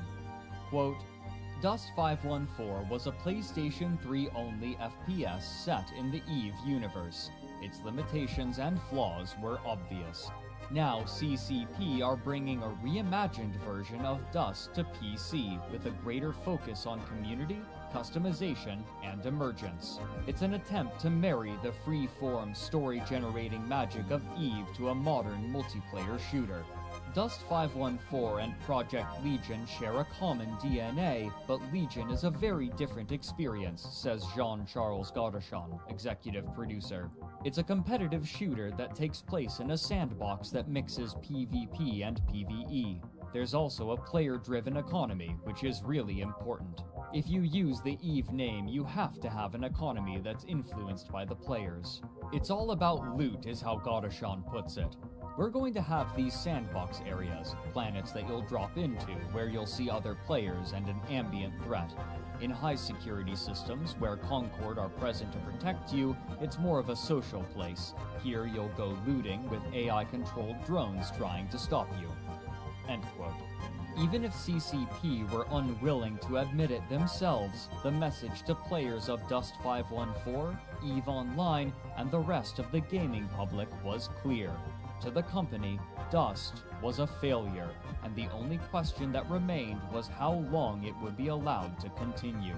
In the meantime, CCP was also driving excitement for their new VR game, EVE Valkyrie, and much like their other games, the visuals were attracting immediate attention and building anticipation.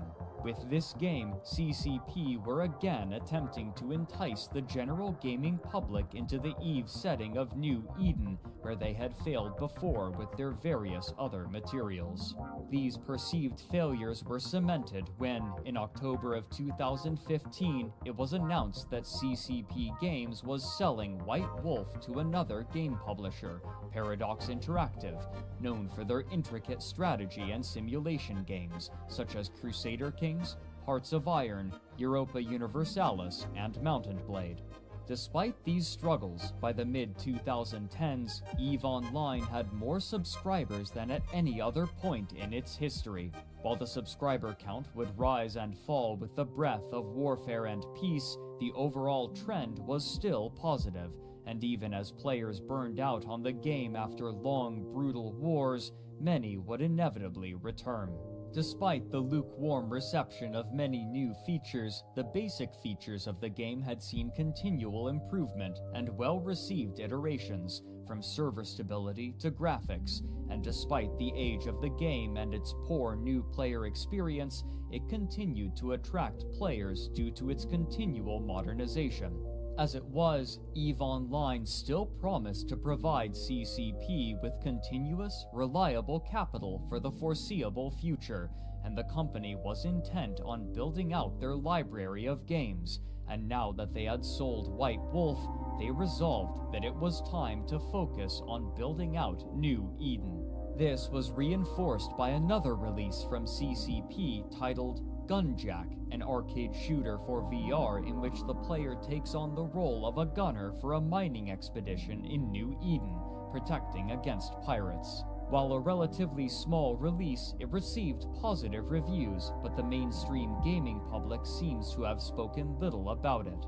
But as crowd control productions seemed to be entering a new phase of their lifespan, so too was the world of EveOnline, defined largely by a single group of players whose clear ambition was to dominate all of New Eden.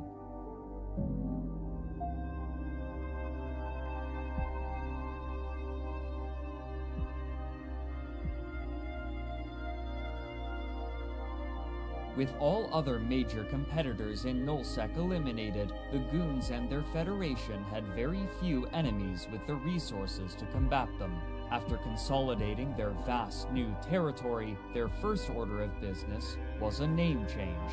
In April of 2015, the Mittani, leader of the Goons, announced that the CFC would be changing its name to the Imperium, something far more palatable to a vast swath of onlookers. While perhaps less representative of the attitude of the Goons and their allies in the past, this was a symbolic representation of their new stated purpose of becoming not only the most powerful, but the dominant force in the entire game. To the Mittani, whose flair for the dramatic and desire for attention were well documented, the expletive in the Cluster Coalition's name was a reflection of the irreverent nature of the Goons, but a liability to his goal of appealing to onlookers from outside of the game, who had been hesitant to even call them by their name. Articles in national media outlets such as Forbes had an obviously positive effect on morale, and gave the players a stronger incentive to join fleets when called, suggesting that they were cementing their place in history. Later that year, he would attempt to crystallize this concept far more clearly. On November 3rd, 2015, the Mittani and military fiction author Jeff Edwards announced the opening of a Kickstarter to begin production on a book titled The Fountain War, named for the eponymous conflict in which the CFC had annihilated the Reddit-based Test Alliance. Notably, Crowd Control Productions had also chosen to endorse the project. The opening of the description read, quote, "The Fountain War book project brings best-selling author Jeff Edwards together with the Mittani Media and CCP in creating the first ever book about EveOnline based on real player experiences. The resulting novel will be the first book of a completely new genre, sci-fi nonfiction." On the afternoon of July 28, 2013, the armadas of interstellar empires clashed. Millions died, billions destroyed. It might have happened in a fictional universe, but that doesn't make it any less true. This is the Fountain War, the war that changed gaming history. A galactic firestorm that culminated in the largest single battle in gaming history, the fall of 6VDT. It consumed the players of EveOnline, it astounded the worldwide gaming community, and it commanded the attention of the mainstream press. Rather than allow those memories and fascinating narratives to fade, we're going to immortalize those experiences by creating a world-class retelling of the Fountain War. A gut-wrenching thriller based on battle archives, in-game communication transcripts, and the testimonies of combatants from all sides of the conflict. Combining the remarkable writing talent of Jeff Edwards with the strength and support of CCP Games and the Mittani Media, this book is destined to captivate science fiction, action, suspense, and military fiction fans everywhere. End quote. The campaign was asking for $150,000 US, a number that seemed reasonable to those organizing the campaign.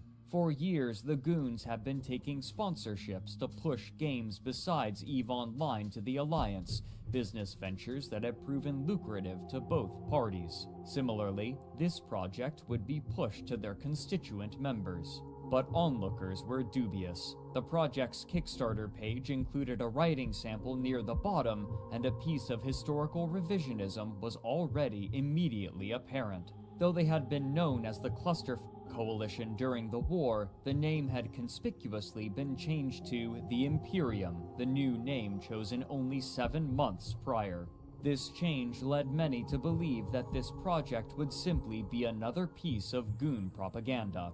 But not even the Goons themselves seemed terribly excited about the project. Significantly shy of meeting their goal, the project was only able to raise $39,000 from 758 backers, a quarter of what they needed. The Mittani's official statement on the Kickstarter's cancellation made clear his frustration. It read in part, quote, In about an hour, I'm going to nuke the Kickstarter for the Fountain War and announce that it will be relaunched in March without all the stupid and now obvious f***ups.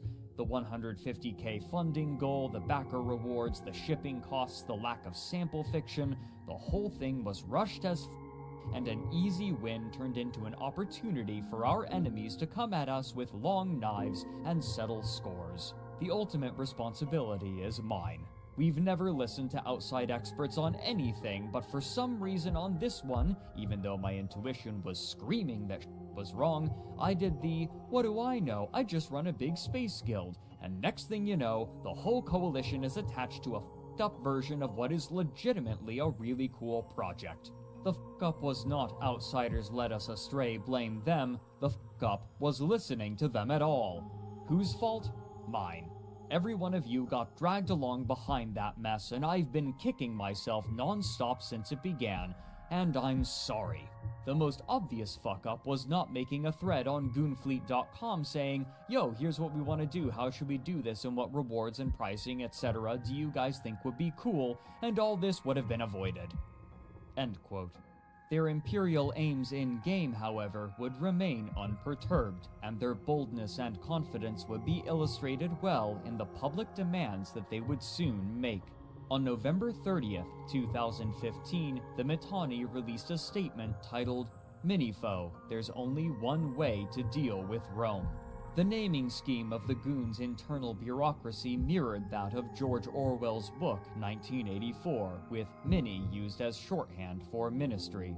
The side of the page was adorned with an advertisement for the doomed Kickstarter project. The release read in part, quote, The Imperium is delighted to present a new department within our bastion of civilization and prosperity, the Ministry of Foreign Oversight, aka Minifoe. Fofo. The Ministry of Foreign Oversight exists to promote imperial values of unity, discipline, and victory in regions near Imperium space, but outside of direct sovereignty control. It is our hope that through Minifoe, we can bring civilization and order to a galaxy which has increasingly descended into incoherent, screeching barbarism. We will usher in a new era of enlightenment and opportunity to those who are not yet able to call themselves imperial citizens or experience the security, prosperity, and variety we enjoy in the galactic Northwest. Representatives of the Ministry of Foreign Oversight offer loyal imperial subjects a number of benefits in return for a small bi-monthly fee. We understand that as a new dark age sweeps across the unenlightened territories of New Eden, some will undoubtedly refuse the kind and polite entreaties of Minifoe in their attempts to elevate their situation. To aid in the establishment of a dominion, the Imperium's Black Fleet has been tasked to ensure that pacification and security are established in a smooth and orderly fashion. Look forward to civilization. Look forward to the arrival of the Ministry of Foreign Oversight and its smiling, polite representatives. Help and hope are on the way. End quote. This release was dotted with links that left little room for interpretation of the Mittani's aggressive and tyrannical intentions. For example, the words small bi-monthly fee linked to a clip from the movie Goodfellas hosted on YouTube titled F*** You, Pay Me, in which the extortion and support system of the Italian mafia was explained in basic terms. The words Black Fleet linked to the Wikipedia page for Black Ships, the Japanese name for the European ships used to force open Japanese ports to Western trade, and the words smooth and orderly fashion linked to a clip from the television show Firefly, in which the captain of the smuggling ship Serenity kicks a bandit leader into an engine turbine after he swears vengeance. The following day, the Imperium announced how this subjugation would take place: the Viceroyalty Program. The most remarkable aspect of these demands was that they weren't limited to those in Nullsec. This extended to the twilight regions of low-security space as well, where pirates and griefers plied their ships to the purpose of destroying and claiming whatever they could. In a public post, the propaganda arm of the Imperium announced that, quote, "The Imperium's plan, organized under the Ministry of Foreign Oversight, involves viceroys or governors contacting regional leaders with an offer that comes with two options. The first option is to take the benefits package of the Imperium in return for simple, reasonable bi-monthly fees and/or tribute. The second option is much more violent. If a subject alliance denies the offer, the full might of the Imperium will deploy and exterminate the subject alliance's sovereignty and assets. At first, there will be loads of resistance and rebellion, but that is the point. Resistance means war, and war means everyone gets to shoot spaceships." End quote.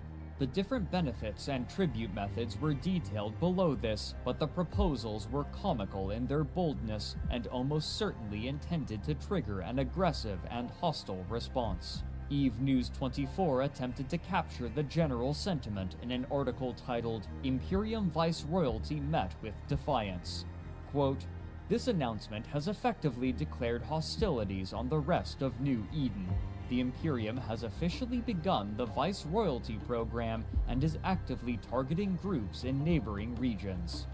End quote.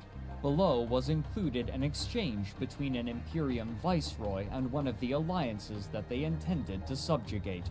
After the Viceroy demanded a 10 billion ISK deposit and informed them that their tribute would be expected every 2 weeks, the leader of the alliance, Merovingian, said, 117 billion. The Viceroy replied, 117 billion, I'm sorry, I don't follow. Merovingian continued, 117 billion ISK. It's what you guys are gonna pay us to stop burning your assets to the ground when you come here. Send Mittens my regards." End quote. Here, the name Mittens is a nickname for the Mittani, used either affectionately or derisively, depending on the context. It would only be days before the Imperium began their assault on the low-sec empires, but they were met with stiff resistance by the largest corporations, including snuffed-out and psychotic tendencies, who were able to turn fights against them even when outmatched. Inspired by their first unlikely victory, the rest of Losec decided that, for the first time in history, it was time for the various pirates, bandits, and griefers to band together and ward off this threat to their way of life, creating an entity that they named Losec Voltron. Speaking to Crossing Zebras, Imperium Fleet Commander Lemba said, quote, Losec entities are ridiculously good at fighting with smaller numbers but with more proficiency. The Imperium's idea of nullsec fighting is far different from what is needed for lowsec fighting. The first few times, including a fight I commanded, we got f***ing wasted. It doesn't matter how many numbers you bring, if the enemy brings a fat comp with perfect logi and implants and outplays you, there is nothing you can do but die. End quote. If the Imperium was to subjugate New Eden, they would have to do so inch by inch, and it was clear that this group was more than a match for the forces of the Imperium, repelling them in multiple battles against bad odds. But this war would not be allowed to continue for long, for soon a force long believed to be in repose would suddenly awaken, and their actions would drastically alter the fate of New Eden.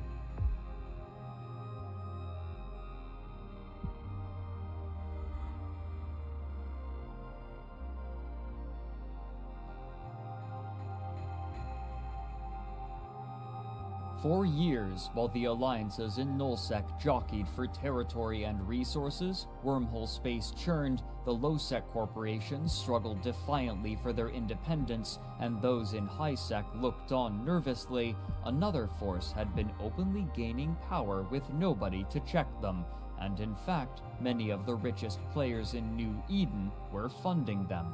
The casinos.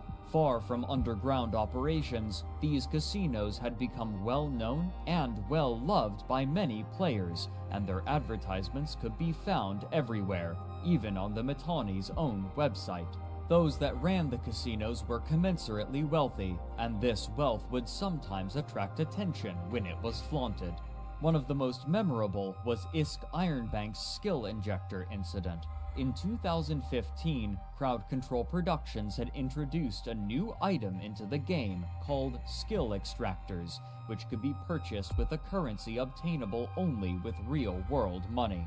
These extractors could be used to draw skill points from a character to make a skill injector, and either injected into the character again to redistribute points, given to another of the player's characters, or sold on the in-game market for ISK. These skill injectors were valuable, and it was for this reason that they were chosen for a stunt that is still remembered years later. As Joachim Goldstein wrote for EVE News 24, quote, ISK Ironbank of the ISK gambling website iwantisk.com has just maxed out a 3-day-old pilot with every skill in EVE through the use of skill injectors. The ISK trillionaire created his pilot under the name of Ironbank and injected all of the skills and points over the course of about an hour on his stream. The character now stands at 473,344,000 skill points, with the total value of his purchased skill injectors rounding out to around 1.8 trillion ISK, or $25,000 US should you buy the ISK via Plex. Ironbank had promised his viewers that, in light of the new skill injectors, he would max out a new character live on stream. Quote, my reasons are simple. I had the means to do it, so I did it, and I kept my promise to my viewers. End quote. But the casinos were inconvenient for CCP Games, who were struggling with real money trading, or RMT, the practice of selling in-game currency for real-life money. As writer Matterall put it in an article from late 2015, quote, RMT happens all over EVE, and some guilty players try to launder their money through a gambling site instead of directly putting it in their wallet in an attempt to try and hide their tracks. CCP probably dislikes sites like iWantISK since it makes their job much harder and necessitates tracking ISK through the web of deposits and winnings, so scrutiny is high from CCP Pellegro and the security team. The iWantISK Corp wallet is constantly monitored. CCP e-raids are common, leaving suspected RMTers ISK frozen or confiscated while they are investigated. Many times, bankers see money reversed and taken away by CCP.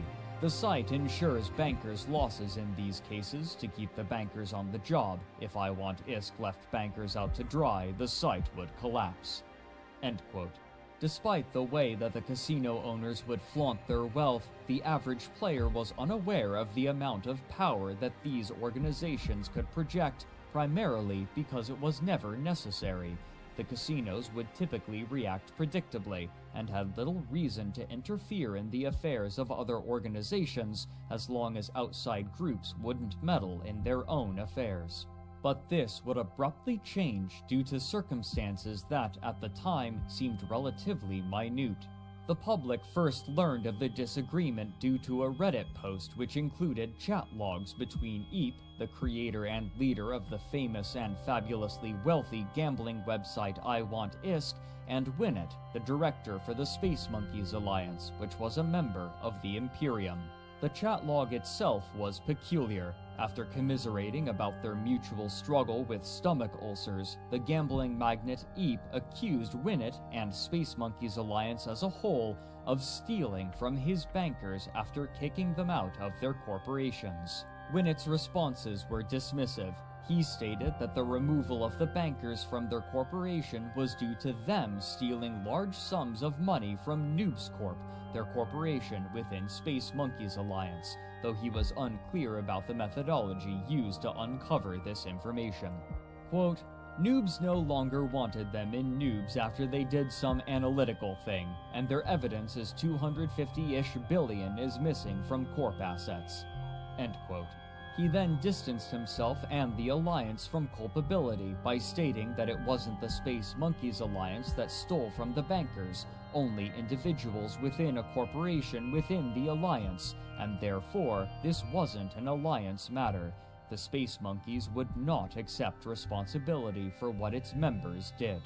Quote, SMA leadership didn't scam anyone members within SMA may have, and let's be honest here, it's Eve. End quote. This was unacceptable to EVE. He threatened that if Space Monkeys didn't pay for what its members had stolen, then iWantIsk would, quote, constantly hire mercenaries to attack anyone related to Space Monkeys Alliance. Winnet replied with a map of Space Monkeys territory on Dotlan as a guide for the threatened attacks, and stated that he was unafraid. Dustin, one of the people who had been allegedly scammed by Space Monkeys, saw the trajectory of the conversation and added desperately, quote, Winnet, you have no idea how powerful iWantIsk is. This warning went unregarded. The following day, the Space Monkeys Alliance released an interview with Winnet on their website, where he again alluded vaguely to a large theft from the players removed from the corporation and reiterated his doubt about the threat that iWantIsk posed. Quote, the idea of mercenaries is laughable. SMA is a nullsec alliance and lives solely in null. It's not unusual to have 20 or more war decks at a time. I personally enjoy hearing "we're going to come kill you" from people who live in high-sec. There were some idle threats of 95 carriers moving into range of SMA home. That's really about it. Personally, I would love to see 85 caps within range of our super fleet, let alone the Imperium. I mean, if they want to give us content, I'm all for it. End quote. But this went beyond basic shipping scams and words. A day later, Winnet announced in another interview that members of Space Monkeys Alliance who had privileged access to iWantIsk were siphoning money from the casino. Quote, to be honest, all the hard work from this point onward goes to our intelligence division, CLIT, and the person we had infiltrate iWantIsk Corp in-game. He had some coding skills and was given access to help code parts of the site, discovering major flaws in the back end of their code in the process. This code was used to do a few things, one of which was to have the coder move ISK to our main accounts. We were not sure if we would be caught here, so we decided to play a different way, which I won't go into too much, but enabled us to win more often. The iWantIsk characters, most of which are still active, were given a better chance at winning in raffles and jackpots. This code was already written into the iWantIsk backend, and any high-level banker had access to it. All this took was quiet hours when no major banker was online to switch the winning accounts to us. End quote. After they had stolen this money and announced this fact to the wider EVE community, members of the Space Monkeys Alliance teased them. As reporter Matterall wrote later, quote, at one point Space Monkeys Alliance then jumped onto iWantIsk's TeamSpeak and chanted "ook ook" repeatedly. The channel admin kicked them one by one, like monkeys falling off the bed, until the cluster of noisy chimps became a trickle of individual "ook ooks." End quote. The more destructive and disruptive action that they took, however, wasn't stealing money, but rather an allegation. Quote, we were dismayed to find that the character of Eep was heavily involved in RMT. The method on how he carried this out is very simple. Essentially, Eep engaged in RMT with a close circle of friends and other people he had gotten to know over time or via word of mouth. They would jump on Skype or TeamSpeak, no physical in-game logs, and ask to buy a battery, code for 1 billion ISK. A battery would cost a player $1, and anything bought in the thousands was given a discount. The money transfers were handled via PayPal, and once the money was received, iWantIsk would credit the purchaser's account on their website with a certain amount of ISK. They would then use low-level bankers to pay out the prize winnings in the same fashion as any normal transaction. In the 2 weeks we monitored these activities, we recorded around $1,200 of physical cash made by selling ISK. End quote. This allegation was accompanied with an incriminating audio clip, allegedly of bankers and leaders within iWantIsk apparently discussing real money trading. None of this was taken lightly by Crowd Control Productions, who swiftly began handing out bans to numerous players suspected of trading ISK for dollars to prevent the continued flow of cash through RMT, pending an investigation. This had happened before. If Crowd Control Productions could find no evidence of RMT, then they would reinstate the account and the funds would be returned. Even so, many of the claims of the Space Monkeys, and specifically Winnet, remained uncorroborated. In the conclusion to his article, Matterall wrote that, quote, "Although the story came from SMA originally, they were the least cooperative once the story started turning away from their expectations. Ironically, the I Want ISK bankers were incredibly open and helpful with the access and information, as was EVE. I Want ISK staff sometimes explained things 3 or 4 times to make sure the information was understood correctly. A few prominent players have confidently told me there is RMT happening at I Want ISK's highest level, but for one reason or another cannot supply me with direct evidence. If they had, it would be in this report." End quote. What the public didn't know was that I Want ISK had already signed an utterly massive 1.2 trillion ISK contract with low-sec corporations' psychotic tendencies significantly before the argument had taken place, tasking the pirates with performing raids on Space Monkey's territory, and when the details of this contract leaked, this disagreement served as retroactive justification. What few knew at the time was that this attack had a larger goal: to distract the forces of the Imperium to an end that would soon become all too clear.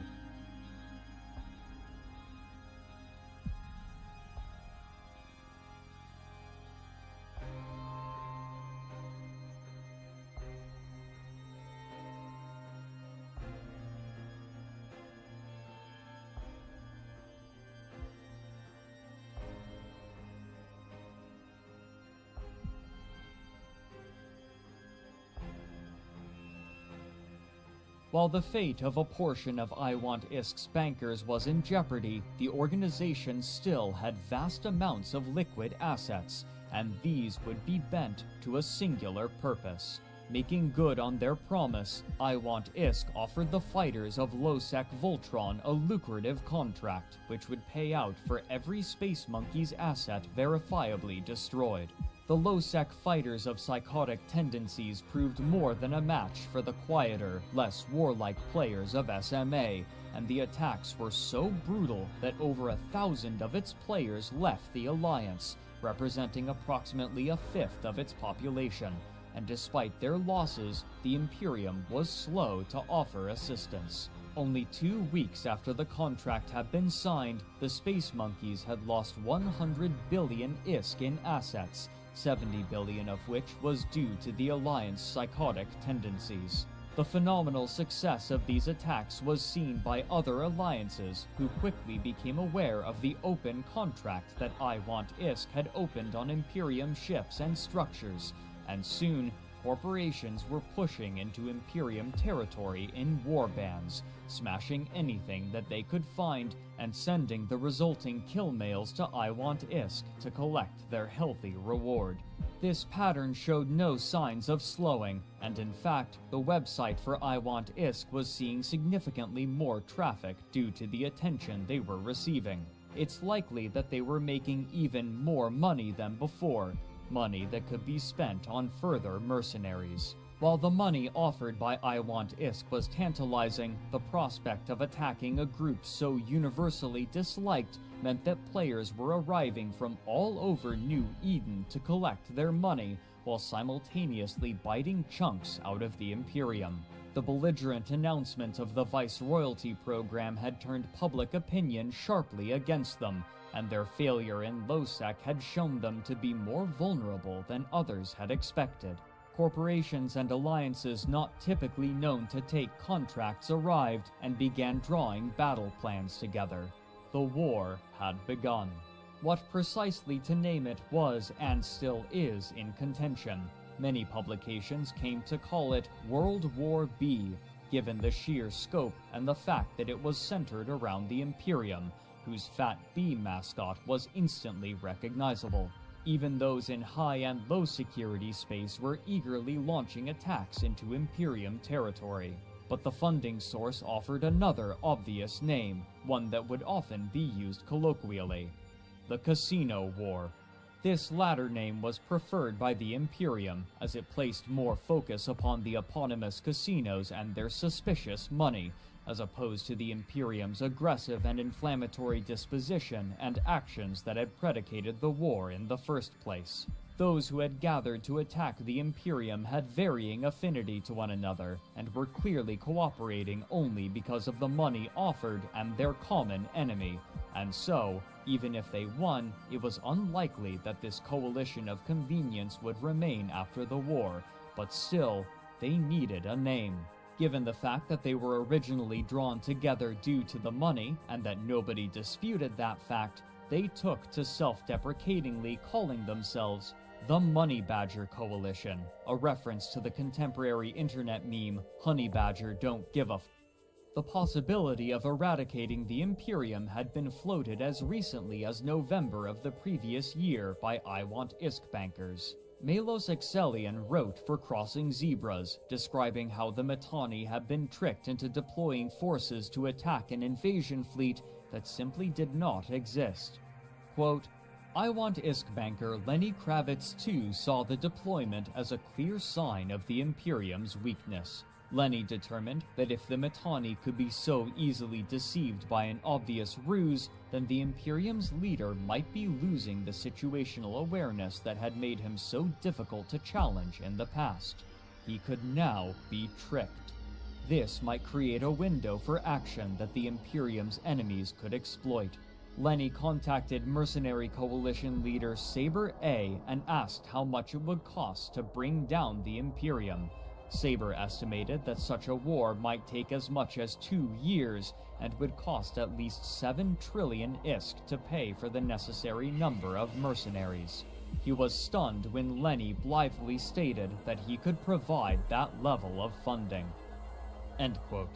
Nobody was certain what to expect. Never before had such a massive mercenary force been assembled, and the depths of the coffers funding them were unknown to all but their owners. Neither the scale of the Imperium and its logistics capabilities, nor the scale of the Money Badger Coalition had any precedent in the history of New Eden. But this rapid series of failures and the vast enemies arrayed against them already had a severe effect on morale, and Imperium leadership was preparing to cut their losses in extraneous areas of their territory. David Andrews of JustForCrits.com wrote that, quote, after the decision was made to evacuate the Bastion and Lawn out of Vale of the Silent, the Tribute region became the front line for the Casino War, meaning Circle of Two became the front line for the Casino War. That's not exactly an enviable position, particularly for an organization that doesn't really have any beef with the attackers. End quote. The two forces would be tested when an infrastructure hub in reinforcement mode would become vulnerable again in the system of MTAC-OEE-8, the home system for a constituent Imperium alliance named Circle of Two. On March 28, 2016, nearly 3,500 ships gathered under the Money Badger's banner and prepared for combat, but it was immediately clear that the Imperium was not hopeful for this fight, having only sent 1,300 combatants and holding its supercapital fleet from the battle. Despite the lack of firepower, the battle was joined, and the Imperium quickly began to struggle. But something was wrong. First and most obvious, the Money Badgers were fielding capital ships, which should have been prevented by Sino-jammers, which were conspicuously absent before the battle. Secondly, Circle of Two, the corporation whose territory was being assailed, wasn't anywhere to be seen. Outside of the battle, more forces were waiting to join. The ancient gaming noob gave his account of the experience, writing, quote, I had finally gotten home and clone jumped to our staging system just in time to catch Oxygen leading a Hurricane fleet to the battle for the MTAC-OEE-8 iHub. Oxygen got us out to a Titan within bridge range of the 1P-TAC VL2 constellation, where the biggest battle in ages was playing. We landed on the Titan and waited for a bridge. And waited. And waited. End quote. Then suddenly, as this peculiar and losing battle raged, the leader of Circle of Two made a post to the EVE subreddit that stunned the entire player base. Quote, "For years now, we have been loyal toward the Imperium. We as an alliance have, for a large part, never been seen as a full member by Goonswarm Federation. As a result, we've never been treated nor represented as such. The basis of the coalition, it being a meritocracy, became an affront over time. In the same time span, the list of grievances grew. I will not go into detail as the people involved know full well whom and what I'm talking about. They can mostly be summed up as Goonswarm Federation taking care of their interests and at the same time blatantly disregarding the coalition policies they claim to uphold. Over the past few months, it has become increasingly clear that we have served only as a meat shield. Circle of Two is not a meat shield. We will not stand as the wall that defends Declan from the angry hordes for the benefit of goons. We will no longer subject our pilots to the indecency of watching their hard work burn while goons sit in their ivory tower. We will no longer stand as an unequal partner in the Imperium. For the good of our members, we will be separating ourselves from the Imperium with a full and complete reset of all Imperium member alliances as of March 29th, 2016 at 0001 Eve time." End quote. Immediately, the Imperium scrambled a retreat, but it was far too late to make a clean disengagement, and according to EVE news website Crossing Zebras, the Imperium had lost over 300 billion ISK in the fight, as well as the system itself. Having salvaged what they could of their assets, Circle of Two would now act as the beachhead not for the Imperium, but their new allies in the Money Badger Coalition. The Mittani would later claim that he withheld the Imperium's supercapital fleet knowing that the battle was a trap from Circle of Two, citing the absence of Sino-jammers. Xander Fena, writing for Crossing Zebras, speculated that this betrayal, quote, "may galvanize the Imperium into a singular military force that can dispatch the roughly aligned forces of their enemies." But the rest of New Eden were beginning to suspect that the Imperium was seeing the beginning of what Goonswarm had managed to stave off for years, something that they had purposefully induced in other coalitions and alliances. A failure cascade. What followed after Circle of Two betrayed the Imperium was so rapid that there was little time for anyone to react. By the end of March, the Money Badgers had taken the entirety of Vale of the Silent and were actively driving the Imperium out of 3 more regions. Fade had been entirely abandoned. All of this was still being bankrolled by I Want ISK, whose coffers appeared bottomless. The sheer scale of this war had never been seen in New Eden's history, and the Imperium were poised to lose it almost immediately. But the parameters for victory were unclear. Those in the Money Badger Coalition weren't certain how much longer I Want ISK would continue to provide money for the war. What's more, the Imperium was doing all in its power to make this war as annoying as possible. In a discussion for Down the Rabbit Hole, Imperium Fleet Commander Asher compared their strategy to that of Fabius during Hannibal's attack on Rome. Rather than meeting them directly in every engagement, the goal was to annoy their opponents and drag the fighting out for as long as possible to make them lose interest, performing ambushes and laying traps while committing few of their own resources.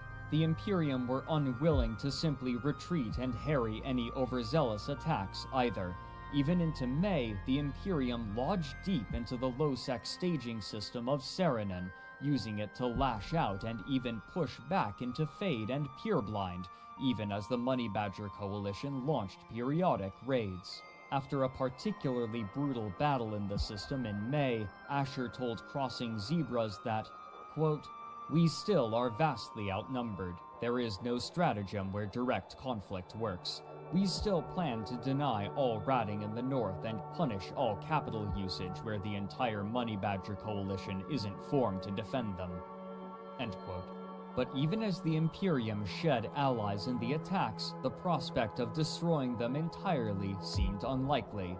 As Greedy Goblin wrote for his blog in 2016, quote, "No one can finish an EVE alliance unless their leaders give up. You can take their moons, their sov, their stations, you can make the opportunistic members leave, but as long as the leaders stay, there will be enough core members who stay because of loyalty, friends, or simply content. Remember Test, broken and evicted, but as leaders stayed, they came back and now boldly spam memes against goons while pooping on their lawn." End quote. Also recognizing that they couldn't afford to spread their forces too thin, what remained of the Imperium launched an attack on the contemporary residents of Delve, seeking to once again take the region for themselves, displacing their current residents with their massive supercapital fleet. However, by the time this conquest was complete, the Imperium was a shadow of its former self. Yinton, writing for Crossing Zebras, provided a list in mid-July. Quote, "I would like to explain why I am calling them the Goonswarm Federation and not the Imperium, as has been their preferred nomenclature, and what I have stuck to calling them these past few months. That is because the Imperium, even if GSF does not want to admit it, is dead. It was a defensive coalition based around strong holdings in the north. Counting down the list of GSF's former coalition mates reads more like a mixed obituary and divorce proceedings than a list of allies at this point.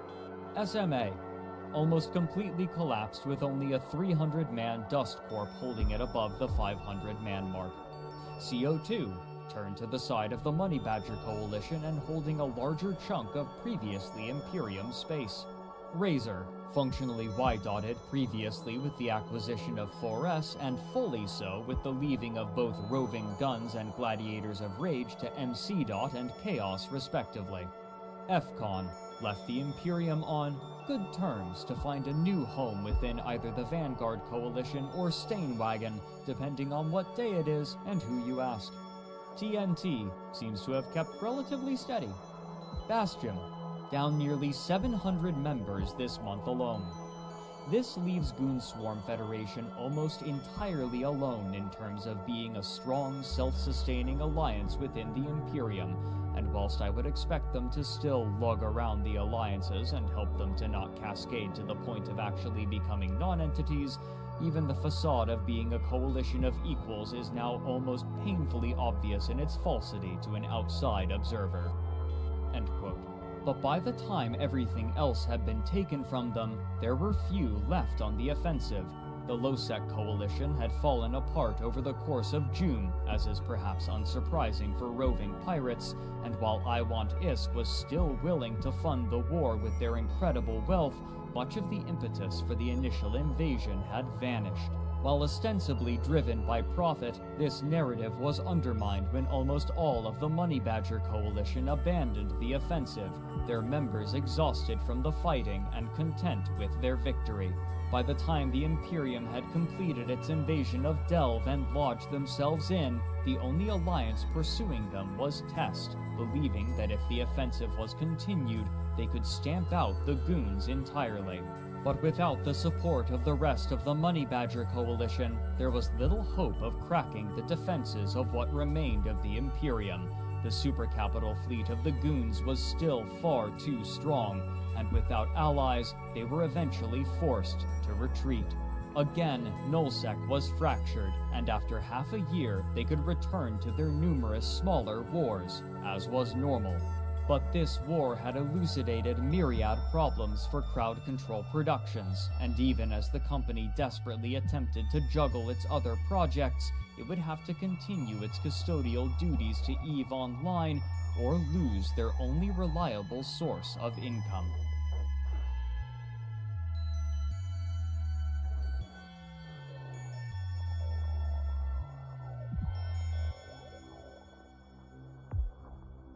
Even before the war had begun, casinos were a contentious topic for more than the players. Crowd Control Productions consistently had to dedicate valuable and limited resources to monitoring the players involved in them, and bankers were frequently flagged for investigation for real money trading and subsequently banned, a detriment both to the company and to the casino, the latter of whom would need to dedicate further time and resources to training new bankers. But the casinos represented an existential problem for EveOnline.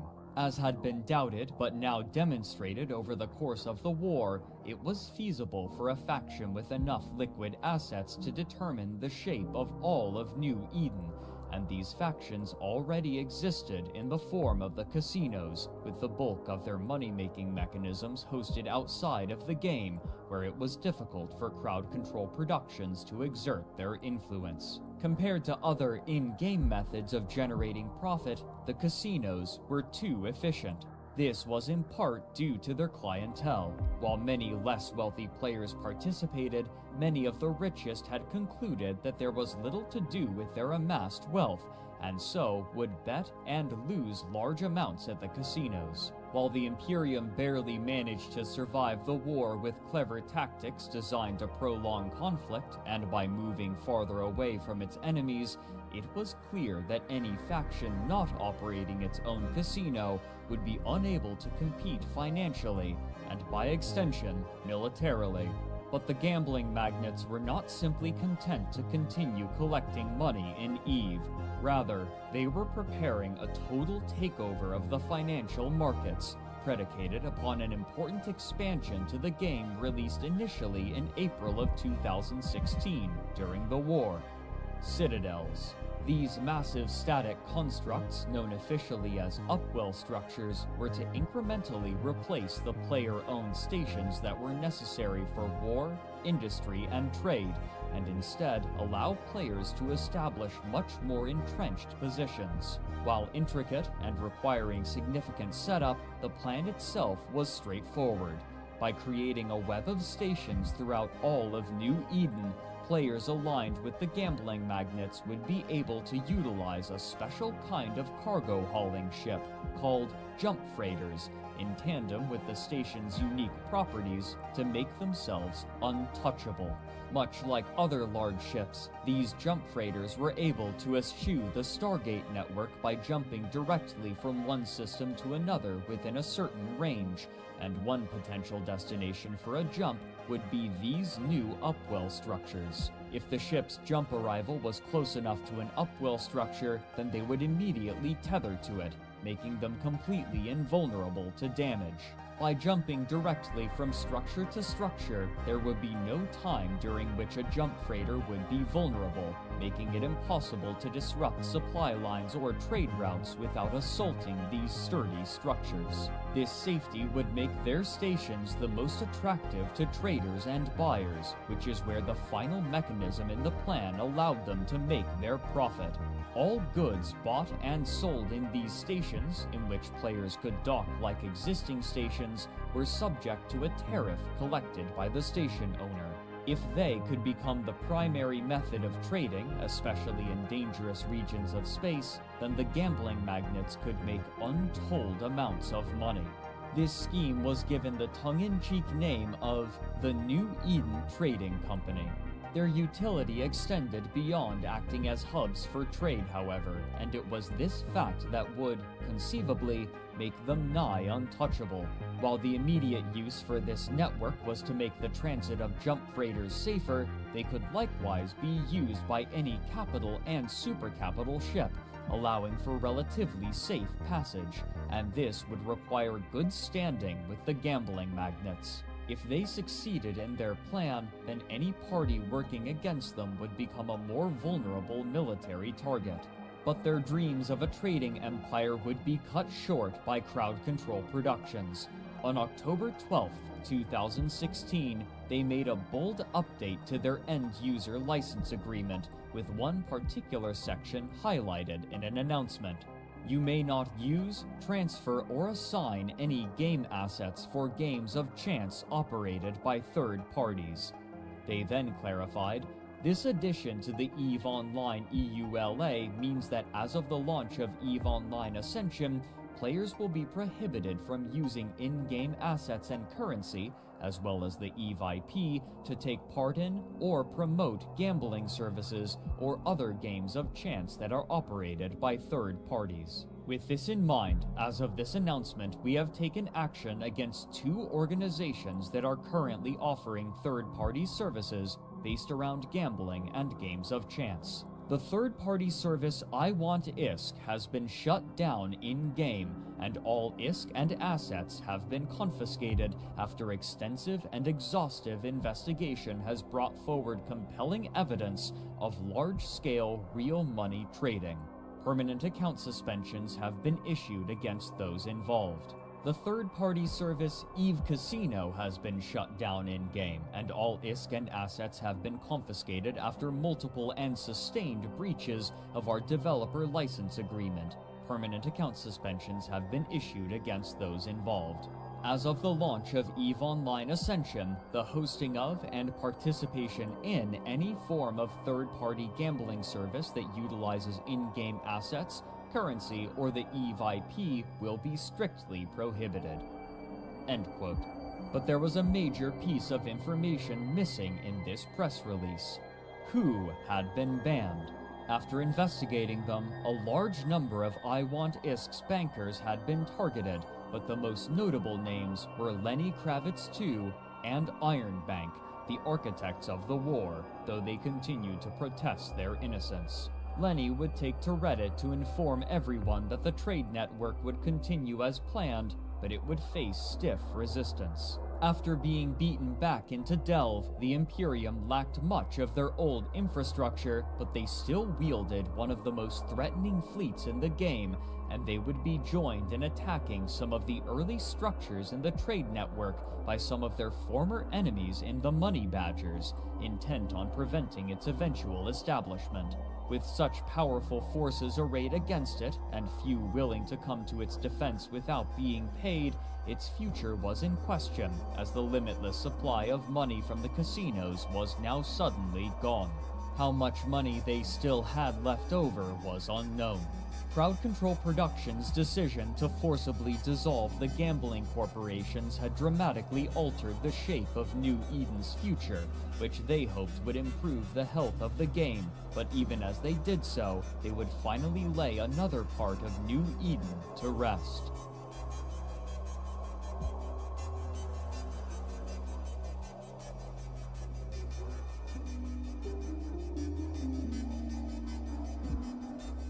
At last, in February of 2016, Crowd Control Productions announced that they would be shutting down the servers for Dust 514 in May, only 3 months later.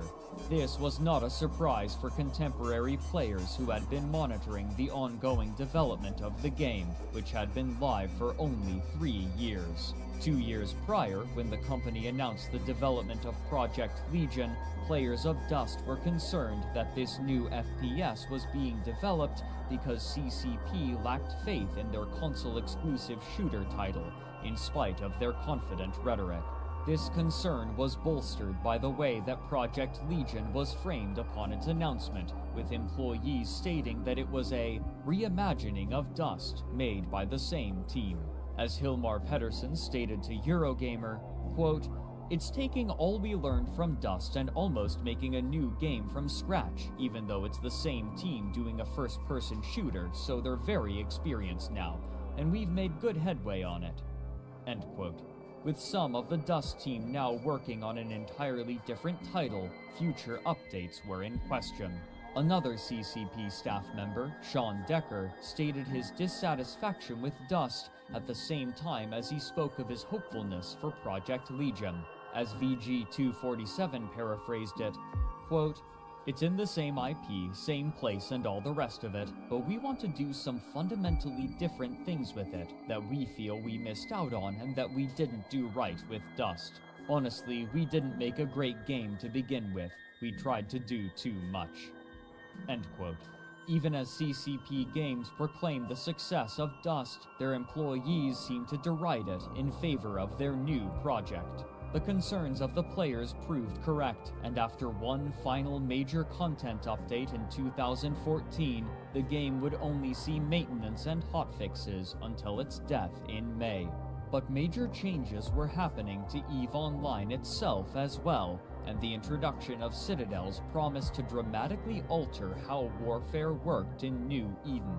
In contrast to the posses that had come before, the largest tiers of upwell structures could house capital ships, with the monumental Keepstar even able to house Titans, meaning that any station could act as a staging site both for attack and defense. Perhaps more importantly, any friendly ship close enough to an upwell structure would become tethered, making them invulnerable to damage until taking an offensive action. The tether could be reinitiated simply by refraining from any offensive action for a full minute, again rendering the player's ship invulnerable. The defensive advantage this afforded to players was immense, and their ability to house fleets meant that invading any territory with upwell structures would become significantly slowed, if not blunted entirely. This was particularly helpful to the Imperium, who now had been granted the space to nurture their coffers and rebuild with their core members, waiting for them to return and to bring others into their organization. What's more, the defensive capabilities of these structures were significant beyond their support role. They could be equipped with weapons and modules similarly to a ship, projecting power against anything that came too close and being granted reinforcement timers, much like other structures. Keepstars were even granted their own doomsday weapons. But the introduction of upwell structures had another unintended effect. Before the Citadel update, the parts necessary for capital and supercapital ships were constructed at specialized posses, which could be destroyed in raids if an opposing faction knew where to find them. Now, these production capabilities could be moved into heavily fortified stations. This meant that significant resources could now be funneled into the production of large ships with significantly less risk. What's more, this safety allowed for mining to be performed in nullsec at a capacity previously unheard. A sudden increase in mining output was precipitated by the Rorqual, a specialized capital ship proficient at rapidly mining asteroid fields, and the changes enacted by the Citadel expansion made them far safer to field and easier to protect. The wealth amassed by all nullsec powers began to reach what had once been ludicrous extremes. What followed was a long period of stagnation. While the existing powers would occasionally lash out at one another in massive battles, territory changed hands more sparingly than before, and nullsec gradually divided into three large power blocks who had little interest in earnestly attacking one another, a state of affairs that came to be known pejoratively as the Blue Donut, referring to the disk shape of nullsec around Empire space. Soon, the rapid proliferation of massive supercapital ships became nigh unstoppable, yet with few targets, their use was limited. Despite the relative power of the upwell structures, the potential effects of the proposed trade network were too threatening to the nullsec powers, who lashed out against the citadels which served as its foundation.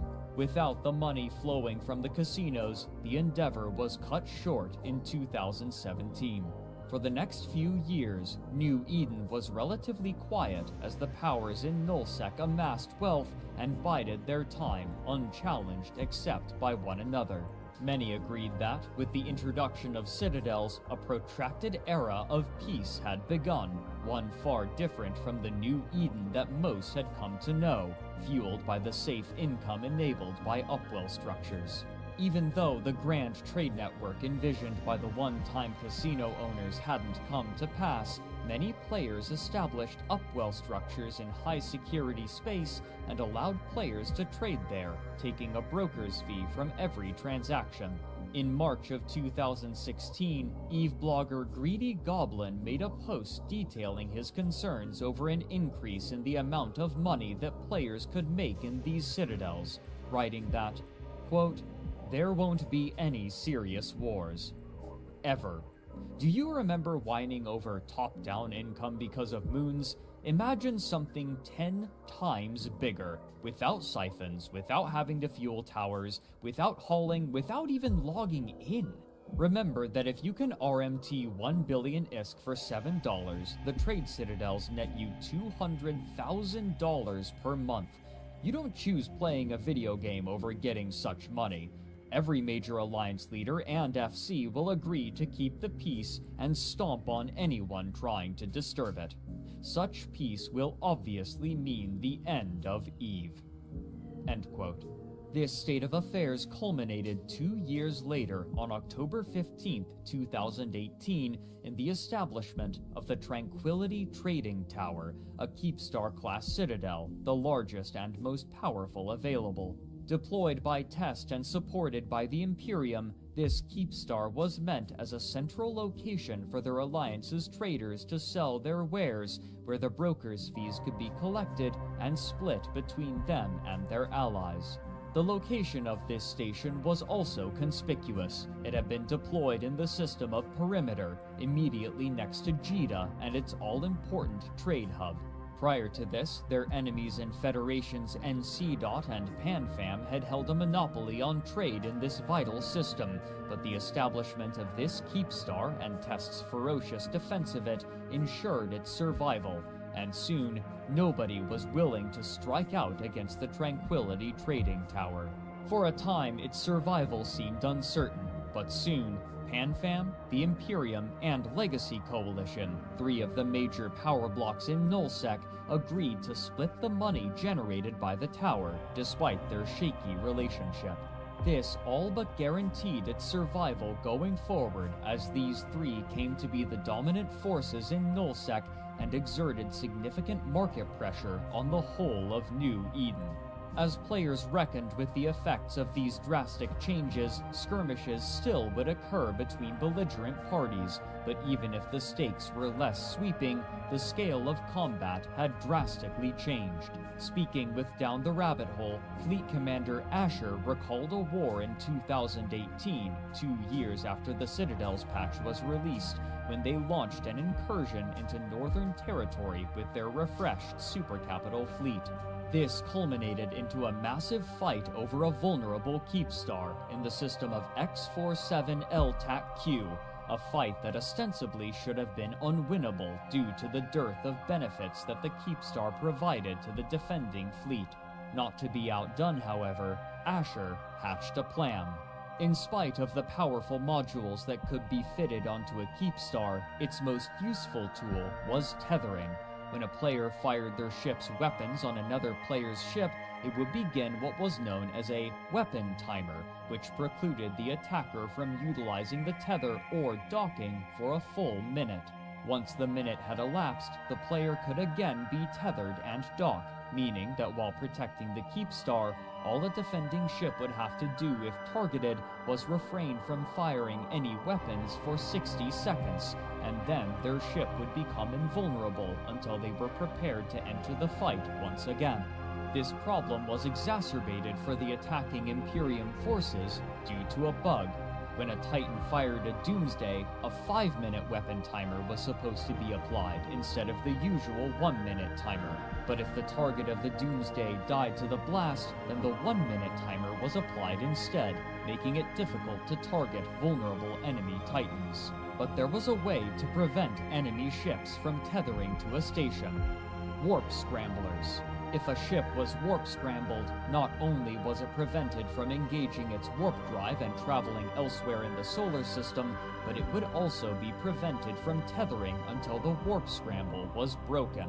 To this end, Asher ordered warp scramblers fitted to a small fleet of supercarriers, what had once been known as motherships. These ships, typically deployed at long range and dealing their damage through the use of small strike craft, would serve a singular purpose. They would leap directly into the enemy fleet and deploy their warp scramblers on any vulnerable ship, delaying the tether for as long as possible. Beset by this new strategy, there seemed to be no correct answer. If the defending fleet attacked the supercarriers, then they would lose valuable time to damage the main enemy fleet, but if they attacked the Imperium's Titans, then the key defensive benefit of the Keepstar would be entirely nullified. This was compounded by the sheer defensive potential of these supercarriers, which Asher estimated at the time to be 75% that of a Titan for only 20% of the cost, a fantastically cost-effective trade for the utility that these specialized supercarriers provided. The pressure from the Imperium was too great, and they were able to deplete the armor of the Keepstar. When its hull was exposed a short time later and the Northern Fleet rallied to defend it, the pilots fell back behind one another in an attempt to avoid being targeted themselves, lest a supercarrier arrive to lock them in place and deny them their tether, leaving only a fraction of available ships to return fire. This second battle was won without a single warp-disrupting supercarrier deployed. Despite this fantastic victory, the territorial gains were minimal, and instead of pressing their advantage, the Imperium retreated back to their home systems, further emphasizing in the minds of players the immortality of the Blue Donut. The sheer size of this battle was beyond what had been seen for years, and the number of Titans deployed was unthinkable a few short years prior. But this raised a question. If the proliferation of supercapital ships had reached such an absurd level, what would an all-out war look like, and was one even feasible given the state of the game? Even before the Battle of X-47, another battle had broken the record for the most number of players in a single fight, with over 6,000 as the Imperium attempted to destroy a Keepstar held by Pandemic Horde. But given the resources that the different factions had amassed, this was clearly far from the level of destruction that was possible. It would take another 2 years, but the answer would eventually be known, and it would defy the scale of anything that had been seen in the entire history of New Eden.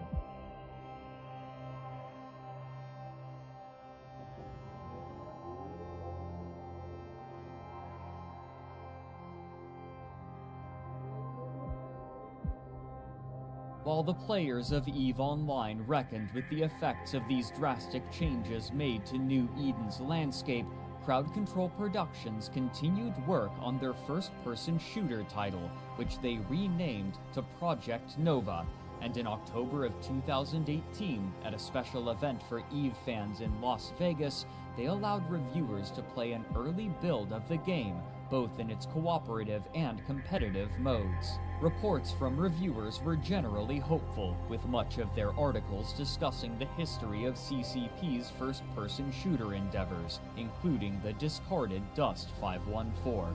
But those who had the opportunity to test it also noted that the game, while enjoyable, would require something unique to draw a player base, something that was still missing from what was playable. Gaming journalist Joe Screbbles, writing for IGN, echoed other reports when he stated that, quote, "It's challenging, hectic, and, it must be said, unspectacular. What I played is an early build, so elements may change, but no matter how right it feels under the fingers, Nova doesn't quite connect in terms of excitement right now. Sound effects are oddly muted. A space magnum with exploding bullets shouldn't sound like my oven door closing. Enemies appear without fanfare and traipse around the gunmetal battlefield unthreateningly, and even the act of evacuating at the end of a round feels lacking in peril. Given that I've criticized Dust for exactly opposite issue, it might seem a little damned if they do, damned if they don't, but I can't stop thinking that a solid foundation isn't quite enough at this point. CCP does have wider plans for Nova and even more hopes, but crucially, I don't see any evidence of them other than being told they could exist one day. It's promised that Nova will bring a level of customization to suit even EVE players, creating custom clone trooper builds piece by piece from hundreds of options. But what I see are the game's introductory classes, built more like the set heroes currently in vogue in FPS games." End quote. The pressure on the company to release a popular title would only increase with time. On September 6, 2018, Crowd Control Productions was bought by another company named Pearl Abyss, a game publisher known for the popular MMO title Black Desert Online. Players were nervous. Black Desert Online utilized a radically different monetization strategy compared to EveOnline, eschewing the subscription-based model in favor of the now far more popular free-to-play method, with numerous microtransactions, selling in-game items such as weapons, consumables, cosmetics, and, most importantly, loot boxes. By targeting a small number of players willing to spend exorbitant amounts of money on microtransactions, called whales by the industry, free-to-play method with numerous microtransactions, selling in-game items such as weapons, consumables, cosmetics, and, most importantly, loot boxes. By targeting a small number of players willing to spend exorbitant amounts of money on microtransactions, called whales by the industry, video game publishers had managed to drastically increase their profit margins, introducing them even into full-priced games to increase their revenue, and the most lucrative method of selling in-game items proved to be loot boxes. Rather than simply buying the items that they wanted outright, players in contemporary games instead were offered these boxes, which would contain a random item or set of items, with more desirable items being rarer and a chance for duplicates that the player already owned. This would attract not only those with significant disposable income, but gambling addicts as well, further widening the pool of whales. To conceal the chance-based nature of these rewards and to avoid various countries' gambling regulations, they would often be veiled or obfuscated in some way, with these obfuscations growing more convoluted as time passed. But this method of monetization, to many players, was anathema to the new Eden that they knew. One of the most appealing aspects of the game was the fully player-driven economy, in which every object collected, crafted, and used was made by a long supply chain of players, and to damage that supply chain through the sale of microtransactions would potentially destroy what made the game so appealing. This was a fear that had been harbored ever since the internal magazine with the title Greed is Good was leaked, where the company had written extensively about their introduction into the game. While EveOnline could technically now be played for free by new players, the vast majority of content was locked behind a paid subscription fee, and most of the other games that still utilized a subscription fee had been released at around the same time as EveOnline. A game that had once been a pioneer in gaming technology now seemed outdated, at least from a business perspective. Some items available for purchase with real money had already been introduced, such as skill extractors, but the greatest fear of the player base was that the company would move beyond these smaller items and start selling the most vital item in the game: ships. More than tools, ships were a social item as well, and represented great strides for player progression, with larger and stronger ships often a point of pride. One of the greatest leaps for many new players was moving from a venture, a small introductory mining ship, to a mining barge. This early goal is so ubiquitous that new players will often fall for scams involving such barges. With Pearl Abyss's purchase of CCP Games, the possibility of selling such ships, and therefore the destruction of the player economy as the players knew it, seemed much closer than ever before. The role that Crowd Control Productions would take was not immediately clear. An article by Chris Kerr for GameDeveloper.com read in part, quote, CCP will continue to operate independently as a developer from its studios in Reykjavik, London, and Shanghai, while Pearl integrates the Icelandic outfit's development and publishing expertise into its own pipeline. End quote. Less than 3 months after Pearl Abyss acquired Crowd Control Productions, Project Nova's webpage was altered with a statement. It read in part, with familiar reassuring corporate prose and cliches, quote, Over the course of Project Nova's development, we conducted a number of player research sessions with external partners, tirelessly playtested the game internally, and brought community stalwarts in to help us evaluate the project. Now, after taking all this research and feedback into account, we see that the gameplay experience in its current form does not live up to our original vision and would not achieve our ambitious goals for this project. As a result, we will not be moving forward with the upcoming invite-only alpha until further notice. We hope you understand that we need to take a step back and return to the drawing board, where we will spend more time figuring out how all this hard work can translate into something better and more meaningful for the EVE universe. Remaining true to our vision of Project Nova's future in connection with EVE is essential. Project Nova continues to evolve, and we remain committed to delivering a high-quality, team-based shooter experience to EVE Online fans, while exploring new and exciting opportunities to integrate the two games. CCP is in no rush to release Project Nova until we're satisfied it provides a rock-solid gameplay experience and visuals to match. End quote. Though Crowd Control Productions had released multiple standalone single-player experiences over the years, EVE players remembered the company's failures much more prominently, in large part due to their comparatively high profiles. As it was, the only major product that had managed to survive to that time was EveOnline. Their VR space combat game, EVE Valkyrie, had been released on March 28, 2016, but further development was halted only a year and a half later, despite what Rock Paper Shotgun called bullishness about VR only 7 months before the shutdown. EveOnline continued to be the only public-facing project that provided returns for Crowd Control Productions, and though it was public knowledge that the company had been hiring staff for a new action massively multiplayer online game, excitement for anything except EveOnline had long since been dampened, and even that excitement was being tempered by trepidation. This pattern continued when, on February 17, 2020, Massively OP published an article titled "Pearl Abyss had a strong Q4 2019, but CCP's EVE spin-off Project Nova is officially cancelled." In it, they described an investor call that stated that Project Nova was officially cancelled and that a Dust 514 veterans group had been informed by the project's game director that, quote, "We are evolving the scope of Nova beyond our previous plans for early access, and the development will continue in our London studio. I am personally optimistic about this, but also wistful. That also means that the Project Nova codename is retired, and the London team will find a new one. This is not a fiscal decision. The London team had been working on very interesting ideas and concepts, and adding them to a shooter sounds very promising to me."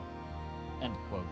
With the public knowledge that Black Desert Online was making 6.5 times the revenue of EveOnline, players and onlookers were nervous about Pearl Abyss's outlook on the game.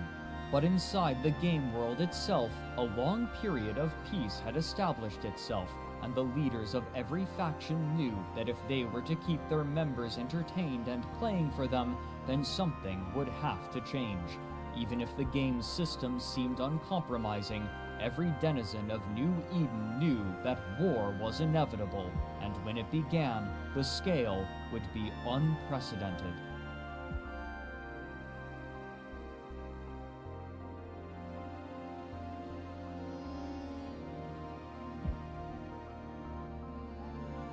While much of New Eden had been watching the situation in Nullsec pensively and bracing for the effects that a large conflict might have, another group was seeing a resurgence.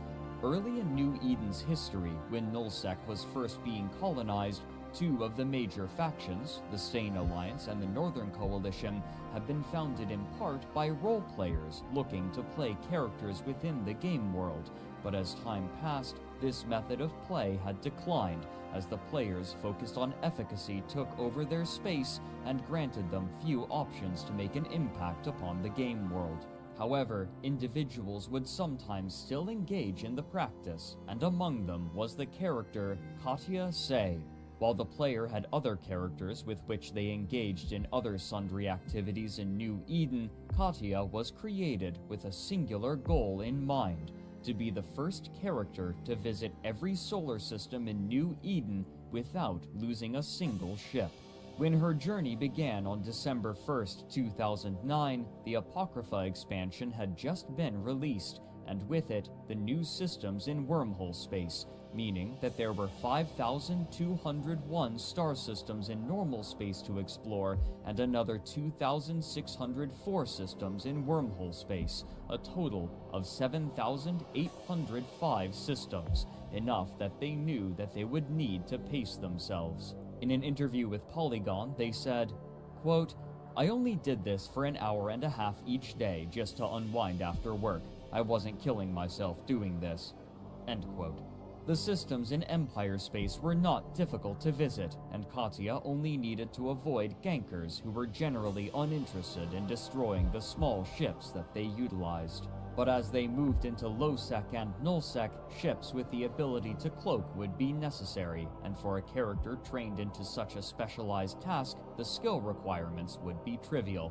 The player also had the skill set to avoid anyone who might be interested in destroying their ship, a kill mail that would certainly be coveted by anyone who could acquire it. In an interview for Down the Rabbit Hole, Katya stated that, with their experience, avoiding such hunters was a trivial affair. They would chronicle their travels by writing in a blog, role-playing as the character and capturing images of places that they found particularly beautiful or interesting, including the hull of Steve the Titan in C9N TAC CC. But their role-playing endeavors would extend much farther. The Rhea expansion in 2014 had introduced a new, special wormhole system named Thera into the game, unique to other wormhole systems in that it featured numerous amenities unseen in other systems, such as approximately 12 entrances to normal space and indestructible NPC stations, making it an attractive system for players hoping to quickly travel from one location to another in normal space. Interested in the opportunities that Thera provided, a group of explorers gathered together under the name Signal Cartel with the intention of creating a peaceful outlet for themselves in a highly competitive game. Their credo today, whose spirit has been maintained through the corporation's entire life, reads in part, quote, "Signal Cartel is a service corporation to all of New Eden. In this role, members are encouraged to treat all players with respect, regardless of affiliation. In challenging situations, our goal is to look for a graceful resolution and set an example of dignity and friendship through our actions.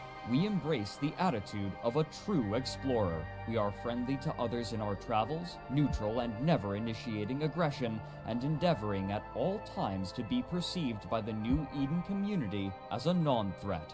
Among our own ranks and with others, we are patient and generous with knowledge, ideas, and experiences." End quote. This ethos appealed strongly to Katya, who was among the first to join, and by the end of the first year, they had amassed 700 members, a remarkable amount for such a niche corporation, which was thought to have limited appeal. Their most public-facing activity would be the establishment of Eve Scout, a tool that tracked the appearance, disappearance, and status of the numerous wormholes connected to Thera.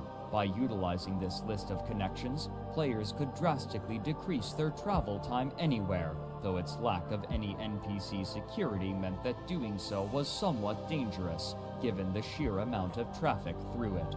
Among other things, Signal Cartel's philanthropic aims included what they called rescue caches.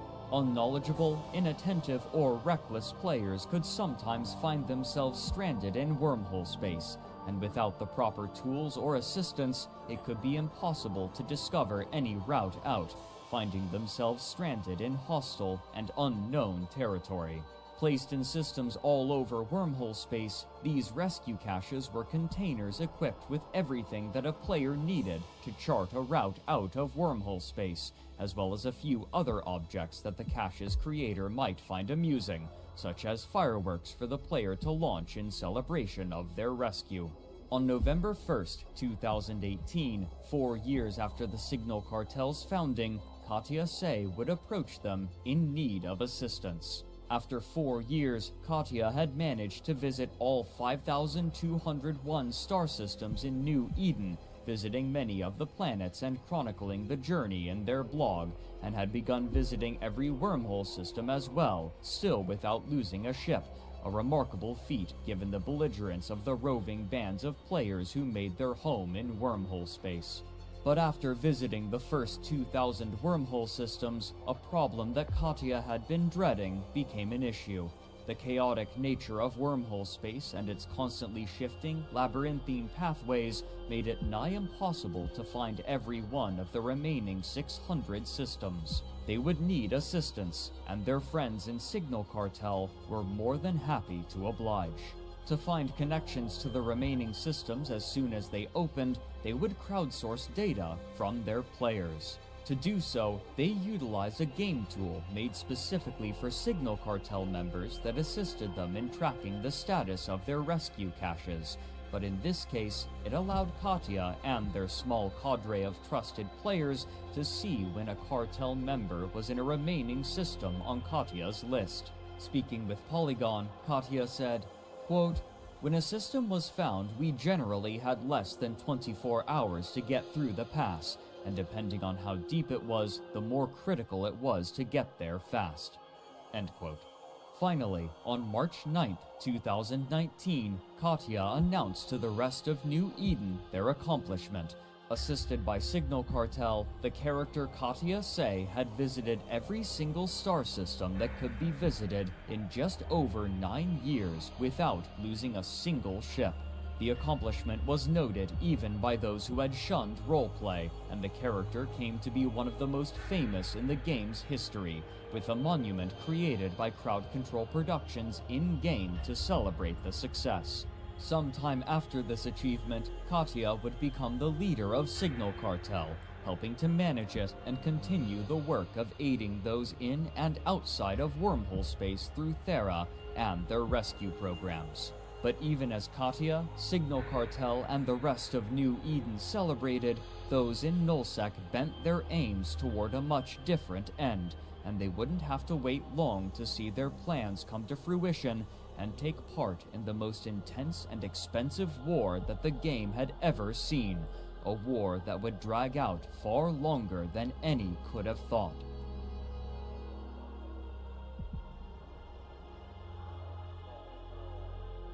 The establishment of the Tranquility Trading Tower had ensured at least a measure of peace out of mutual economic interest, but as the years wore on, the fear of member attrition grew in the leaders of the various Nullsec powers. Many who had joined these factions did so with an interest in fighting in grand battles, and though the supercapital fleets grew, their use had dwindled. Fleet commanders would take their players on roams through Nullsec looking for fights, but these wouldn't remain enough to sate their desire for battle, and there was concern that significant amounts of players would leave if not entertained. Murmurings of war propagated. Over the years, as more contained wars forced out smaller alliances and corporations from Nullsec, the political situation simplified itself into power blocks. To the west was the Imperium, operating out of their home regions of Delve and Fountain, which had historically been the prize of and home to the most powerful factions in the game, and this period was no exception. To the south and southeast was Legacy Coalition, a group of associated independent states that formed after the war in 2016 and conquered significant territory over the intervening 4 years. To the north and northeast was a larger group going by Panda Fam, consisting of some of the most venerable corporations. In June of 2020, as players began to return to EveOnline in expectation of war, EVE YouTuber Yinton estimated that the Imperium had 50,000 characters, Legacy Coalition had 45,000, and Panda Fam had 62,000. The distinction of characters was important due to the propensity of EVE players to have multiple accounts, a practice that Crowd Control Productions now subtly encouraged through its user interface. Yintan attributed the growing tension in Nullsec to the decayed relationship between the Imperium and Legacy Coalition, the latter of which was home to Test Alliance, who had a complicated past with the Imperium, at times cooperative and most of the time adversarial, having been the final attackers in the last major war, hoping to eradicate the Imperium. While they had worked together to fight against their mutual enemies in the north years prior, Test attacked a smaller coalition in the northwest, a coalition that the Imperium was supporting, and according to Yintan, the Imperium and Legacy Coalition fought against one another in small-scale battles, but the Imperium's allies would fall, leaving a dearth of territory awaiting capture. As Pandafam alliances moved into this territory and skirmished with the Imperium, however, Pro-God Legend, the leader of Test Alliance and one of the principal leaders of Legacy Coalition on the Imperium's southern border, made a strong allusion to war at an Alliance town hall. Reacting to this, and likely other intel gathered from their intelligence network, the Imperium withdrew from their less defensible territory, shipping all stations and goods that they could to their core regions to prepare for what they knew was coming. Approximately a week after Pro-God Legend's statement, a post made to the Imperium News Network website alleged that, quote, "The past couple of months, Pro-God Legend has run around talking to basically every alliance who has ever shot at the Imperium and gotten them on board with the idea of invading us." End quote. The Mittani, leader of the Imperium, announced publicly the strategy that they would employ for what was now understood to be an imminent war. He had commanded all members of the Imperium to fall back to Fountain and Fortress Delve, as well as the more peripheral regions of Quarius and Period Basis, where they would establish their defenses at choke points in anticipation of the impending attack.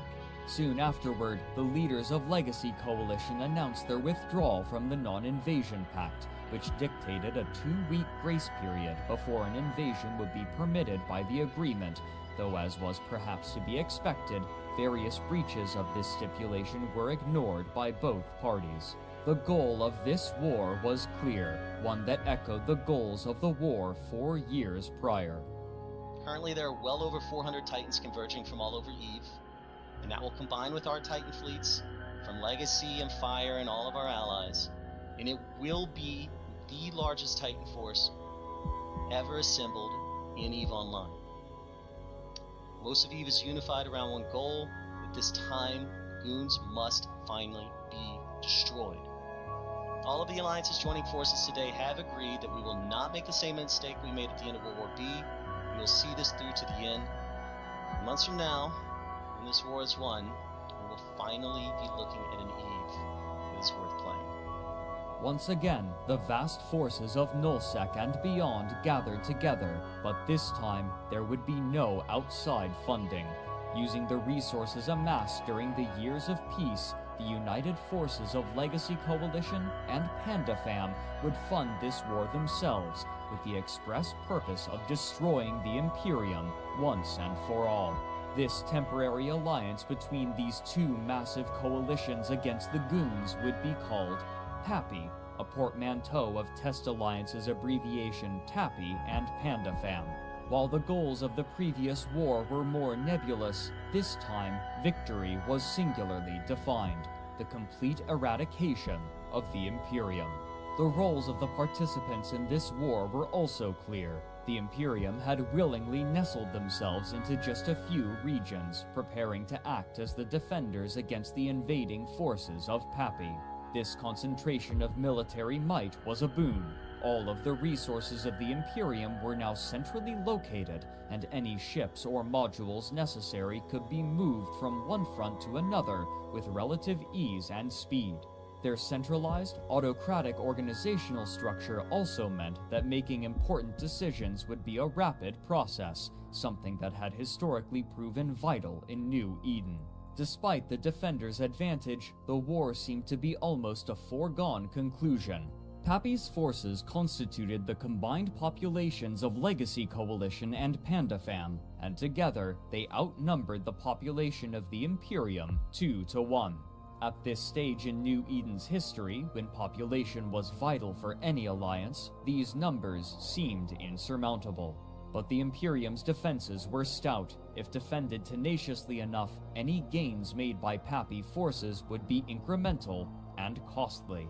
In an unprecedented show of solidarity and mutual effort, multiple alliances on the attacking Pappy side moved their Titans into position, prepared to siege the home systems of the Imperium. But if Pappy forces were to successfully attack the primary home systems of Fountain and Delve, a multi-pronged offensive would be necessary. Attacking from the southern systems would be brutal, if not impossible. The Quarius and Period Basis regions were separated from their easterly neighbors by a massive distance, too far to make a jump. But the only other option was, in practice, unacceptable. Moving fleets of capital ships through the traditional Stargate network was a dangerous proposition, due to the pattern in which ships arrived through them, making them extremely vulnerable to attack, and such a decision was considered out of the question in the vast majority of cases. And so, the invaders from the south decided to take a different route, instead coming through HiSec through the system of FWST TAC-8. Technically, neither this system nor a few nearby systems belonged to the Imperium, but rather they were irrevocably claimed by a non-player pirate faction called the Blood Raiders, meaning that defensive structures such as Sinojammers couldn't be deployed. Either side would have the freedom to deploy capital ships to FWST TAC-8 as they so chose. Forcing their way through this route, however, would be brutal and costly, and the fleets were harried by the forces of the Imperium constantly, and the entire time the Imperium fleet commanders were studying Pappy's fleet movements carefully. Finally, after months of grinding battles, the Pappy fleets made it to their destination.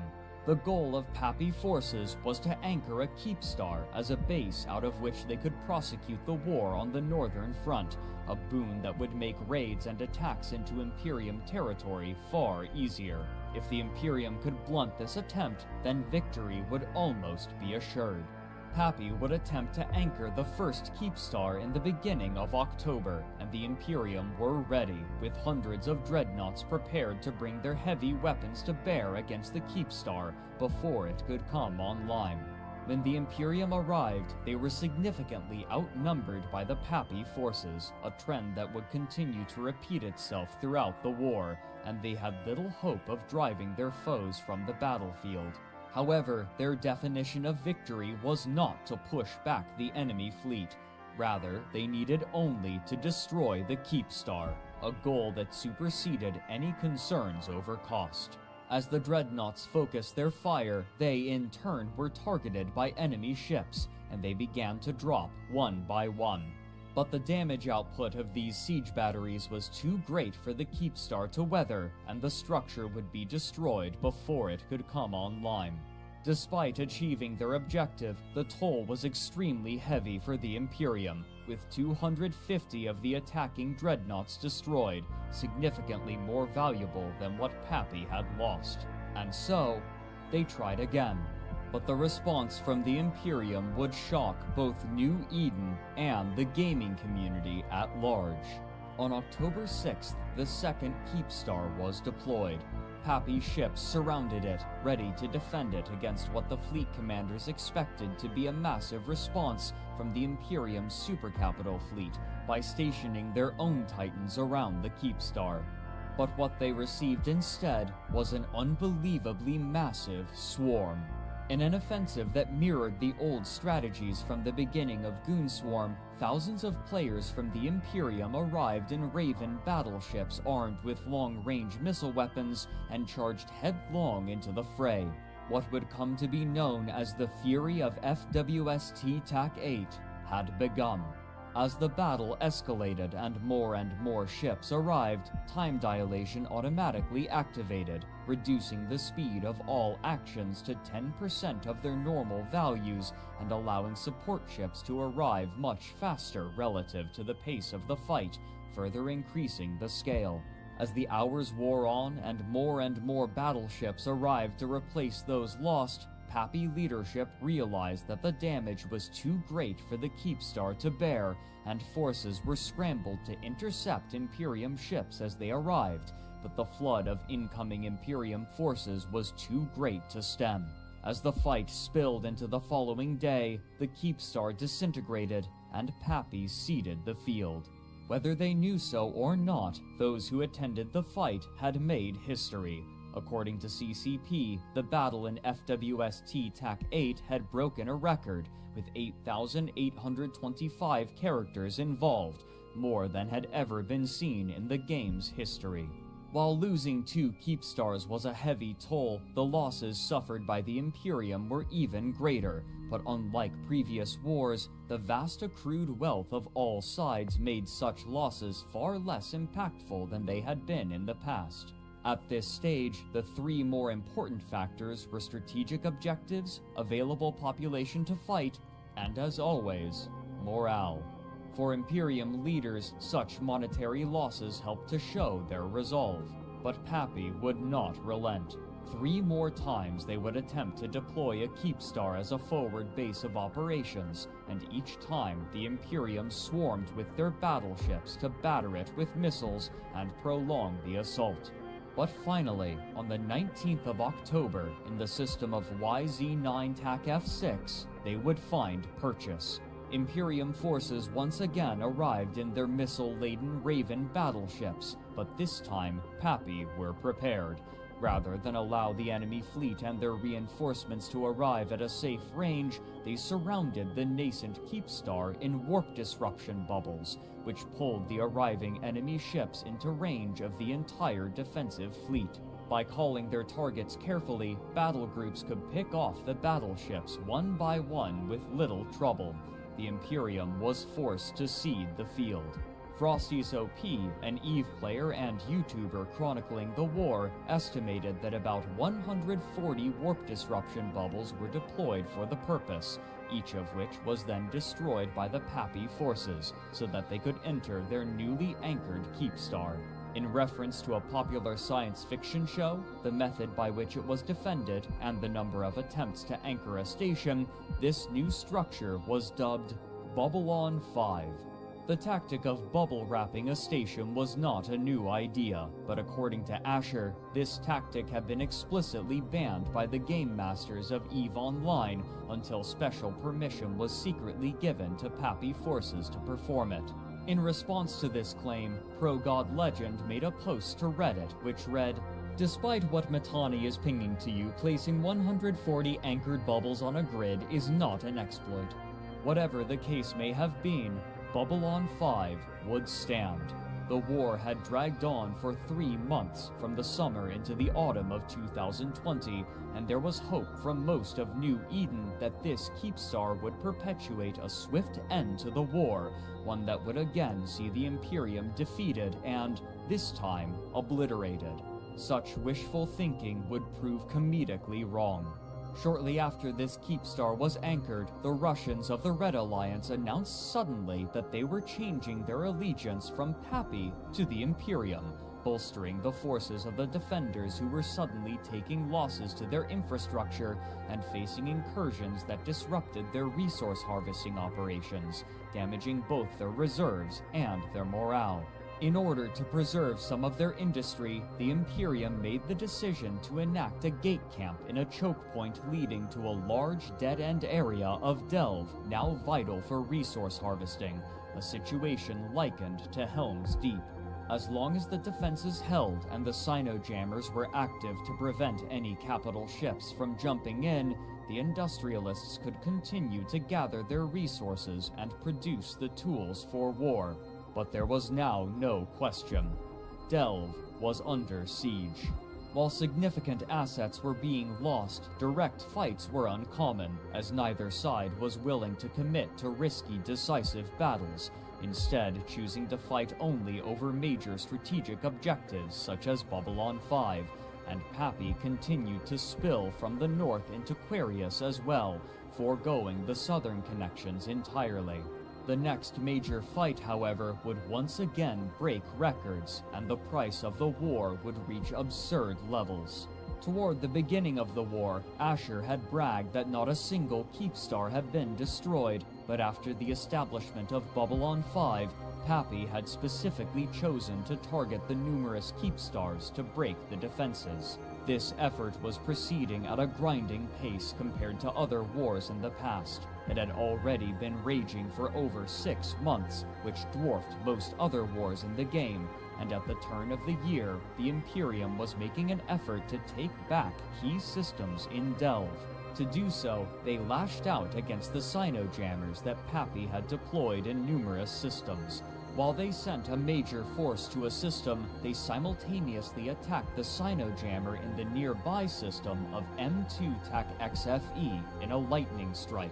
With the Sino-jammer destroyed, the Imperium were finally able to bring their supercapital fleet to bear, and immediately the signal was given. A beacon was lit, and a fleet of hundreds of these massive ships moved into position to defend their vulnerable Keep Star left behind some time ago.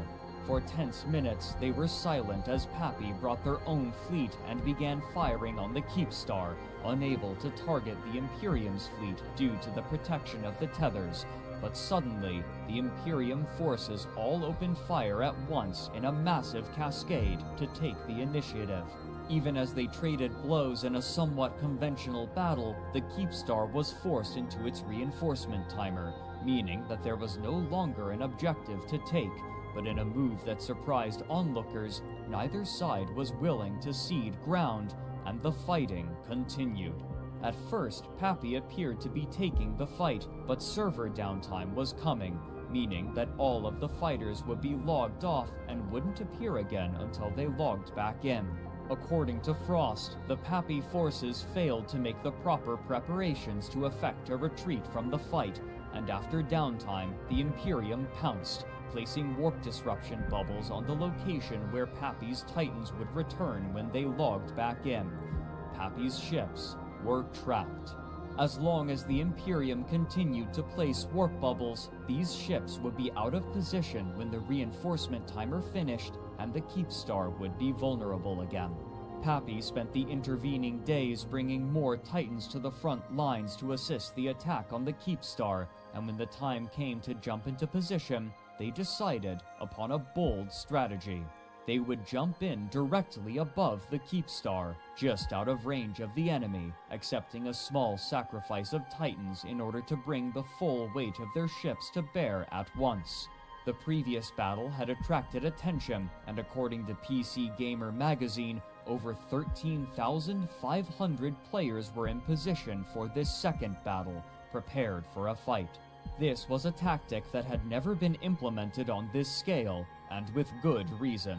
With so many actors operating in the same area at the same time, the EVE servers had a tendency to react in unpredictable ways that were almost always more detrimental to the attacker than the defender, making it difficult for an attacking force to assail a position with too many enemies. Still, the leaders of Pappy decided that this was a risk that they were willing to take. The call was made, and this unprecedented fleet made the jump simultaneously. The servers for EveOnline buckled, and strange things began happening. The jump was taking over 45 minutes to complete, and while the players waited to load the system, their Titans would arrive without them, completely bare of any modules. The waiting Imperium jumped at the opportunity, sending the heavy fighters of their supercarriers to destroy these vulnerable, naked Titans. Many of the Titan pilots of Pappy reappeared in the system from which they left, with their Titan and all of their modules intact. Others, however, were not so lucky, and ships continued to trickle into M2 TAC XFE for the Imperium to annihilate. This fight broke a new record. When converted to real-world fiat currency, it had cost over $350,000, catapulting the total estimated cost of the war well past $1 million by any metric, and still there was no end in sight. Because of the failure of the attack, those approximately 300 Pappy Titans which had been caught by the Imperium were forced to stay in limbo, ready to be destroyed the moment that they returned, but they wouldn't be abandoned by Pappy. Titans were of particular importance because, while expensive to build, they also needed over a month to produce compared to the overnight builds of battleships, further increasing the importance of retrieving as many as they could. Steve Messner, writing for PC Gamer, interviewed Titan pilot Dran Arcana about the plan to break them out. Quote, "When I asked Dran what the next step would be, he gave a vague answer about continuing the fight elsewhere until the right moment presented itself to stage a jailbreak. What I didn't know was that moment had already come. The day before, pilots received a personal message from Villy, Pappy's military commander. Good afternoon or evening, it read. Your Titan/Super has been noted to be in bubbles. Please be available to be online starting between 0430 and 0600 Wednesday Eve time, Tuesday night USTZ. Do not share this message with anyone." End quote. When the time came, almost a month after the camp had begun, approximately 170 of the Titan pilots were prepared, and as they logged in, Pappy suddenly jumped subcapitals into position, who began slamming the Imperium's camping force. The Imperium responded quickly, bringing a Titan fleet of their own to bear, but Pappy were prepared, and they snuck a fleet of over 400 dreadnoughts close to the Titans. As Pappy Titan pilot Tony told PC Gamer, quote, "It forced the Imperium to choose. Continue shooting our extracting Titans, who weren't shooting back, and take extreme losses in their own Titans, or only shoot our Titans with Doomsdays but use their guns to save themselves from the onslaught of dreadnought fire." They chose the latter. The Titans were gradually able to worm their way out of those warp disruption bubbles that weren't destroyed by the arriving Pappy forces, and only 6 Titans were lost, a number shared by the Imperium. In the meantime, Red Alliance was striking back in the south, pulling significant Pappy forces away from the front line in the Imperium's capital of Fortress Delve. The centralized command structure of the Imperium meant that resources could be distributed where they were needed, with primary consideration given to the survival and good of the Alliance as a whole, but Pappy were far more splintered, and while they had been able to work together well enough in Delve, such distractions placed pressure on those living in the southern regions to protect themselves and leave the front line. From Delve, sending liquid assets to the Red Alliance for their fight could create outsized value. What's more, other small alliances pounced on the weakened home systems of Pappy corporations, striking and taking territory while their defenses were away. Suddenly, Pappy alliances were losing territory, and the longer that they fought in Delve, the worse their losses became. The Imperium fleet commanders were also learning the patterns of their opponents in a way that opened up opportunities. After studying the way that their supercapital ships jumped together in a tight formation, they hatched a plan, known internally as Operation Enho, but known to others by another name, the Boson Trap of YZ-9 TAC F6. It would be an ambush the likes of which had scarcely been seen before. Such a tight grouping of ships left them vulnerable to a particular kind of Titan doomsday weapon, a bosonic field generator, or as it's commonly known, a boson. This weapon, when activated, dealt damage in a cone in front of the ship, and while not nearly so oppressive as the original doomsday weapon from years prior, its damage was still incredibly high for a weapon of its kind. While requiring careful coordination and tight restrictions on communication to prevent information from leaking, the plan in its essence was straightforward.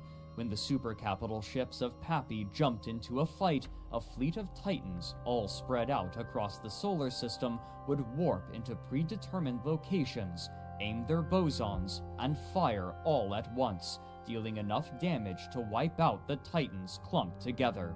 While it wouldn't be enough to turn the tide of the war, it would be an incredible victory. The day of the battle came, and everybody was prepared. At first there was concern that Pappy's supercapitals wouldn't even show, or they would jump into the wrong location, but such worries suddenly fell away when every cynosural field was placed on top of one another, unprotected by warp bubbles. as Asher wrote after the battle, quote, "The load-in for their supers took forever. Our Titans were creeping closer in warp. Eventually they started hitting grid and no supers had loaded, but the warp-ins were perfect. I thought again, if it works.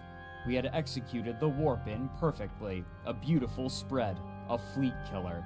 I keyed up to all my fleet members and said, if you believe in a deity, we could use a few prayers right now." End quote. Finally, all of the super capital ships from Pappy arrived and the bosons were fired all at once, capturing the helpless ships in the crossfire in a fantastic display. But as the bosons spooled down, their targets continued floating in space, barely scratched.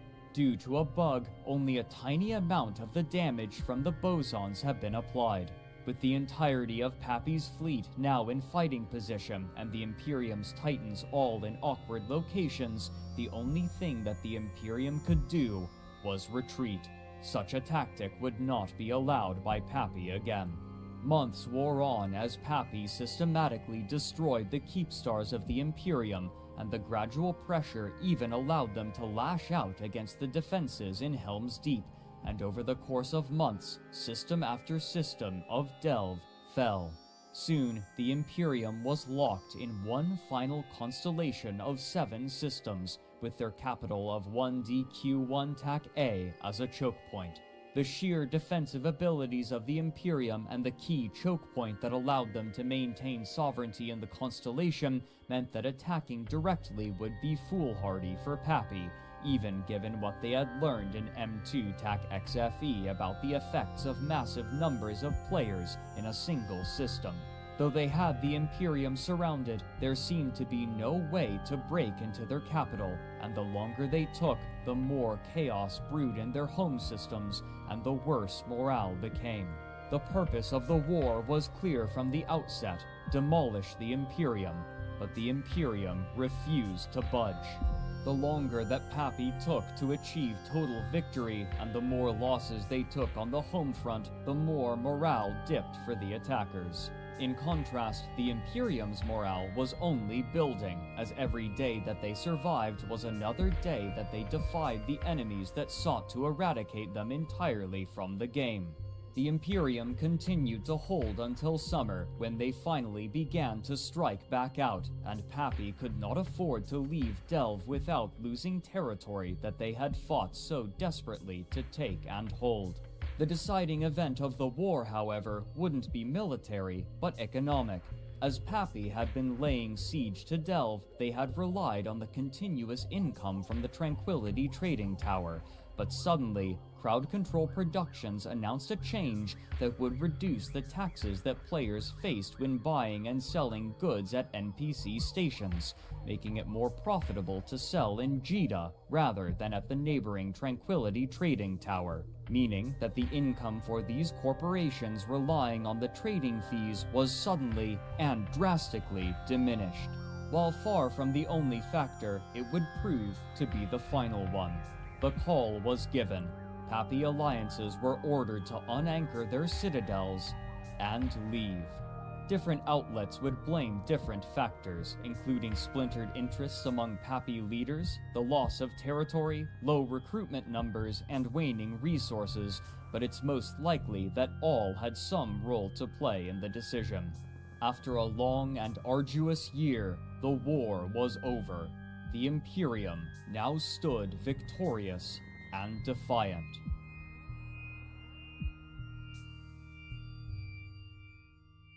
But while Nullsec returned to a relative state of equilibrium, the game itself would undergo turmoil. After Pearl Abyss purchased Crowd Control Productions, there was concern in the community that they would eventually begin to offer purchases for items that had traditionally only been available to those who worked hard to earn them in-game, and these fears were made far more tangible when, in March of 2022, they announced a special pack for sale that they called the Prospector Pack. While many different things were offered, among them was a mining barge, the Retriever. The sale of this ship was a shock to almost everyone in the game. Those who started playing EVE Online often began by mining in HiSec, saving in order to afford a new retriever so that they could mine more efficiently. And its existence was symbolic of the struggle for success in New Eden for new and old players alike. The ability to purchase this ship felt like a betrayal. The Council of Stellar Management said as much in an open letter. It reads in part, quote, "One issue that has been a perennial player concern is that of monetization. From the 2011 Summer of Rage to the monthly complaints from players over different ads and new monetization schemes, no one can argue that the core player base in EVE Online cares deeply about monetization and is highly skeptical about the direction CCP monetization has been going. The one line we have always said should never be crossed is the selling of fitted ships. This has been consistent. It has been long held and passionately held by most core players. None of us have talked with any of our fellow CSM members who believed that selling fitted ships was an acceptable means of monetizing the game. Any sale like this would have a negative impact on the in-game economy for a variety of reasons, but most importantly because it would both set the in-game price for ships as a function of the real-life cost of the sale, as we see with skins, and because it would edge out producers by introducing free ships that did not require in-game time and materials to produce. We cannot, in good faith, tell any player concerned with this sale that this is as far as the line goes, because we have seen, twice now, CCP willingly cross a line that we were confident was strictly off limits." End quote. After a coordinated effort by EVE content creators to draw attention to this issue that they called EVE Blackout, and significant pressure from the player community, the Prospector Pack was removed. The question for players now was simply, how would they attempt to monetize the game next? It was clear that they wished to move away from the monthly subscription model, but it wasn't clear how precisely they would do so in a game that prioritized player effort so highly. What precisely the company will do with the game in the near future is difficult to predict, but the players are passionate enough to stay, even in the face of profoundly unpopular decisions, and fight for the virtual world that they have made their second home, both against one another and the company. As this video is being completed, a new war has broken out involving much the same belligerents as the war that preceded it, and its trajectory will chart yet another chapter in the history of the game. After 2 decades, EVE Online not only refuses to die, but continues to thrive, and its stories will continue to be told in characteristic, nigh incomprehensible jargon by players passionately recalling their time spent in New Eden.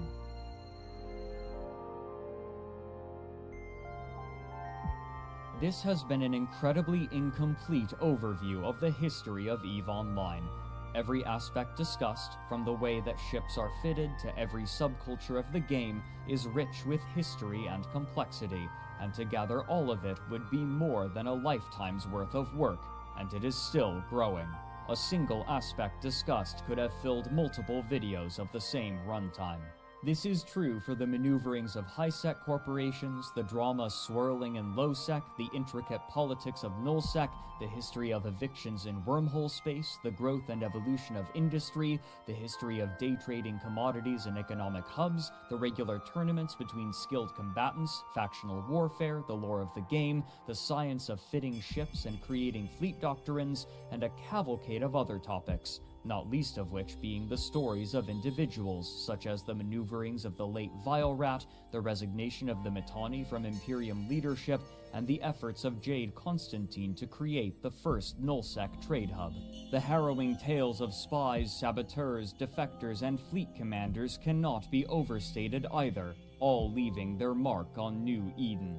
Special consideration goes to Andrew Groen and his work Empires of Eve, without which the creation of this video would have proven far more daunting.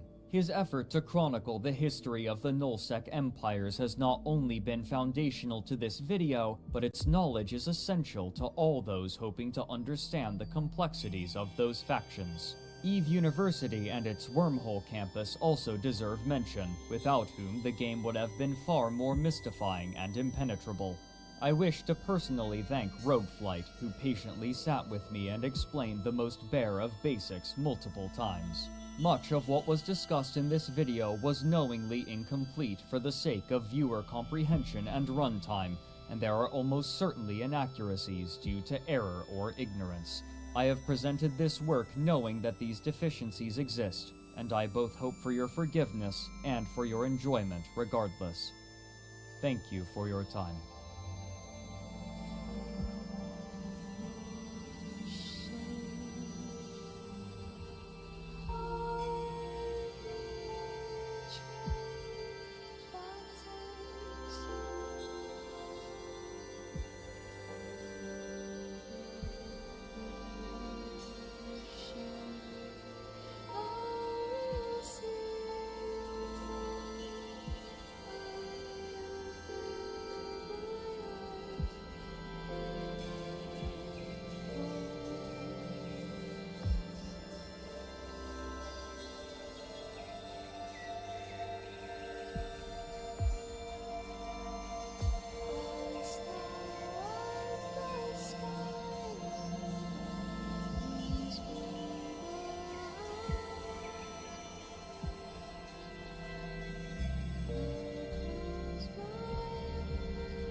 You